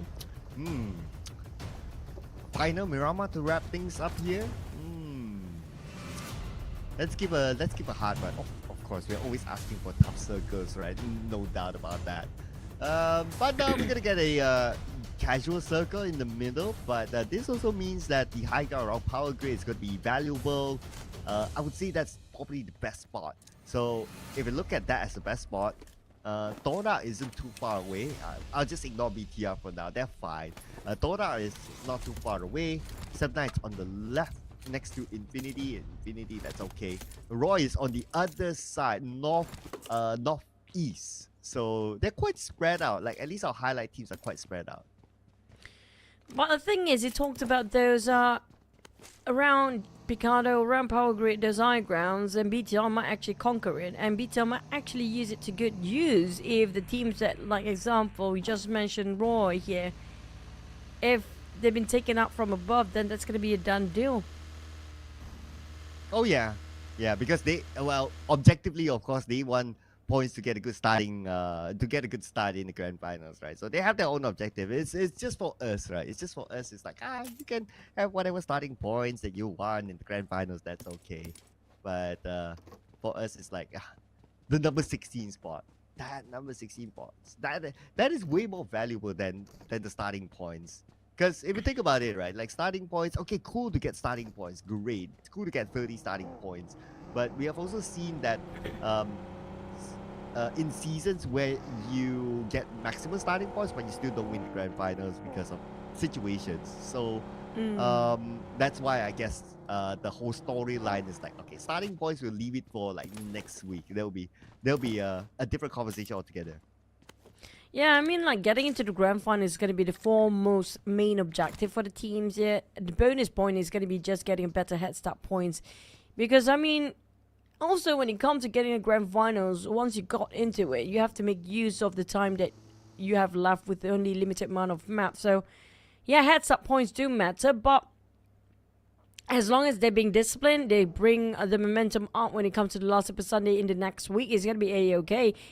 First and foremost, get into the grand final first. It's pointless if you can't even get into the grand finals. Yeah, and that's why it's more interesting for us to see. And thanks to our cameraman, I pointed out Boom Esports at some point. So that's definitely one of the teams that we'll be looking forward to seeing if they can make it through. VOIN Donkeys, interesting enough though. We played 5 games and VOIN Donkey only collected 7 points so far, so that is quite an awkward number for VOIN Donkey, because we have seen the best of VOIN Donkey before. Yeah, VOIN Donkey, I don't know what happened to them when it comes to this Super Sunday. Maybe when it comes to this dynamic of the teams that we never had them in the Super Sunday before might actually surprise, especially Team Flash, of course, because Team Flash, they don't have too much of Super Sundays prior to this. They only had once. That's going to be a second week there. And then they coming back with TODAK and Infinity changed so much when it comes to the flow as well as Roy. So it kind of disrupt VOIN Donkey usual rotation, I assume, based on how it's difficult for them to readapt to this dynamics of group. But speaking of dynamics and whatsoever, we do know Alter Ego when it comes to getting the first contact mate. So he's going to be the same person, Rosemary. Yep. All alone on this high ground and taking his usual position. Vehicle, okay, this car is unusable. You cannot move it because the back tire is not touching the ground. So yeah, the physics are still the same as in real world there. Unless they get another vehicle and they push that vehicle out, then yeah. But that's why we saw like Rosemary almost had a chance to knock down a running person because of that vehicle situation. But okay, the pickup is here. Alright, and they might as well land themselves in the closest compound. Now, we talked about VOIN Donkey before while waiting for Rosemary to tap things up with an AKM nonetheless at a 3-time scope. That's bold and brazen and ambitious coming from Rosemary, by the way. But yeah, now back to the points. I'm looking at it right now. VOIN Donkey also cannot afford to be eliminated early. If they ended up with a 0 here and the first one to be taken out, that means Roy, if they are alive, they'll push down VOIN Donkey, because VOIN Donkey at the borderline here right now. And also the golden number is still going to be 58. If everybody across the board that we mentioned just now, VOIN Donkey, Boom and 79 get more than 58 for their tally-up scores for the Super Sundays. That means that everybody's playing, except for the one that we mentioned, Infinity and TODAK will not be in the grand finals, and the rest of them probably going to be in the grand finals already. Yeah, so those are interesting points, right? So that also means that based on what you've seen, VOIN Donkey still cannot go out like 0, right? Yeah, so that's something that they need to look out for. So I guess if I were VOIN Donkey, that'll be like, okay, I'll just avoid all these fights. I'll just play camping, stay away, and also hope for the teams below them to be eliminated. That's probably the best bet for VOIN Donkey. And not just VOIN Donkey, I mean, like, whoever did not overtake Pandem, Sam9, Boom, VOIN Donkey, Roy, none of this team can go with a 0 for this map.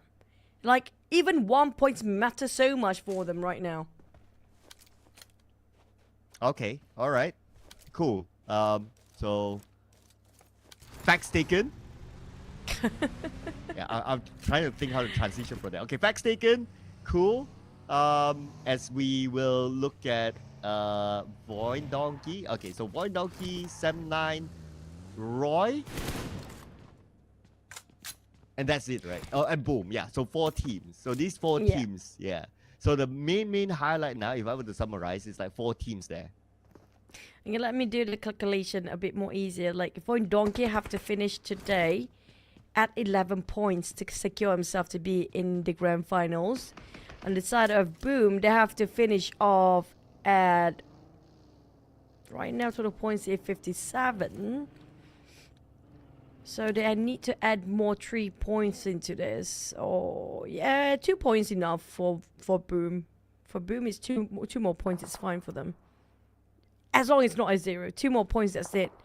For Sam9, definitely just 1 more point. Yeah.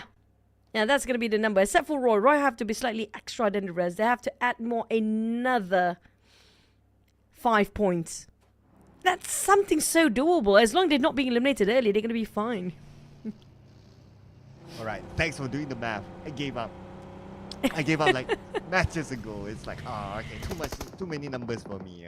Okay, and oh well, these 2 teams fine. First blood still given to Lynx, so that's okay. But he got knocked down instead.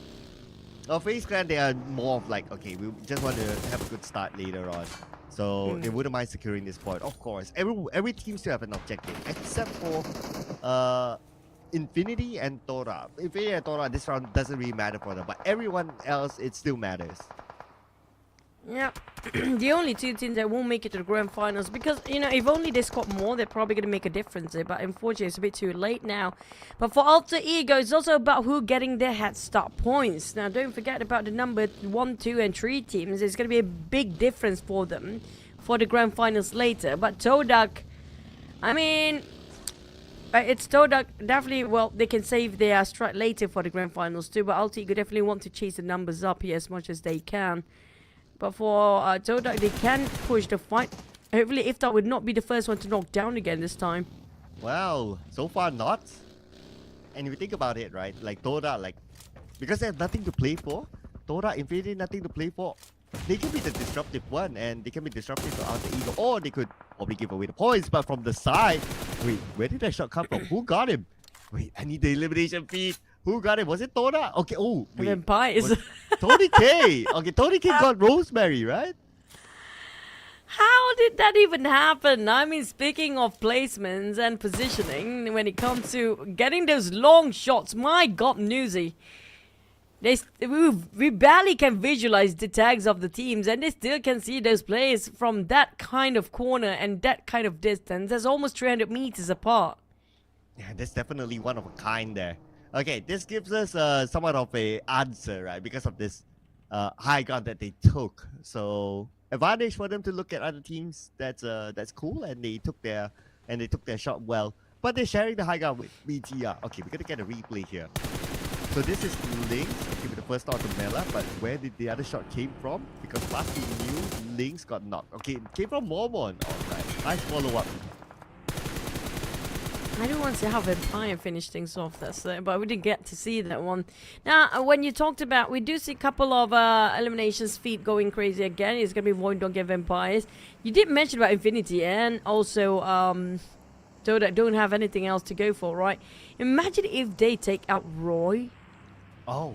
or Sam9. Oh. More for Roy though. Then they'll be the next Geek fam.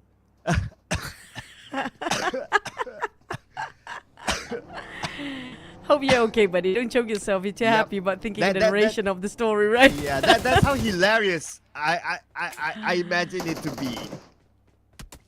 Oh my god. But wait, I'm looking at VOIN Donkey being pinned down by vampires just now. I hope they're okay. For VOIN Donkey's side, I hope things are doing great because are they one of the teams that we just mentioned just now? Let me recheck that. Okay, yeah, lots of numbers. See, that's why I Yeah, gave VOIN up. Donkey can afford to go down. They have 0 points here right now. Okay, here we go. So, Miss Fact Chuck there came in with the numbers and VOIN Donkey 2 players. TODAK, thank you for playing. We'll see you guys next season as Alter Ego will be taking them out. Now, we talked about VOIN Donkey have to add more, at least another 4 points just now. Right. We're doing our PhD now, people. So, well, rule of thumb, I guess, VOIN Donkey, you know, you gotta bring in a couple of points. That's probably the thing. Roy, same as well. They got 1 point, so that's still on track at least, not losing any players. I noticed as well that the Infinity, they lost 1 player, so 3 more players to go for them to be perhaps disruptive to maybe Roy. Yeah. No, VOIN Donkey. Infinity just next to VOIN Donkey. And VOIN Donkey, if they got eliminated, Roy definitely going to take away the 16th spot from VOIN Donkey's hand. And VOIN Donkey, if they've been eliminated now, they cannot go into the grand finals unless they score another 4 points. That's just it. Okay, alright. So many numbers here, alright? I'm trying to keep track here. Alright? I'm keeping you trying on to keep track. Okay, I'm They trying need to to keep track. score. Okay. They need to score 4 eliminations. That's it for VOIN Donkey. If they score 4, it's 100% for them to go into the grand finals. Okay, so we zoom in onto VOIN Donkeys now, right? Okay. If that, it'll be like so many teams, like, okay, which is which, who is who? VOIN Donkeys 4. So the magical number is 4. We still have 15 teams, so placement points is still out of the window for now. But their 2 players need to come up with 4 eliminations. It's doable if they steal it from the side, but we have Infinity next to them. That's what we're scared about. Infinity, they have nothing else to lose. If they want to go for the fight, great, but it's not so great for the side of VOIN Donkey, of course. Yeah, well, we get to see that later because now Boom is one of the teams that could use points as the Team Secret passed by into the same compound where Bombit is at. Drang is now down, but Break is together with him. And the other members of Boom Esports, they're on the other side. So Bombit is by himself now. The next circle will shrink right on top of VOIN Donkey and Infinity too. This seems scary for VOIN Donkey, not gonna lie. But for Boom, Team Secret managed to surround them as well. We talked about Boom cannot afford to go down as a 0 as well. Now this is going to be tight for the teams at the very bottom and borderline of getting a grand finals. Unfortunately, it's going to be 1 player only for Boom, so not so heavily impacted yet, since they still have 3 players. So for Boom, they have to play it safe as well. We talked about placement point would be great, but right now still have 15 teams in there, and we're just hitting stage number 4. It's going to be difficult for them to stay alive without being noticed. And to add on to the drama of Boom, well, hey, hang on a second. Boom saved their player. Okay, I'm looking at the stats on the right there. But okay, just to add on to the drama of Boom, is that they don't have the circle. The circle shifted away from them and they have to somewhat go through. But we'll review that later because right now we do have TALON and Team Flash. Here we go. Oh, next Batman, Team Flash. We won't worry too much about this team, but it's going to be fun to watch these 2 teams as well. But for Batman knocked down, it's going to be Zeus. When it comes to Zeus, he should be the pro at this. And Yuri trying to force him out with some lean spray. But they are returning to their defense indoors. But we are looking at the nades being prepped up for the side of Team Flash. And D-Zave is taking on Sam9. It's another team that couldn't afford to go down. Okay, interesting. Alright. But we come back to Sam9 in a little bit more because Team Flash right now will need to win the fight against TALON, and Yoru went down to Zeus's to DBS, and he will make sure that point goes to Team Flash as Zeus right now will have the time to heal up, but they do not have the circle. The circle shifted away. Now it's time for them to go, and there are other teams waiting for them there. Talon, Misery will have to tank the blue zone for a bit since he's been gatekept by BTR. Vampires Alliance having a bit of a jab at Team Flash as well. Seems like a three-way war down there. But I'm looking at the numbers and the red ones. There's going to be Team Secret, VOIN Donkey in trouble, the ones that we talked about before. So the one that actually engaging in those fights, not really having too much of a risk when it comes to getting to the grand finals. It's all about, like you mentioned, Cloud, head start points there. It's going to make the difference for them. Yeah, so BTR definitely looking forward to those heads-up points by knocking down Zeus. And Zeus now down on his... Okay, goes to his left now with 50% of health. Gets shot down by Lapa. Wow, sharp shooting by Lapa. That is truly those pixel shots that got him the points. These guys, I don't know how they can see with that small screen of mobile phone without missing anybody. 7-9 next, taking a bit of a risk here, forcing the fight against these Avis. If they scored enough, they're gonna be A-OK. And one more point that is gonna be 100% confirmed, and they secured their one elimination. They are definitely be in the grand finals now. Yeah, that's where the numbers now are hidden away from us. Okay, it's back up again. Okay, so VOIN Donkey now has one elimination. All right, we'll hold our horses onto that. But Boom Esports took a break. And Boom Esports, at this moment, one elimination. Okay, they're trying to stay away from the competition. 7-9, though, they got one elimination. But these Xavier is onto them with Levi's cooking up this nade. This could be a heartbreaking moment as Momohu evaded the nade. Nah, 7-9, as long as they scored that one elimination, they are safe because they push them down because their overall rankings right now definitely get better. For Boom, they have to score 2 eliminations minimum, and they already scored it already, so it's gonna be A-OK, but it's down to Roy and VOIN Donkey now. Roy definitely needs more because Roy currently have 3. I think just a tiny bit more, a little bit like 2 more points is gonna be safe for him. Yeah, and also probably hoping for like Boom, 7-9, the closest competitors to also drop out, right? VOIN Donkeys, they still got one. Okay, but now we're going to focus on the Vampire versus Alliance. And a nice jump shot there by Schwabs with AUG to take out Leon's. Very sexy move. But they're not out just yet because Alliance still has that one player. Where is he? Okay, Leo. But okay, he's on the other side. He will not be disrupting Vampire for now. Yeah, Stone definitely knows he's there, so he's keeping an eye out because of the smoke just now. Back to the side of GEEK fans for a clear shot on BTR. Here comes a spray. And Mika, he's going to follow up with the toss of a nade here, hoping it will be a golden nade, but it's a crate. I mean, as long as they keep it dropping, it will be hot for BTR. Yeah, how are they going to get out of this, right? All they need to do is just aim into that crate. But at least Izane is out of nade, so that's a saving grace for BTR. But Leo! From the lower ground angle, knocked down Schweppes. Although he might not be able to survive this, but he will make sure that Schweppes will not as well. And back to the side of Tony K. How do they respond to Vampires? Their line's been finished off, but they not getting any elimination points. But at least they're going to have a really good dinner by end of this map because they know they made it right for this week. But for GEEK fam though, they're still trying to obliterate the entire crew of BTR. Here comes a rating of Nate. Not really connecting due to the barricade from the vehicles. Actually, now finally one knocked down. Satar's bleeding out. Zuxi will try to revive, but the Molly burned out. Gen 4's alive. Oh man, and more to come though. Gen 4's Mika now coming in with the spray. And BTR, very difficult position for them to be in. And at the same time, it looks like other teams, we do have eliminations. D Xavier, but they're fine.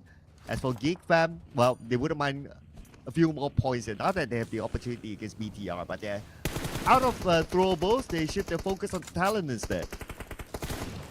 Damn, Perillo himself. Here comes Mika, sprays over to Misery next to BTR. Well, he's being a bit greedy, doesn't he? When it comes to Mika, left, right, and center, he wants more. And he still scores one on the last play of Talon. We live down to even 11 teams here right now. But BTR, they managed to reset again. Oh, BTR, somehow, thanks to Talon, now they have the space. Now it's their turn up against GEEK fam. Damroot currently down. And if we look at the vehicles, BTR, all their vehicles are smoked up. Not like they need to use it for now, but they need to prepare for the next stage in case the circle goes away. And GEEK fam will not let BTR go. Mika, Vampires here. Speaking of third party, this is going to be the best time for Vampires to try to disrupt GEEK Fan versus BTR as well. They heard those shots, they want to be part of this, and Boom might be interested too. But speaking of which, Infinity from the back might disrupt these teams. And speaking of VOIN Donkey, they need those points still. They are at 1 elimination there. But for 7-9, Infinity got done it. Next, Infinity against Roy. And now here comes the surprise. Mika done tossing the nade. He's going to charge in, but it bit him back. Oh, Mika, jump shot that did not work out for him, and BTR fire back. BTR defended the ground, and they can still reset Sata. Beautiful defense there by BTR. They have the edge of the circle. The rest of GEEK fam, are they going to pursue or are they going to move away? Now we do have VOIN Donkey here up against the Infinity, the team that has nothing to lose. Yep, but VOIN Donkey has everything to lose. And speaking of which, it's not going to be enough for them with their points here right now. If they being eliminated here, 100% not going to its grand finals is do or die for them here. Go big or go home or go away. Sam9 taking a jab on VOIN Donkey. This is trouble for them. Oh man, and not trouble for 7-9 because they themselves won the points, and now if they only know that that's actually VOIN Donkey, they'll be happy to eliminate them. And VOIN Donkey, they are in trouble now. At the same time, the blue from behind will put the pressure on the VOIN Donkey. Vehicle blown up. Where are they going to go now? It's not enough point for VOIN Donkey yet. And speaking of the placement points, there's nothing in here still. Still got 10 teams alive. They need to make sure they be a bit more longer. Oh, Faxi. Zeta managed to reset himself too. They need to get out of there and try to hold on as long as they can. But next BTR, I mean, they're playing the crates so well for BTR. Yeah, and they're still in the game. Boom Esports now in action against Vampire Esports. Trying to look for elimination points to stay away from the drop.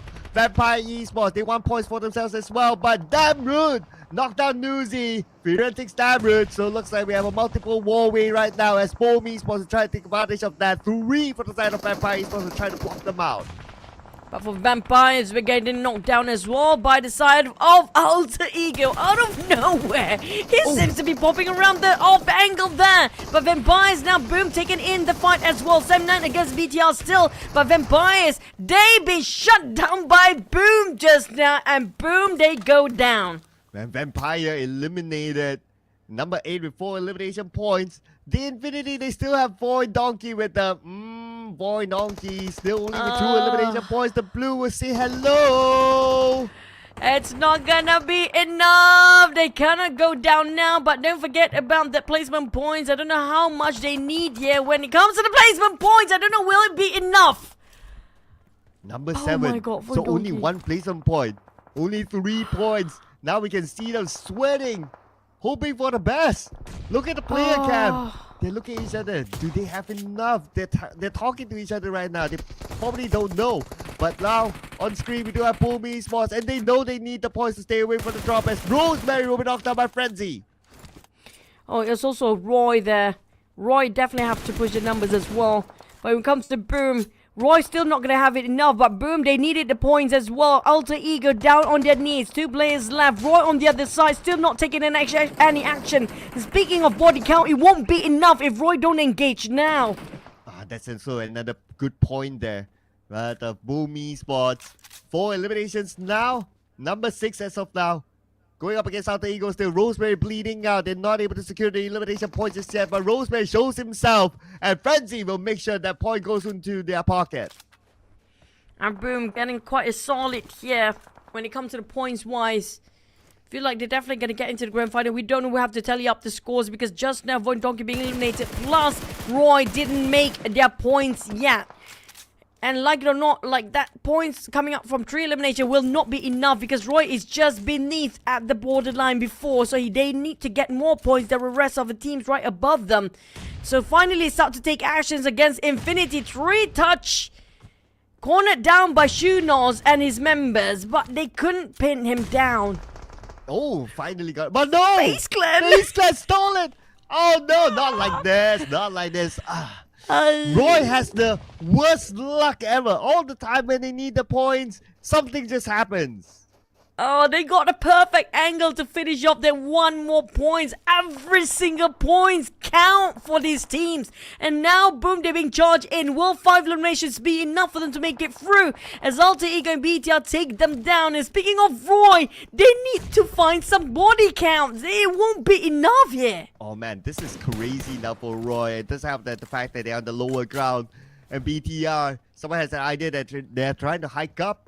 Okay, now we're going to focus on the Boom Esports up against Hunt for You from Alter Ego coming in. And looks like Hunt for You, he's pretty low right now, but he still won the fight. And Boom Esports went boom, boom, boom at number 5. We're going to have to wait to tally up the scores later. We're down to 4 teams. Roy, take some actions. Let's do something or, you know, don't get anything at all at this point. And BTR, they still got themselves some elevations, but the circle will shift. It's going to be in the center of everyone. For Roy, they have to be careful about their backs because BTR were coming up from the backside. They are fighting against FaZe Clan. I think they are frustrated. FaZe Clan stole away their points just now. I know, right? That 1 point could have been precious for them. Now they're trying to find FaZe Clan as moments in front of them, and revenge is served. Ka will take home the point out of FaZe Clan, out at number 4, and now Roy has 4 eliminations. Yeah, for the side of Roy, they need more, slightly just more. Or maybe even the chicken dinner. We'll get to see who will get pushed down if Roy actually scored this chicken dinner, by the way. Since Alter Ego do have 2 members, but BTR, when it comes to terrain-wise, they do have some angles and rocks to cover themselves from being charged straight by Roy. Yeah, the points are super scary now. Roy, they do have a full team, but it's also about like how they navigate around this terrain. Alter Ego in front of them, BTR on the right. So this is going to be huge for Roy now. Okay, BTR is getting closer and closer to Roy, but no big reason for BTR to just rush into Roy. They just need to find the middle of the circle. They kind of get control of the circle, but the one that actually not doing anything might actually finish off with the chicken. Don't forget about Alter Ego. For Roy, they're splitting themselves into 2 of them dealing with Alter Ego players. Another 2 just try to keep gatekeep towards BTR from pushing towards their side. So they definitely have information regarding Alter Ego players, but how to deal with those higher grounds where BTR stands. Yeah, I know, right? That's why BTR just went in there. And we're at stage 9 next. BTR has a huge advantage with their position. Okay, right now Roy might want to focus on to managing Alter Ego because BTR might not want to let go of their precious spot for now. It's down to the last stage again. We're hitting a lot of stage 9 this season as well.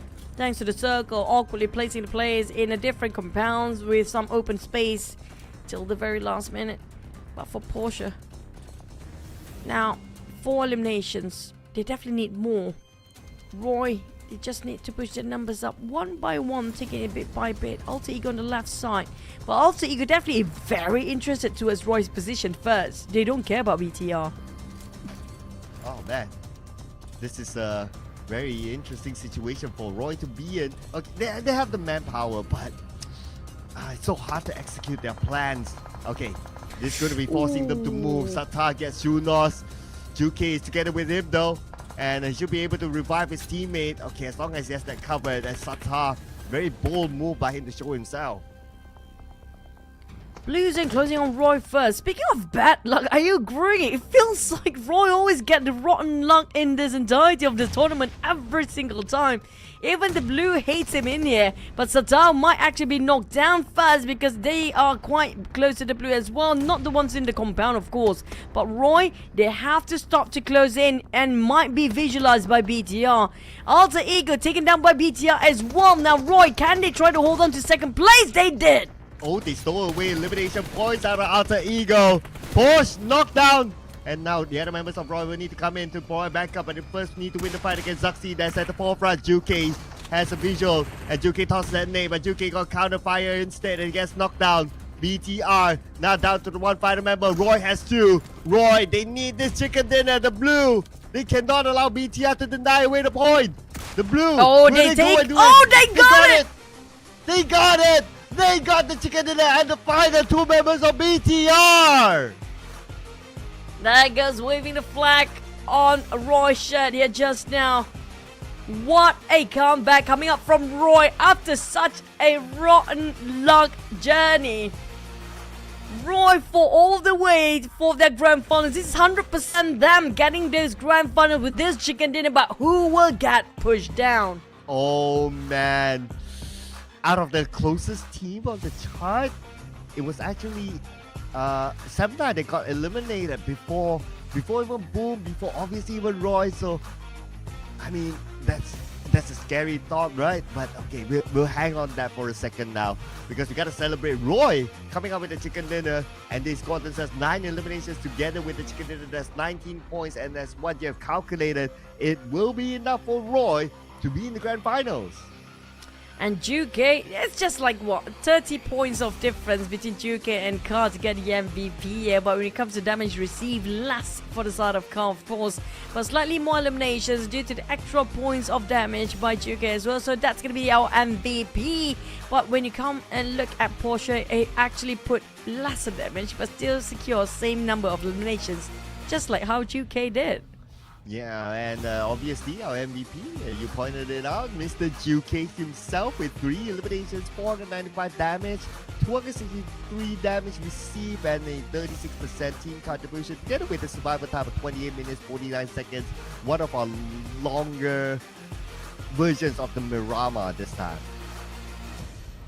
GEEK, I think he got across the season's MVP multiple times as well for Roy, but it's just Roy always got himself in a crossfire they shouldn't be in. And now for the other teams, a lot of the Indonesians are rising up in the last minute. BTR, Altego, and Boom, did they make it or not?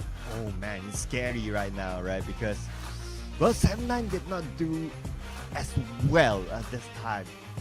So that's the thing, right? That's the thing. So 7-9 could be at risk as well.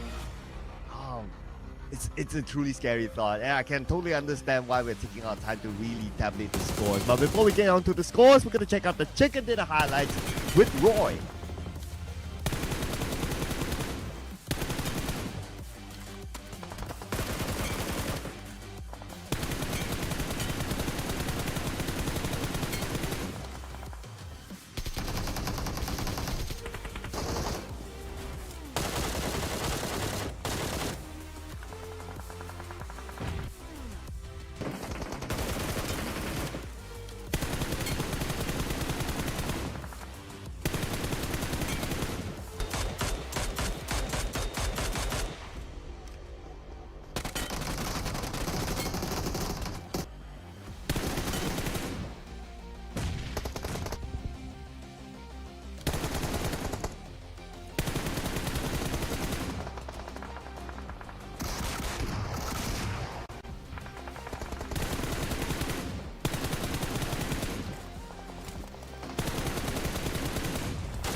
Now we're gonna see ourselves the match ranking first. This is nerve-wracking to count for Roy. Definitely gonna push their numbers up to get into the grand finals in the very last minute. They are at the most bottom of all the teams we mentioned before. But for the others, there will be enough. With the 19 points coming up from Roy, that chicken definitely will play such a big role for this last map. Well, the news is that 7-9 is not on page 1, at least for this match ranking. So that's the scary part now for 7-9.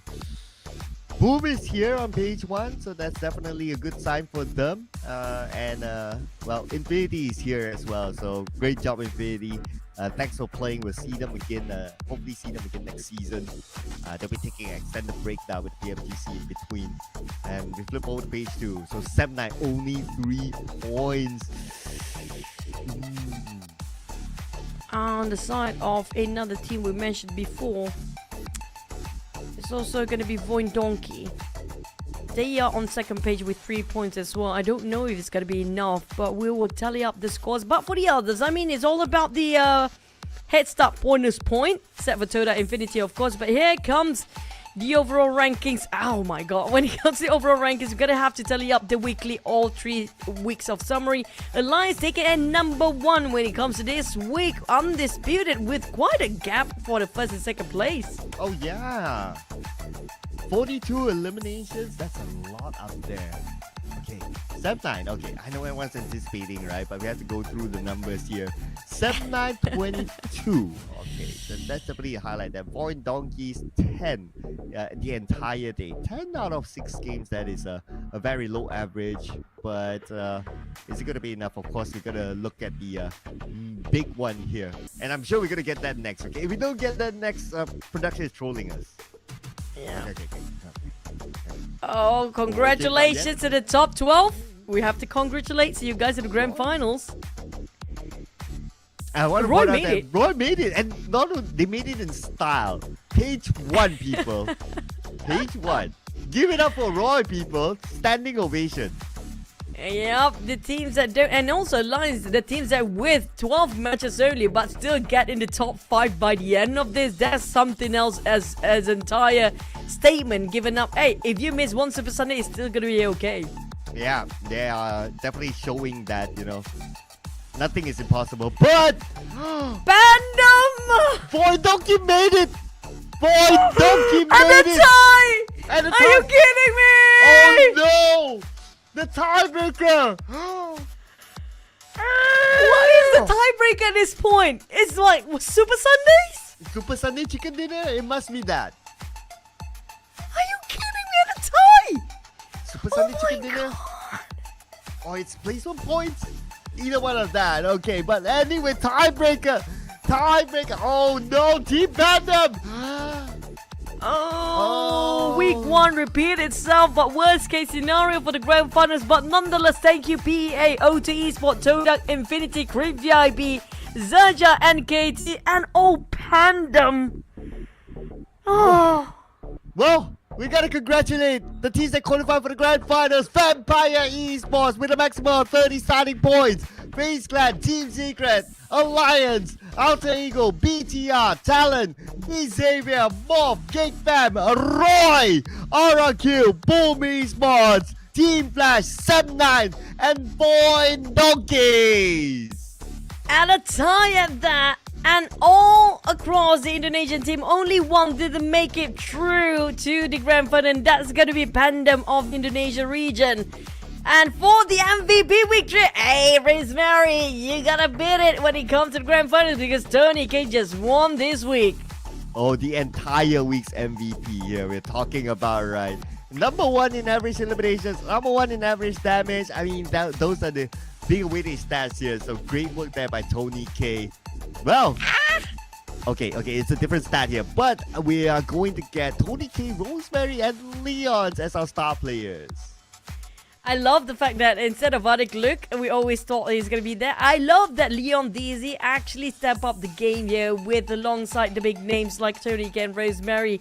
But when it comes to grand finals, I will see who will get the MVP. But let's hear VOIN Donkey interview. Hello everyone, welcome to our final interview of this league stage. And joining me on stage is a team that making it to the grand final please welcome VOIN Esports. We have Zeta and also Potato. Hi guys. Hi. Hello. Alright, so how do you feel about making it to the grand final at the last moment? Was it more a relief or excitement, Zeta? Ya Zeta, jadi gimana rasanya bisa lolos ke grand final dari match terakhir itu rasanya lega atau justru jadi tambah hype, jadi semangat? Yang pastinya sih ya sedih sih, pasti terharu juga kan karena season summer kita Point Donkey nggak lolos. Ya alhamdulillah di season fall ini bisa lolos dan pastinya bakal makin semangat lagi buat di grand final nanti. Yeah. We are really excited because we didn't qualify in summer for Point Donkey. So really thank God and hopefully we can bring our best game during the grand finals. And how about Potato? Is it like a relief or excitement for you? Ya, kalau perasaan Potato gimana? Perasaannya ya makin semangat lah, makin berapi-api lah. Karena kita juga momen buat lolosnya benar-benar dak-dikduk di last game. Jadi buat tamparan kita semua lah. Yeah, I feel really excited and so hyped, and hopefully we can bring our A game because it's really, we all have a very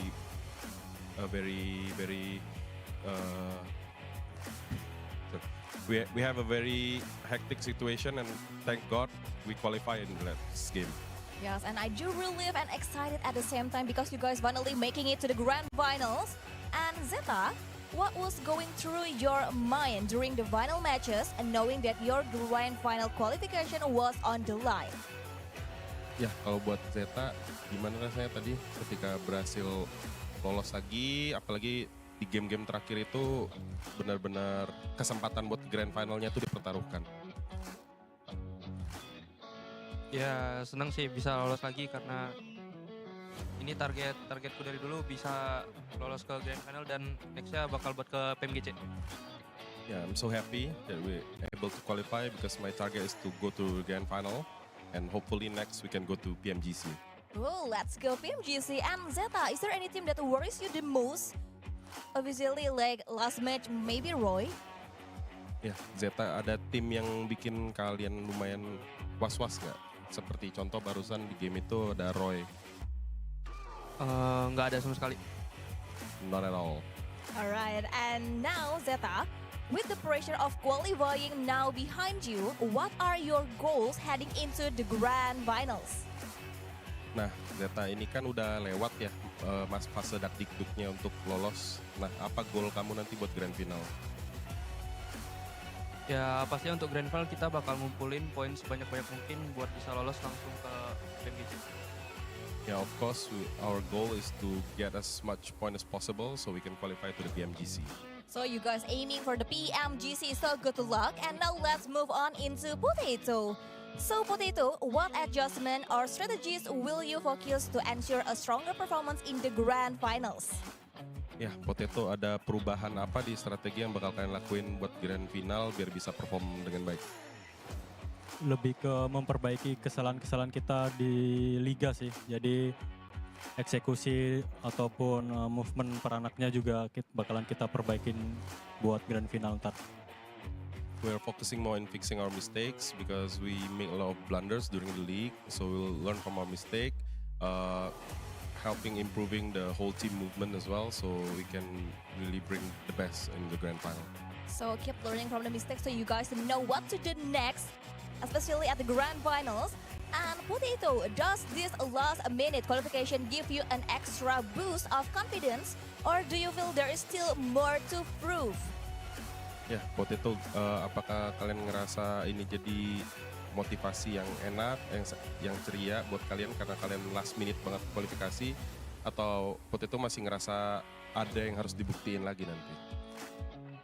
Harus ada yang dibuktiin langsung sih di grand final. Jadi ini salah satu momentum buat kita buat ngasih tahu nih siapa VOIN Donkey sebenarnya yang sesungguhnya. Yeah, we'll prove ourselves in the grand finals because there's more to prove, and we can let people know how VOIN Donkey really can play in the grand finals. And we'll just wait and see, and can't wait to see your action at the grand finals. And last thing for both of you. First thing, maybe Zeta, any words for everyone that always rooting for VOIN? ada kata-kata nggak buat orang yang selalu mendukung VOIN Donkey? Ya terima kasih udah selalu dukung VOIN Donkey dan kita nanti bakal kasih yang terbaik lagi buat di Grand Final. Thank you for always supporting VOIN Donkey, and we'll give our best in the Grand Finals. And Potato, Gitu. Ya itu sih, thank you buat support sama doanya. Tanpa support dan doa kalian kita nggak bisa lolos Grand Final juga. Dan ini kita ntar di Grand Final bakalan kasih yang terbaik lah buat kalian semua. Thank you for all of your support and prayers. Because of your support and prayers, we are able to qualify to Grand Finals, and pray that we will give all the best performance we can give in the Grand Finals. and keep supporting VOIN, everyone. So good luck at the Grand Final. So thank you so much, Zeta, and thank you so much, Potato.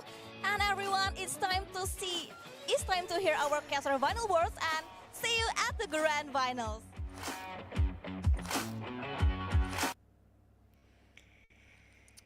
Man, that was I could see like their eyes, right? Like I could see like Potato, his eyes was like watery. It's like he couldn't believe that. It's like, oh, we went through. It's crazy.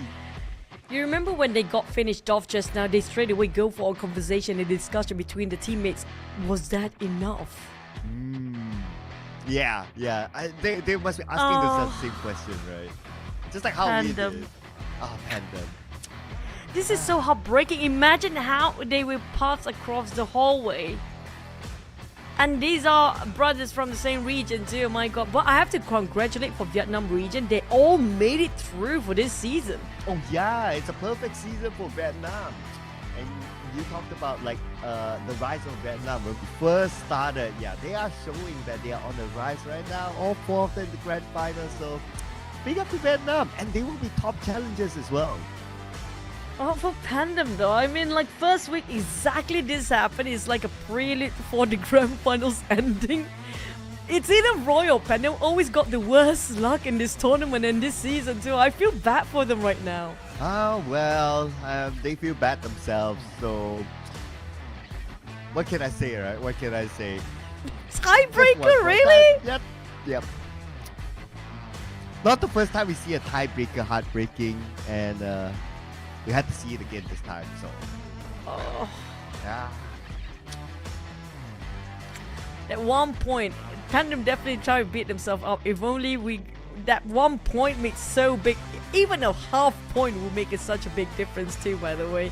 But still, we have to congratulate all the 16 teams that made it through the grand final. It's going to be next week, Friday to Sunday. So you guys have to stay tuned because it's going to be a rowdy one. And I want to see, can also the rivalry between Tony K and Rosemary finish off whoever gets the grand finals MVP as well. Yeah, and also who will lift the trophy. So that's also a bigger storyline for us to check out, right? Because right now, Boom Esports, they're also the comeback kings.